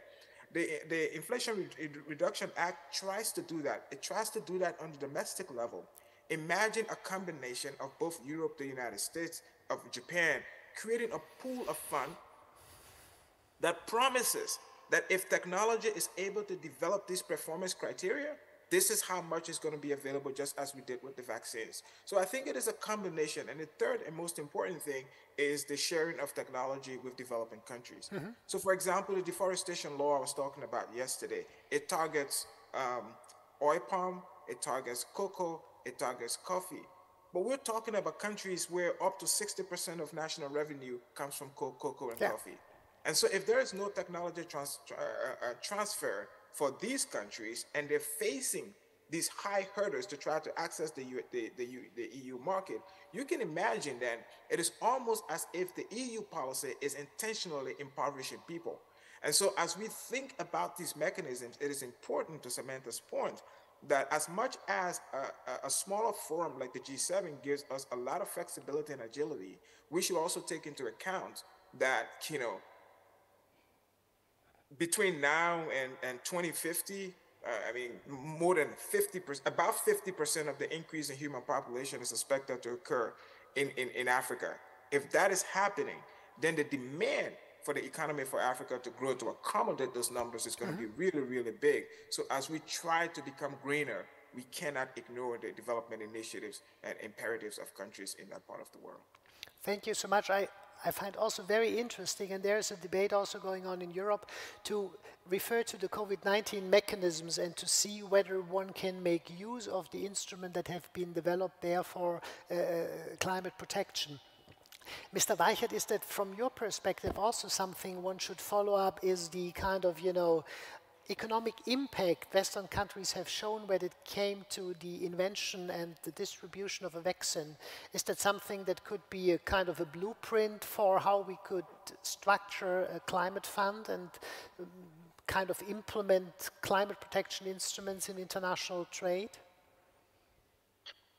Yes, I certainly think that we need to look at these mechanisms. It's well and good for Europe and North America to have agreements and have secret handshakes, but we won't achieve the climate objectives if we are not taking into account the rest of the world. I mean, an anecdote, you know, of course, with social media, one is in touch with many people from one's past, and I find it interesting when I see some from my old small town, and they say, "What's the point? What is the point of all this climate stuff?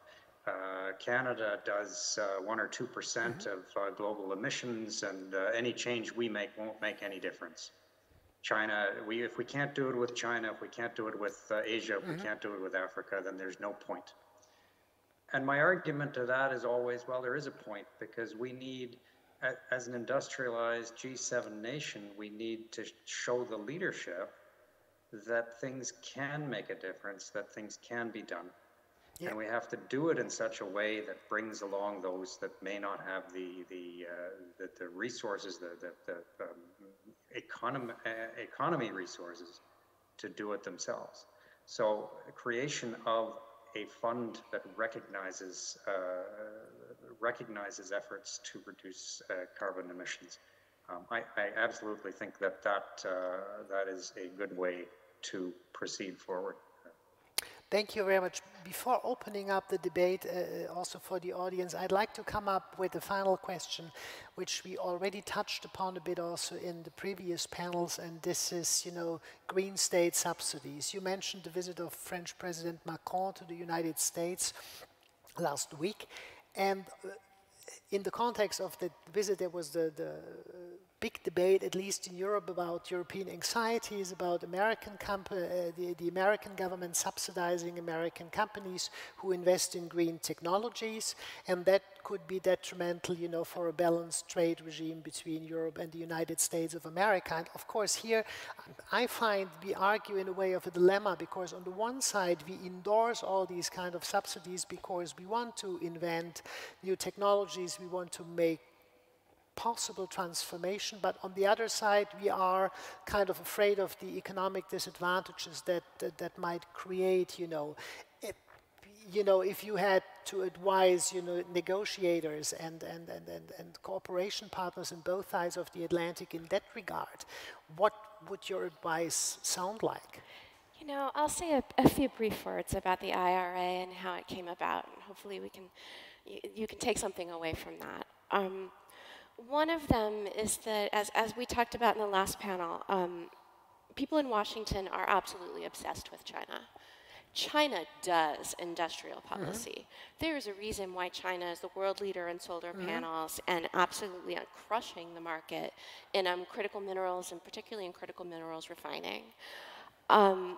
In order to diversify the marketplace and to provide these kind of materials, not just for our own economy, but for Europe's and other places, it is important that these markets be diversified. And the US doing some industrial policy is a way to make that happen.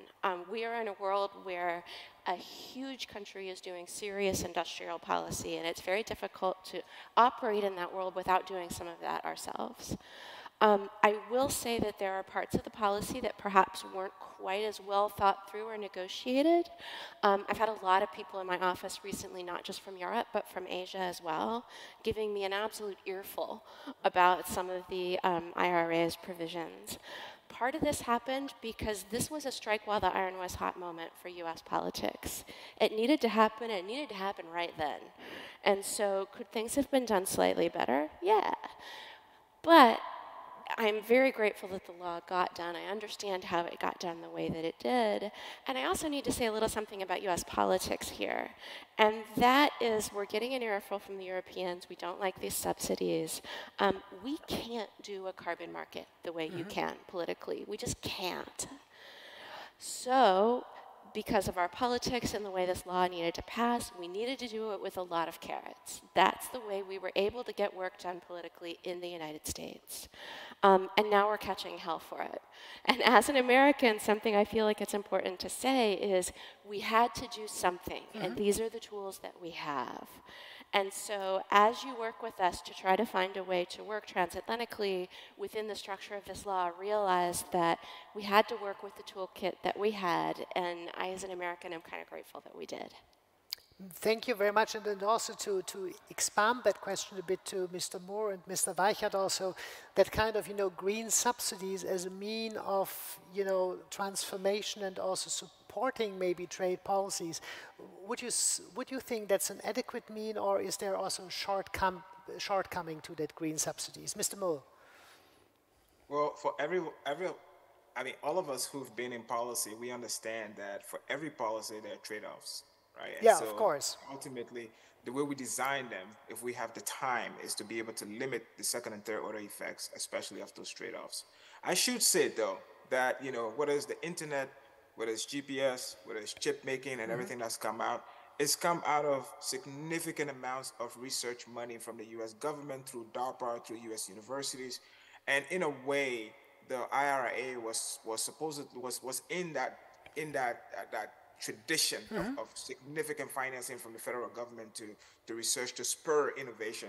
Obviously, as Samantha said, it could have been done better. But part of it was, you know, made in China in 2025 frightened people here in Washington, right? China dual circulation that saw China replacing the United States at the center of global trade. Even as we think about the international implications, one has to think about the domestic implications too. Second thing is, but that's not new, right? You have in Germany, you have a Made in Germany Industrial 2030, HMK. I mean, every country does some form of industrial policy. As allies, though, I think it's important that industrial policies, the second order effects, are not as destructive for the rest of the world. And so maybe there are things that we can be done now to try to limit that. But I think, you know, because of the, I would say this, between the end of 2019 and say end of last year, we had spent, I mean, globally, over $10 trillion because of COVID. That is how big the threat was. And because our perception of the threat was that big, we were willing to spend $10 trillion in a 3-year period, more than $10 trillion. The climate crisis is greater than COVID. But simply because it is gradual and because the effect is not felt immediately, as it were, we're not spending as much. So when we think about the kinds of subsidies that are required, imagine that we spend over $10 trillion around COVID alone, and we're facing a crisis significantly greater than COVID. We're going to need more of those. They have to be smarter, though, so that the outcome is not as destructive as what we intended to be. Thank you very much. Mr. Weichert, would you see a chance, talking about industry politics, a chance to develop a cooperative transatlantic industry policy, or is competition just too big, are national interests just too big to really do that in a cooperative way? Well, gosh, that's something to think about. No, that was my intention. I think we can. Thank you. No, that's good. No, listen.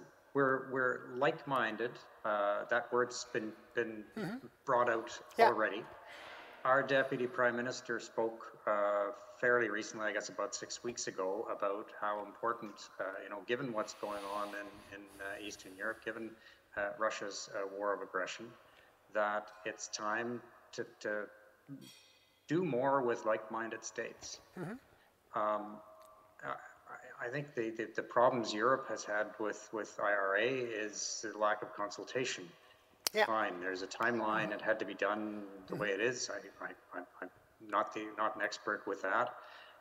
I think the best types of trade policy that we can develop going forward that support both the trade and the much more important climate elements are going to be those that we work on collaboratively. And I think that's obvious. Those are the ones that bringing partners in from other parts of the world to work together, maybe a three-way partnership to address a specific problem that helps. Those will be the policies that I think will really help us get over the finish line. You had asked me earlier whether I thought the inclusion of climate objectives in trade agreements could help sell trade agreements. I'd put that on its head. I would hope that trade agreements can sell the importance of the climate objectives. As Mr. Moore just said, this is a much bigger problem than what we've been dealing with medically for the last 3 years. And yet the urgency is still missing in a lot of the population. How do we get them on board to support some of these decisions, to support the idea that, well, we're going to subsidize certain activities in a certain way? I think the example Mr. Moore gave of some of the innovation and the research, there's a whole lot of research that developed great things that would never have happened if there were not programs to encourage research and research partnerships between countries, not just within countries. I guess the last thing I'd say about subsidies, which was your original question, not to me, the bad policy gives subsidies to people for doing what they were going to do anyway. And one hopes that future collaborative development of industrial policy and trade policy, if there are subsidies involved, that we're going to use them to change behavior in the climate sphere. I very much like the turnaround, saying that, you know, it's not only the question whether, you know, greening could make trade agreements more attractive, but the other way around, that international trade also can shed a light on the high importance of climate protections regarding the actors who might not be that aware. And I think maybe there is also a certain degree of short-mindedness in Europe, because we have the big climate demonstration and, you know, Fridays for Future and Last Generation and so on and so forth.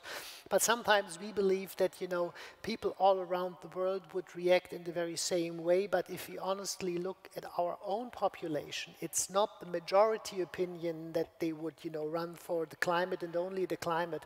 And therefore, I think that way kind of, you know, of mutually learning and sending the message how big the crisis is something of utmost importance. However, I think we already spoke quite a lot, and I'd like to open the round of questions to the audience. Yeah, Mrs. Ode, you'd be the first, please.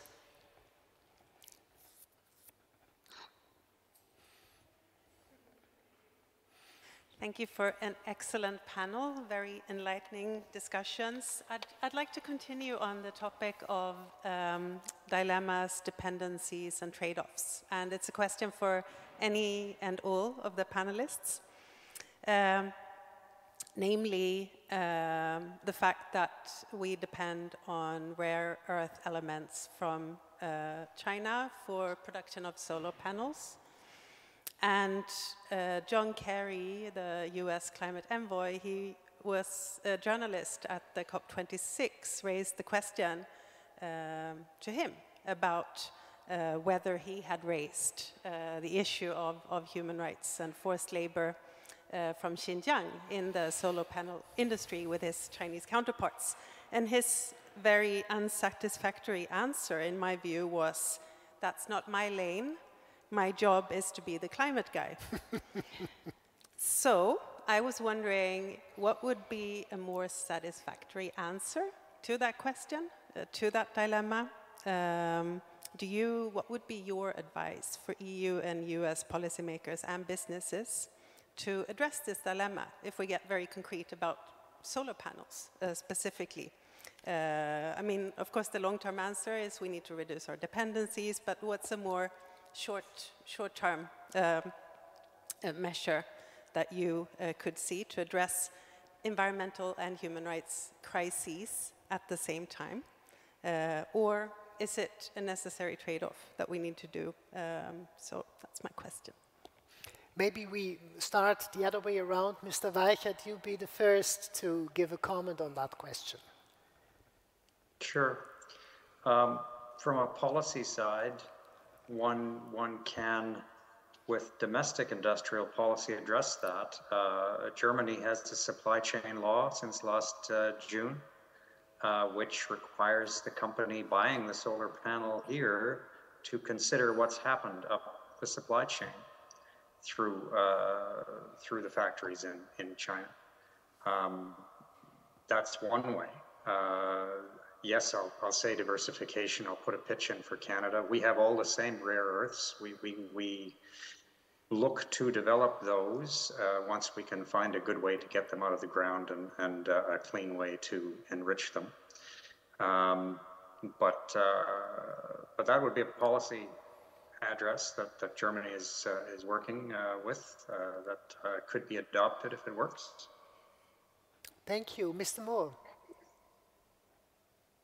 Well, I think a part of the story for the expansion and uptake of solar is a German one. For a long time, the German government subsidized it and actually made it competitive in a time when it wasn't competitive and it was very expensive. So that was, intentional government policy that led to that outcome. So I think that's one of the ways to be able to do it here. Again, it comes back to this thing that, the extraction and processing and enriching of minerals is a very environmentally dirty process. So one is investing in ways that we can, because eventually, if our trade agreements are going to match our values, then it will come with cost, right? So, if we want to continue to have cheap solar panels, cheap electronics, then whether we like it or not, even if we pay little for it somewhere else, at the back end of it, someone else is paying more for it. So I think the way to address that would be through industrial policy, like Andrea said. A very important point. Thank you for that. There is no free lunch argument, which we sometimes tend to forget. Samantha. I'll just add, I completely agree that industrial policy is the right way to do this in the longer term. And I think we're moving in that direction, which I am grateful for. But in the short term, this is awful. This is one of those just wicked problems in that a lot of the world's solar panel supply is connected to that region of China. And I honestly do not know how to make that moral trade-off between the need for those panels now to reduce emissions into the environment and the fact that, and the forced labor that's occurring there. It's very flip to say that's above my pay grade, but it's deeper than that. I don't know how to make that trade-off, but I am at least grateful to see us putting the policy in place. Yeah. None of these minerals are rare, and I'd like to think that if we do them in our own countries, we can do a better job. Yeah. And so that we're moving in the right direction, but I do not know what to do with the situation we're in now. Yeah, maybe that is also an answer that we got to live, you know, every generation, maybe with a certain amount of dilemmas. But I think it's also a first step to be aware of the dilemmas and not to hide in total hypocrisy. The next question is from a colleague from Australia, Shakat Alam. We are very happy to also have that voice of, you know, also being a neighbor of China. And China was, you know, talked about quite often today. The floor is yours. Thank you for your question. Thank you so much for giving me this opportunity to ask this question. And it's a fascinating discussion. And it is so many interrelated aspects, the climate change, development, environment. I would like to make a few comments for our discussions and wanted to reflect on the issues that we are discussing today. These are not new, and I think we referred to a couple of dimensions that we need to open this dialogue between different agencies, policymakers, and institutions like WTO and UN and environmental institutions. Actually, it was part of the Doha negotiation, and that mentioned that there should be more, the relationship between multilateral environmental agreements and the trade agreements should be examined and to make them mutually supportive, so that they don't have conflicting policy objectives. Referring to the trade itself, I think we are trying to get some of those solutions outside of the institutional framework, which is sometimes the problem. Because I think within the WTO, if you look at that, they have some options to deal with those challenges. You know, in WTO, they have provided provisions, and I refer to get Article 20, which is often considered as an exception, to promote or address environmental issues, social issues, labor standards or human rights. However, those articles were interpreted so narrowly, hardly any environmentally motivated the measure could actually pass through different sort of conditionalities. And we have so many cases in the WTO. We have tuna, dolphin, shrimp, turtle, the gasoline case and beef hormone disputes and so on. But I thought the systemic change, if we could look at this subsidy within the WTO context, we could address some of those problems we are talking about, the green subsidies, and if we could expand the scope of GATT Article 20 exceptions, including, the environmental goods and services in that one, and allow differential treatment, to address climate change. That could actually resolve a lot of these sort of contested issues within the WTO.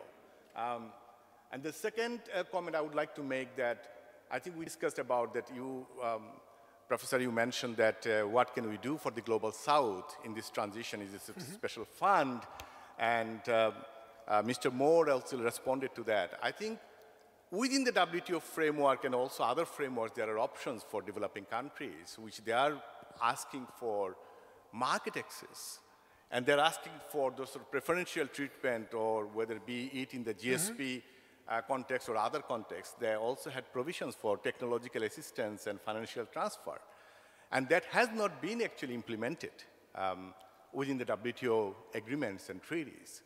So I have two questions. One is that we have seen that great initiative like CETA, and it is outside the WTO. We have seen that they are incorporating environmental and social provisions in the trade agreements. It's a great example.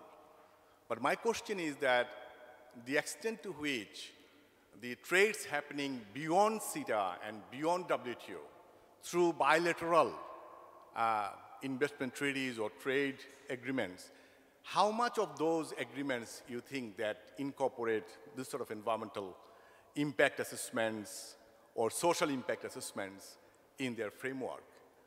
And is it something that we can regulate? So that is this one question. And second question is, do you think that for the Global South, is there any better way that we can integrate them? We talked about the partnership. We talked about that we need to take into account their perspectives and values. But how best we can integrate them into sort of trading system, so that we see their priorities, we see their values and their challenges. Thank you. Thank you very much. Thank you very much also for including a WTO perspective, which I also had in mind, but I was asking the G7 question. WTO could have been another obvious candidate. And maybe this time we start with Mr. Moore, but also, of course, the other panelists are welcome to give comments on that thought. And then I've seen another question, and and there is a number 2. I think if we then start collecting these questions, we will be ready for a final round. But first, Mr. Moore. So I'll try to be quick with this. One is we talk about an international system or the international order as if it is natural. It just grows like an avocado tree.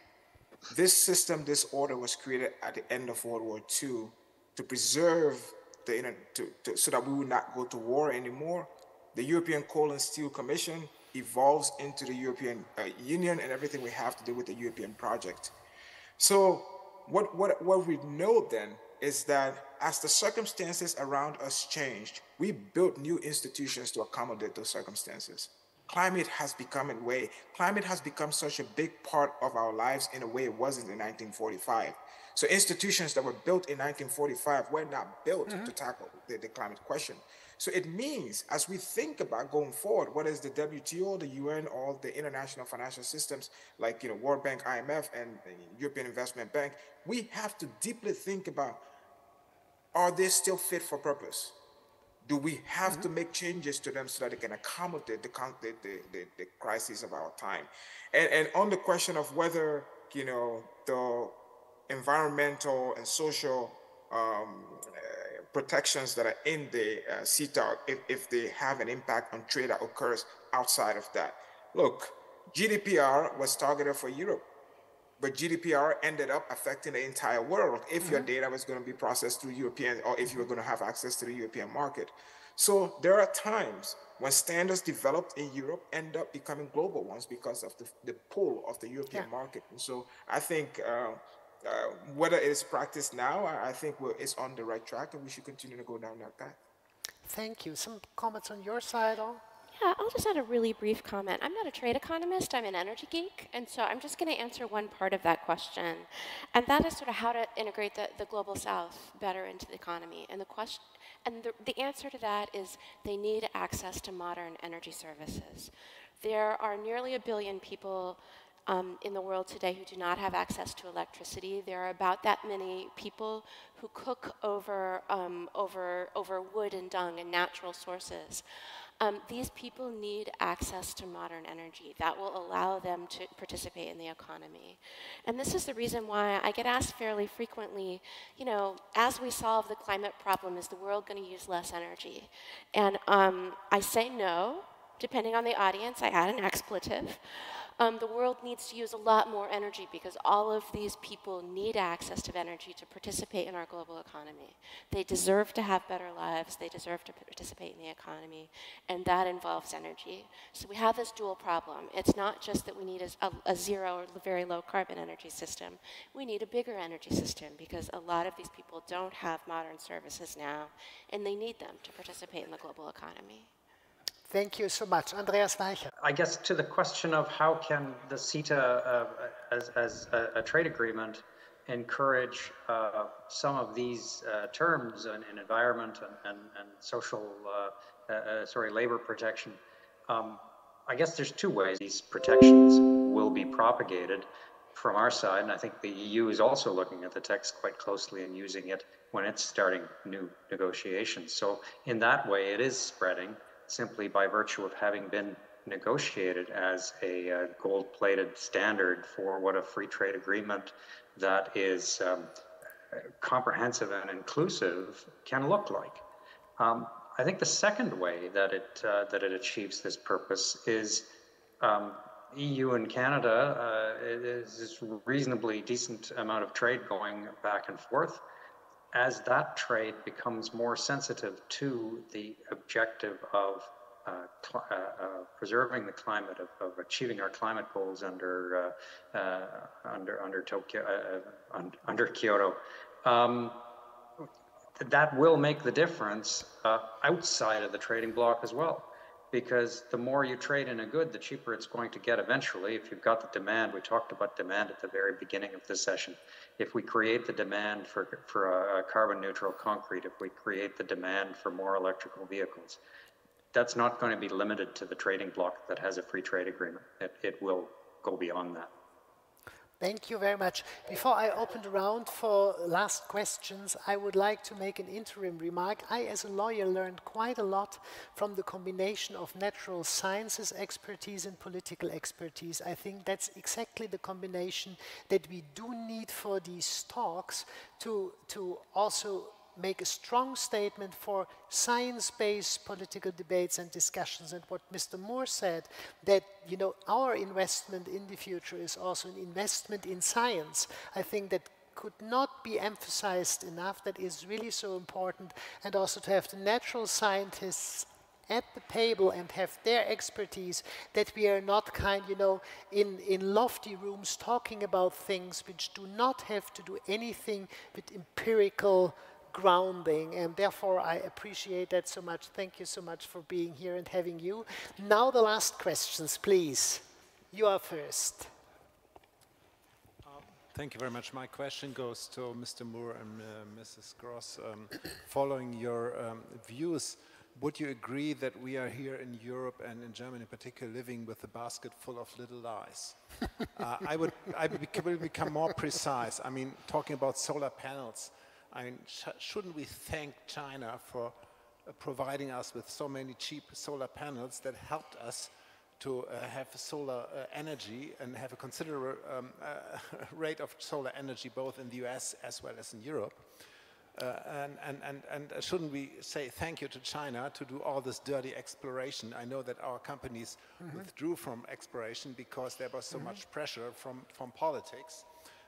Shouldn't we also say that regarding our great goals for 2035, 2050, whatsoever, forget about it due to the current developments? And also regarding the transformation of liquid gas into hydrogen. I mean, I know your arguments, so why is there no other public opinion? Why is there so much propaganda on our side? And I would like to add another thing. Is it a smart strategy then to match subsidies, foreign subsidies, by domestic subsidies using taxpayers' money and all bureaucrats heading in the same direction? So where will we end in this regard? And my final remark goes to the Article 20. I mean, I contradict you completely because I have looked into dispute settlement. I know a lot about appellate body decisions, and in the past, in the WTO, there has been a very smart balance between divergent arguments. So everything has been discussed very deeply. So it is a very complicated system. It's a slow system because it's a careful balance, but don't underestimate the ability of the WTO experts to balance arguments. So if you overstretch, and the same goes with Article 21, Article 20, and say everything's fine if it's for social justice or for environmental reasons, you can forget about global trade order, to be crystal clear on that, because you find any argument to do something in politics, and you say it's for social reasons, it's for environmental reasons, and you can invent any kind of protectionism. So I very much warn against overstretching Article 20. Thank you very much. I like your little metaphor of the little lies in the basket. That's a perfect euphemism for hypocrisy. Wonderful. Please. Thank you. I'll speak now as Secretary General of this French NGO, Énergie Franco-Allemande. And as I heard some, I think, skeptical remarks which were reinforced now by the representative of the German Ministry for Economy, Climate and Energy.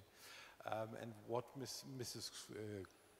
Gross said about hydrogen and Mr. Weichert about the next winter, which will be very difficult.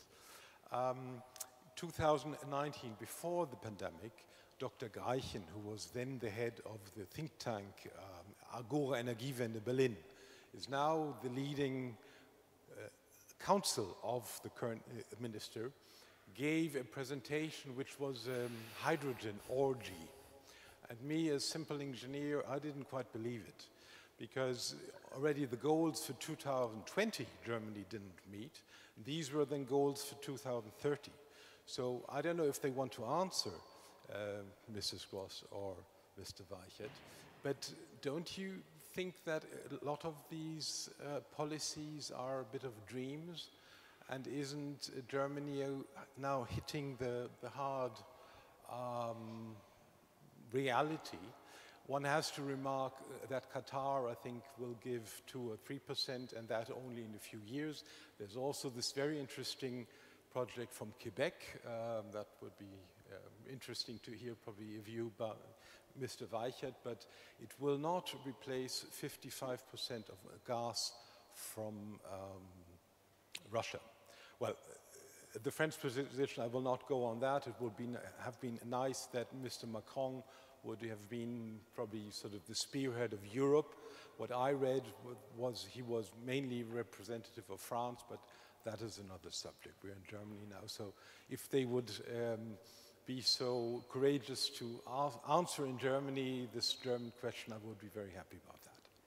Thank you so much, and that, I think, concludes our question session. I'm now very happy. Maybe we start with Mr. Moore, Mr. Weichert, and then Mrs. Gross last, but definitely not least. Mr. Moore. So I'm gonna respond to the little basket of lies as best as best as I can.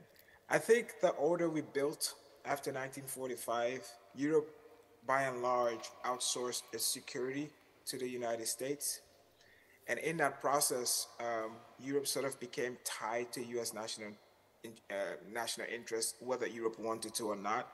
And since 2019, the National Defense Strategy saw China as a peer competitor. Consequently, if the U.S., and once the U.S. sees China as a competitor, then it becomes a zero-sum game. And more often than not, Europe is going to come along with the U.S. Maybe kicking and screaming, but Europe comes along with the U.S. And so that's the rhetoric you're talking about China, and I think that's it. So that's the first point. The second point, though, is that for global public goods, responding to a pandemic, a climate issue, there should be areas that allow for collaboration or for cooperation. China is just 1.4 billion people, and they have to live in the same world that we do. And so there is no climate solution without the contribution of the Chinese. And so I think as we think about this problem, yeah, there are spheres in which China is a competitor to Europe and the United States. But I think in the pursuit of achieving global public goods, we ought to be cooperating with China. Thank you so much. I think it's also very important to mention the whole idea of global public goods, which would open a totally new room for debates and discussions, and maybe in our next conference in 2 years, we also can have that on the agenda as a follow-up. I think that would be a wonderful idea. Mr. Weichert. You got to unmute.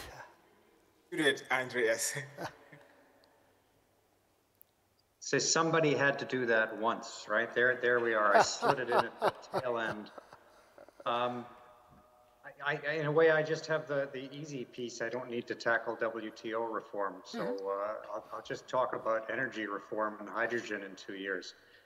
The short answer, no. 55% of energy in replacement by 2025, that won't happen. But if we don't try now, it won't happen in 2030, and it won't happen in 2035, and it won't happen in 2040.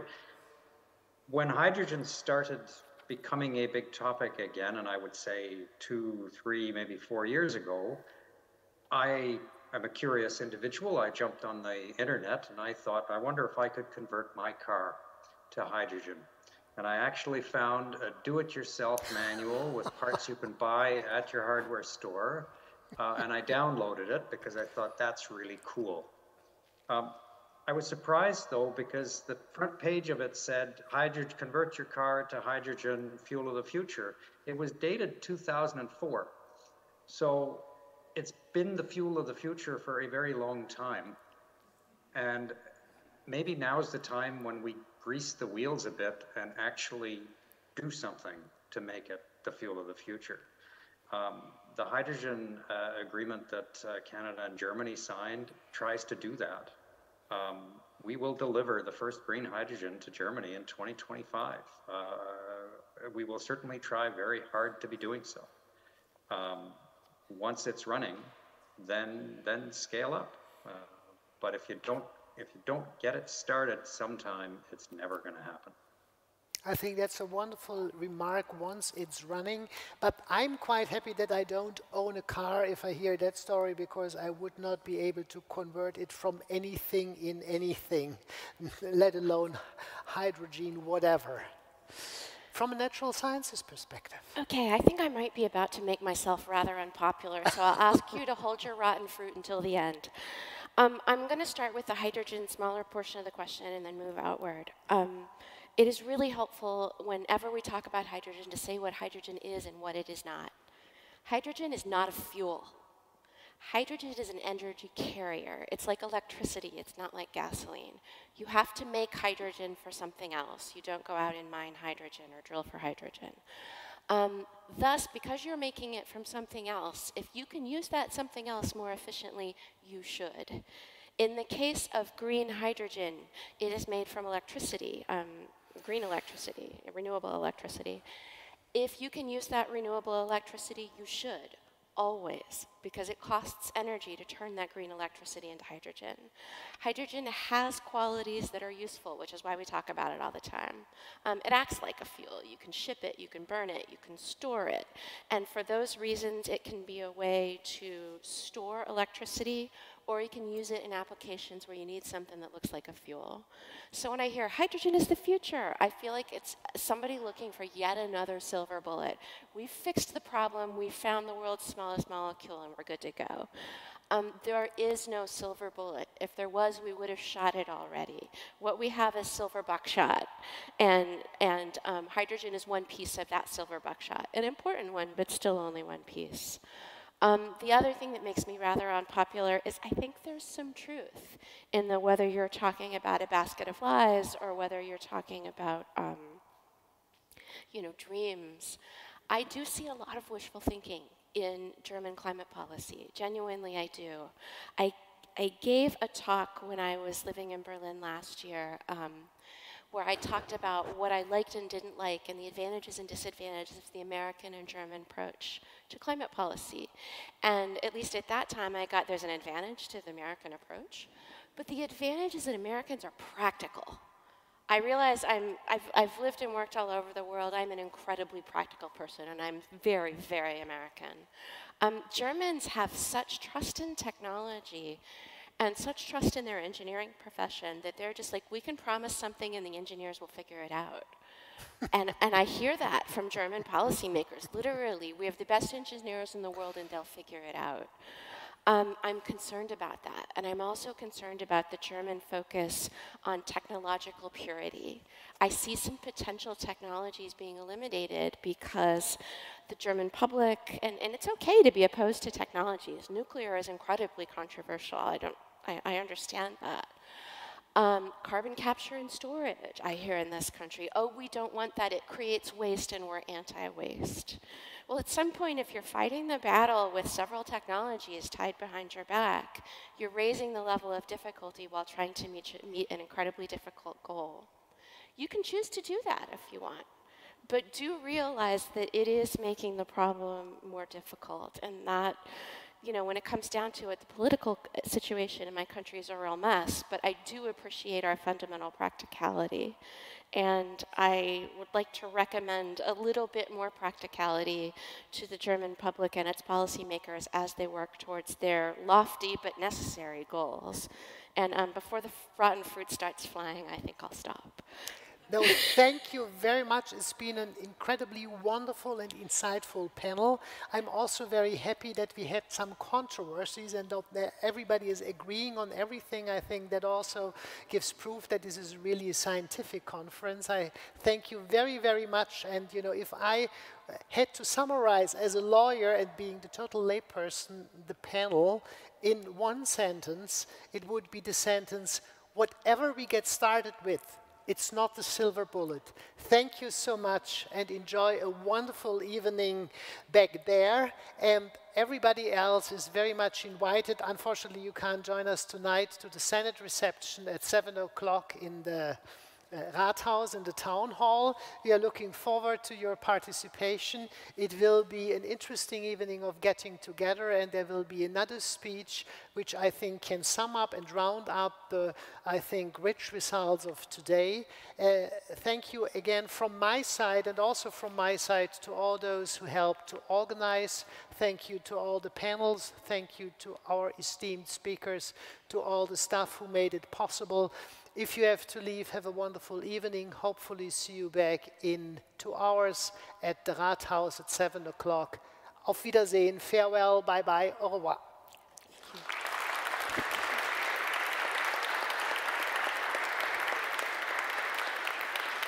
Take care. Bye-bye.